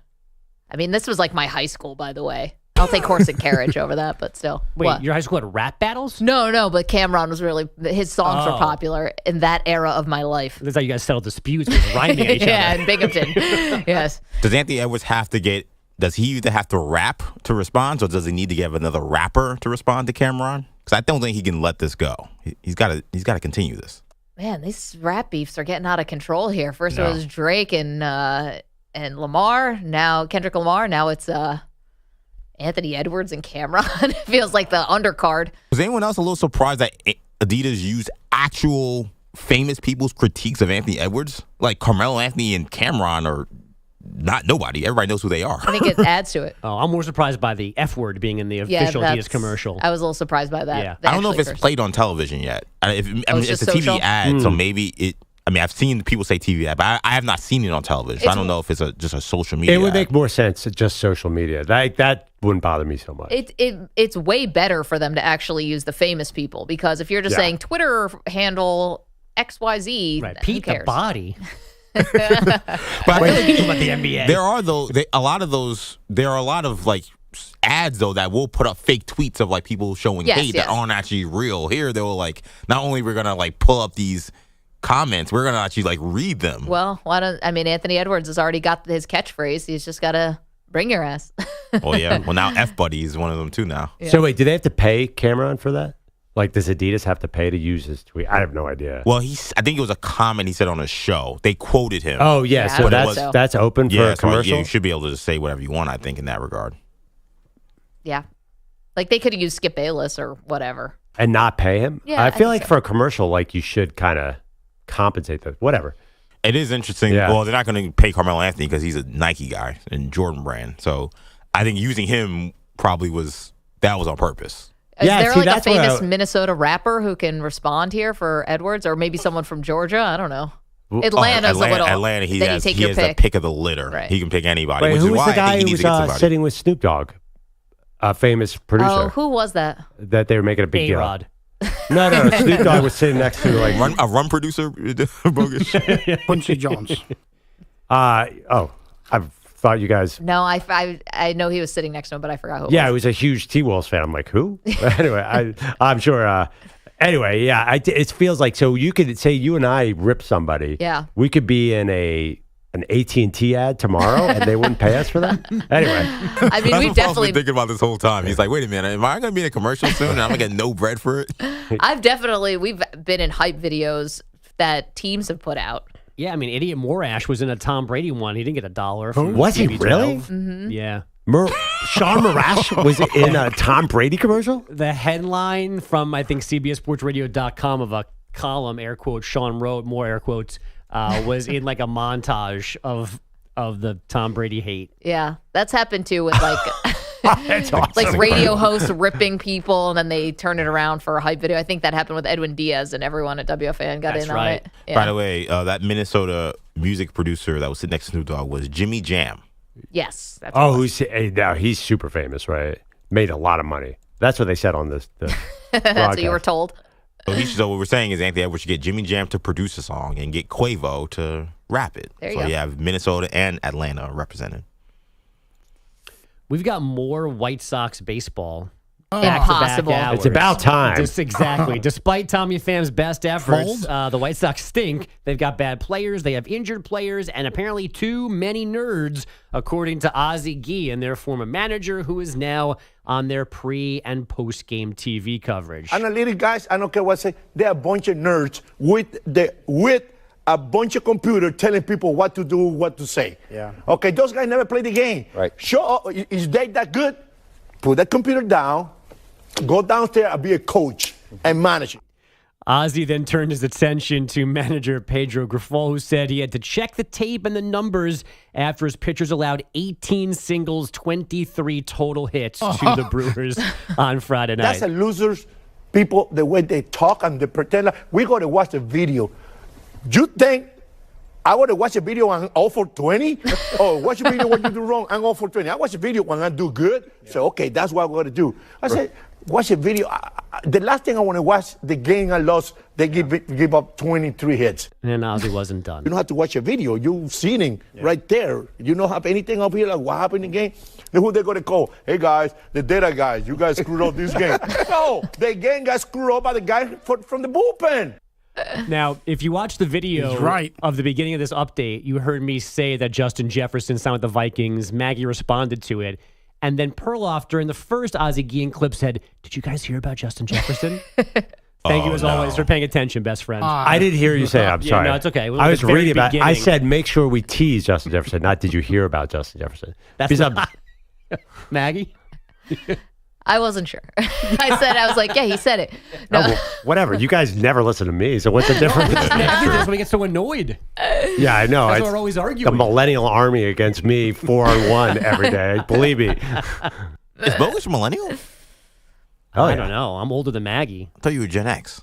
I'm a millennial. I couldn't care less about that stuff, so I don't No, but even know. he's got millennial energy. I agree with What that. year were you born? 80. You're just in. Really? Is it 80? It's 80, technically. Oh, wow. Okay. You're safe at home. 79. Unlike the White Sox, who can't score a run. Who want to fight people, their former managers ripping their current manager. That is pretty funny. I mean, it's funny too. Like, it's do you burn the tape and bury the tape, or do you actually watch when you get smoked like that? I thought it was funny. He was like, "Why do I have to call the data people when I saw my team give up 23 hits? Yo, what happened? How did this go wrong?" Ozzie's the best. And by the way, who thought in this segment, by the way, that we'd have an F-bomb dropped and it was not Ozzie Guillen, it was Anthony Edwards? That's an upset. Last thing from me, Pete's got more time to not bet on Mike Tyson knocking out Jake Paul. Their sham of a fight on July 20th in Dallas postponed after we were done with the show on Friday because of Tyson's recent ulcer flare-up. His camp said a checkup with doctors on Thursday led those doctors to say Tyson should only do light training for the next few weeks, so he wouldn't be ready to fight.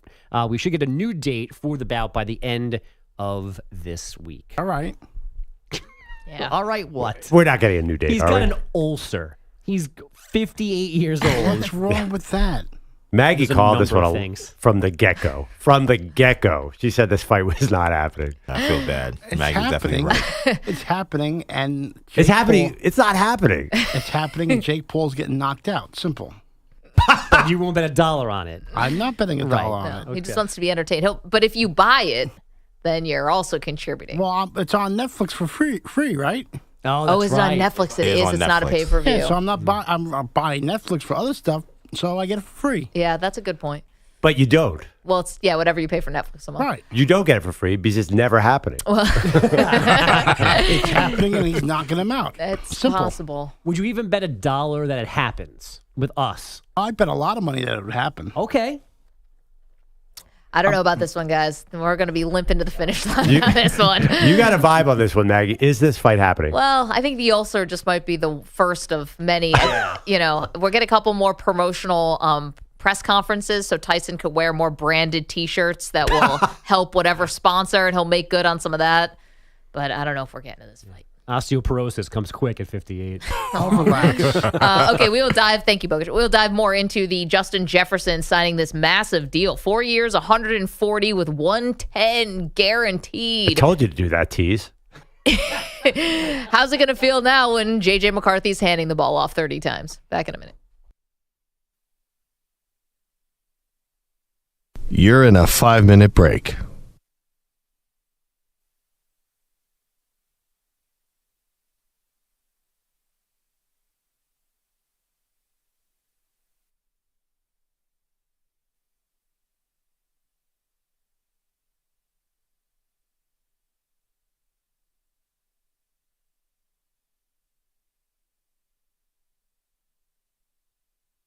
Four minutes, 30 seconds remaining.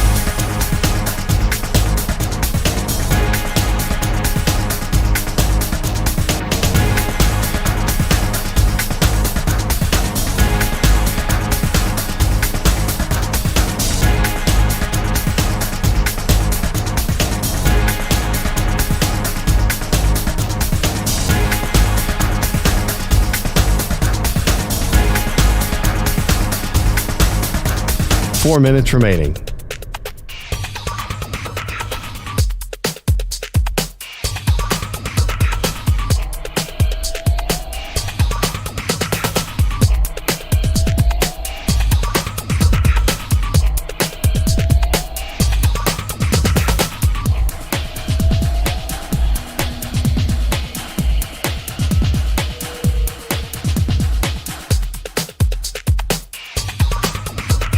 Three minutes, 30 seconds remaining.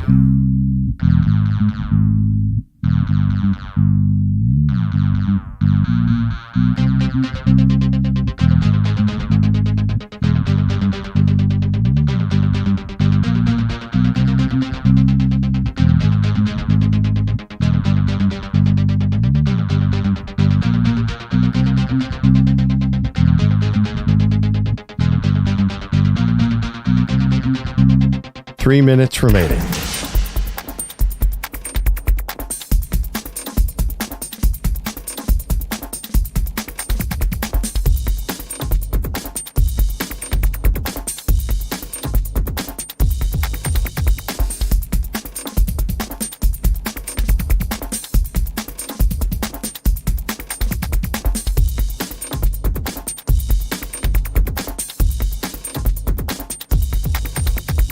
Two minutes, 30 seconds remaining.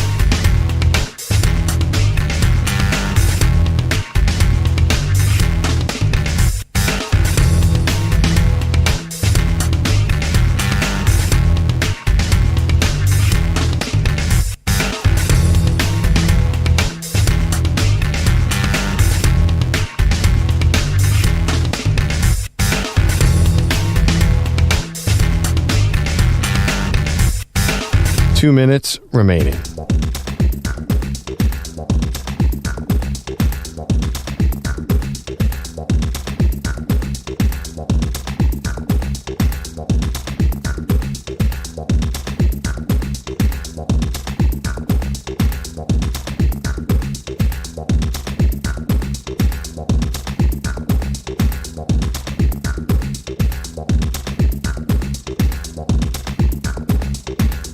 One minute, 30 seconds remaining.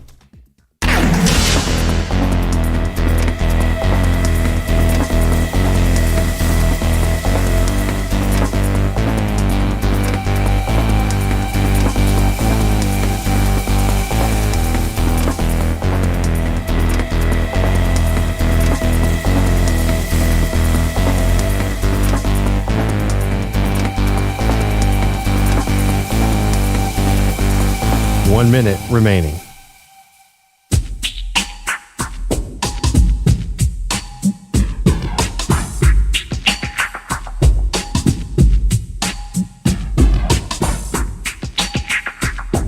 $45 seconds remaining.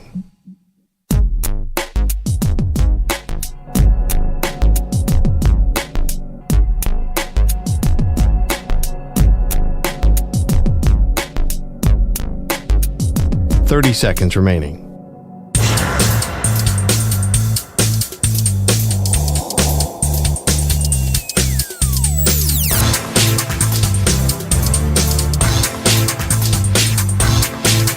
$15 seconds.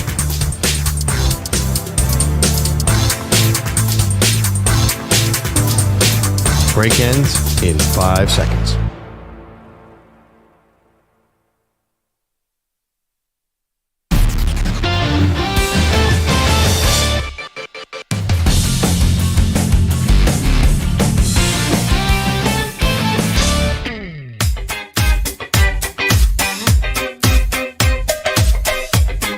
Well, congrats to Justin Jefferson. Very rich man as of today. New deal with the Minnesota Vikings. It's 4 years, $140 with $110 guaranteed, Pearl. This is what we've been waiting for. We're wondering maybe what the holdup was. We've been talking about this for quite some time, but it does get done.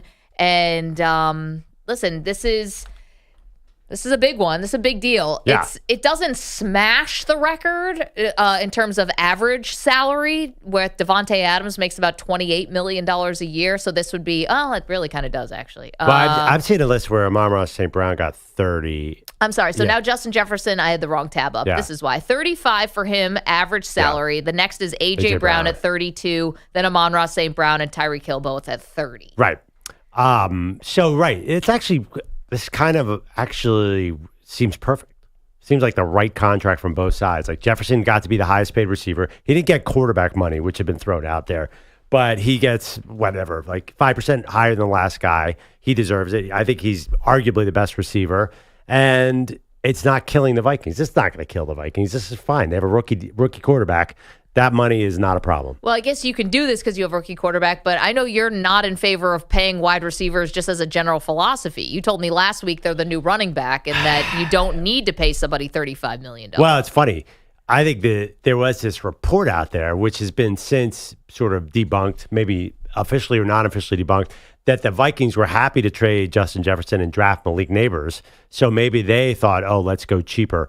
But I think that the Vikings actually played a little bit of hardball here because Justin Jefferson wanted 40 reportedly, and they came down to a more normal 35. I'm okay with that. It's not going to kill me. You can have one receiver at 30. I'll give you that. Now, if you're the Niners, you can't have two $30 million receivers. You can't have Debo and Ayuk both getting $30 million. That's just way too much. So depending on the team, if you have a rookie quarterback or a rookie deal, 5 years, then it's okay to pay the receiver. I generally would not go out there and invest all my cap into receivers unless you're in that situation. Okay, so here's my question. I got two questions for them. Yeah. One, is J.J. McCarthy starting this year for the Vikings? Because he just spent 2 years in Michigan where he was handing the ball off as a starter. So is he capable of, I don't know. I don't know what this is going to look like with J.J. McCarthy if they're going to be a passing offense, which I imagine you're going to be if you're paying one receiver $35 million a year and it's Justin Jefferson, and then you also have Jordan Addison and you've got Hawkinson. So this is going to have to be a passing offense, and we haven't seen J.J. McCarthy carry that kind of load yet. So that would be my one question. And then obviously, because we're always about what's next, what does this mean for CeeDee Lamb? Yeah. I mean, if Jerry Jones thought he was getting away with not paying this, I mean, he's going to at least match it at 35, right? No. You don't think so? No, I think Jefferson's better than Lamb. If he should not match it, CeeDee Lamb is not Justin Jefferson. Yeah, but the better doesn't always mean you're not getting paid more. Usually it's just the next man up. Jared Goff isn't better than Patrick Mahomes, but he's the next guy up, and he gets the raise. Well, if that's the case, if Lamb wants 35, then that's a hard no. Definitely move on. Right? I mean, would you pay CeeDee Lamb 35? Did you watch the playoff game? Yeah, no, I wouldn't. But again, I watched Justin Jefferson in a game they lost to the Giants at home. So I mean, you know the difference between those two players. I do know the difference. But if you're just asking me to grade on a playoff game, I watched two guys struggle in a playoff game. I'd be shocked if CeeDee Lamb got more than Justin Jefferson. I mean, I know it's next man up at quarterback, but was he getting A.J. Brown money at 32? Justin Jefferson, by the way, got paid today. I think it could easily come in at 32 for CeeDee Lamb, and he'll take that. There's no way he gets 35. It's still a lot. One thing, too, about that. $3 million here or there. This is still a ton of money for a wide receiver. Passing offense, you're going to pay. You're going to have to pay up for Lamb. The passing offense thing, listen, Jim Harbaugh took over with the Chargers, and he's got one of the stud quarterbacks in the league, and every indication is I want to turn into a running team. So I think there's an issue of. But they're not paying a wide receiver $35 million a year. But they're paying a quarterback $50 million a year, and they're investing in nothing but the run game. So that's a weird investment. The point is, when you do pass, you have to maximize it. So I think it'll actually help McCarthy, and we'll have Jefferson. Right now, Jefferson goes out on a pass pattern, even with Jordan Addison there, and there's two guys following him. I think it would help Justin Jefferson if they establish a really good run game too. So I think it's okay to pay a receiver if you're not going to be the Miami Dolphins. Well, actually, they're a run team, but you don't have to pass the ball just because you have this. I think Jefferson's got his money. He doesn't need 150 catches to be happy. He's do what's best for the team here. Otherwise, what do you got? You need Jefferson to help everybody. Yeah, I'd never want to presume that a wide receiver is going to be be just because they've got money if they're not getting the kind of touches. I mean, but Justin Jefferson's probably thinking he's going to the Hall of Fame if he keeps this up. So you need a quarterback to get you the ball. Yeah, he could dip by 20% and still make the Hall of Fame. But as far as J.J. McCarthy, I totally understand what you're saying, but that's why they paid him. I mean, they paid him to say, hey, we're giving you $35 million a year. Just this might be a bit of a growing pain here, but we think this is a better guy to get the ball. And besides, what's the other option on the roster right now? Who? Jordan Addison? No, for quarterback. Oh, Sam Darnold? So that's the best argument for J.J. McCarthy. I guess. Yes, I know. Darnold can be a rough watch. I think that's why they had to pay him 35 because they let his guy Kirk go, so they had to keep him happy. They're we're not going to pay Kirk Cousins. Don't you think? I know what you're saying. Well, if he wanted 40, then he's taking less. Right. But don't you think the Vikings kind of were pinned into this? They can't let Justin Jefferson and Kirk Cousins go, right? Definitely. I mean, listen, this is fine. I'm fine with it. Justin Jefferson's 25. J.J. McCarthy's 22? It's not like they're that far apart in age. You're thinking that they're going to grow together and hopefully be together for the next 10 years. That's the idea. Not to mention, I think Kevin O'Connell, coach, they'd like it if J.J. McCarthy looked okay this year. If he does start, I think we know you saw Josh Allen's with Stephon Diggs, my guy Jalen Hurts with A.J. Brown. That elite receiver is a huge difference maker for a guy like J.J. McCarthy. By the way, there's a chance J.J. McCarthy is going to come out and just fling it all over the yard. There is. There's a possibility. He had a good arm as a recruit. He can make all the throws. Wouldn't that be funny if he just came out there? He became the best passer of the class? Or the most prolific, just threw the ball 35 times a game. I mean, Kevin O'Connell, he likes to throw it. No doubt. So that's the news from today, Justin Jefferson. And how do we know that Jefferson got this new contract? It wasn't Schefter, it wasn't Diana Rossini, it wasn't any of the Ian Rappaports. It was Justin Jefferson himself. Here's a little of Jefferson on Instagram. The time has finally come. The deal I've been waiting for since I was a little kid. Being doubted my whole career, not being highly recruited, not being the first receiver off the draft board. This whole journey wasn't easy for me. Kevin O'Connell, Kwesi, the Wilfs, I appreciate y'all for giving me this opportunity. Ben, my agent, thank you for getting this deal done. Last but not least, thank you to the fans. Y'all set the tone, y'all set the mood, y'all set the energy, and I'm definitely excited to set that energy for 5 more years. Thank you, all of the ones that supported me throughout the whole way. This is the start of it, but we ain't done yet. Great. The video is him like in some kind of shed, and it's like a single light bulb that's just like naked, like there's no cover over it, and he's got some of his awards that are behind him, and one of them is like a Nickelodeon award. It's an interesting look, but I thought it was pretty cool. Yeah, that's funny.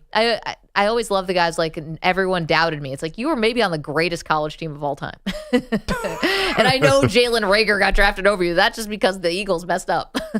Yeah, I mean, what was he, the third best receiver, fourth receiver picked in that draft? It wasn't like he was. Yeah, by the way, he was clearly the number 2 receiver on that particular college team. Like that was Jamar Chase's team. I know, but I'm just saying it's not like he was this like out of nowhere. Like, man, where'd Justin Jefferson come from? It's like, oh right, catching touchdown passes from Joe Burrow in college. What do you go 22 overall? That's enough for Baltimore. You think so? Today. Nowadays, yes. No, and Jamar Chase is going to be up for a big contract now soon. Yep. You think he's looking at that 35? I'm actually looking at Minnesota. So they signed Aaron Jones to play running back. They were 5th in the league in pass attempts last year, and that was only with half a season of Kirk Cousins. Wouldn't it be? I mean, Aaron Jones. What do we got? 4, 5, 8 games out of him. So, and they have no backup. Ty Chandler's a backup. Like this still could be. This could be a bit. He might not go down in targets, Maggie. It's interesting. I'm very curious how you approach this with an unknown at quarterback. And that is a great question. I want to revisit this. Is $35 million enough if you don't get the targets, or are you still going to complain? Can you complain after being the richest non-quarterback? Also, could this set up maybe for J.J. McCarthy to win Rookie of the Year? If he's going to be throwing the ball like this? Oh, that's rich. Ooh, I don't know. Thank you, E.J. Stewart. Thank you to Pete Bellotti. Nico's back there somewhere. Thank you to Andrew Bogish, Andrew Kaplan, the Weedos, the Coffee Drinkers. So much fun today. Thank you to Rami. He's running our stream. What a great job he's doing. See you tomorrow.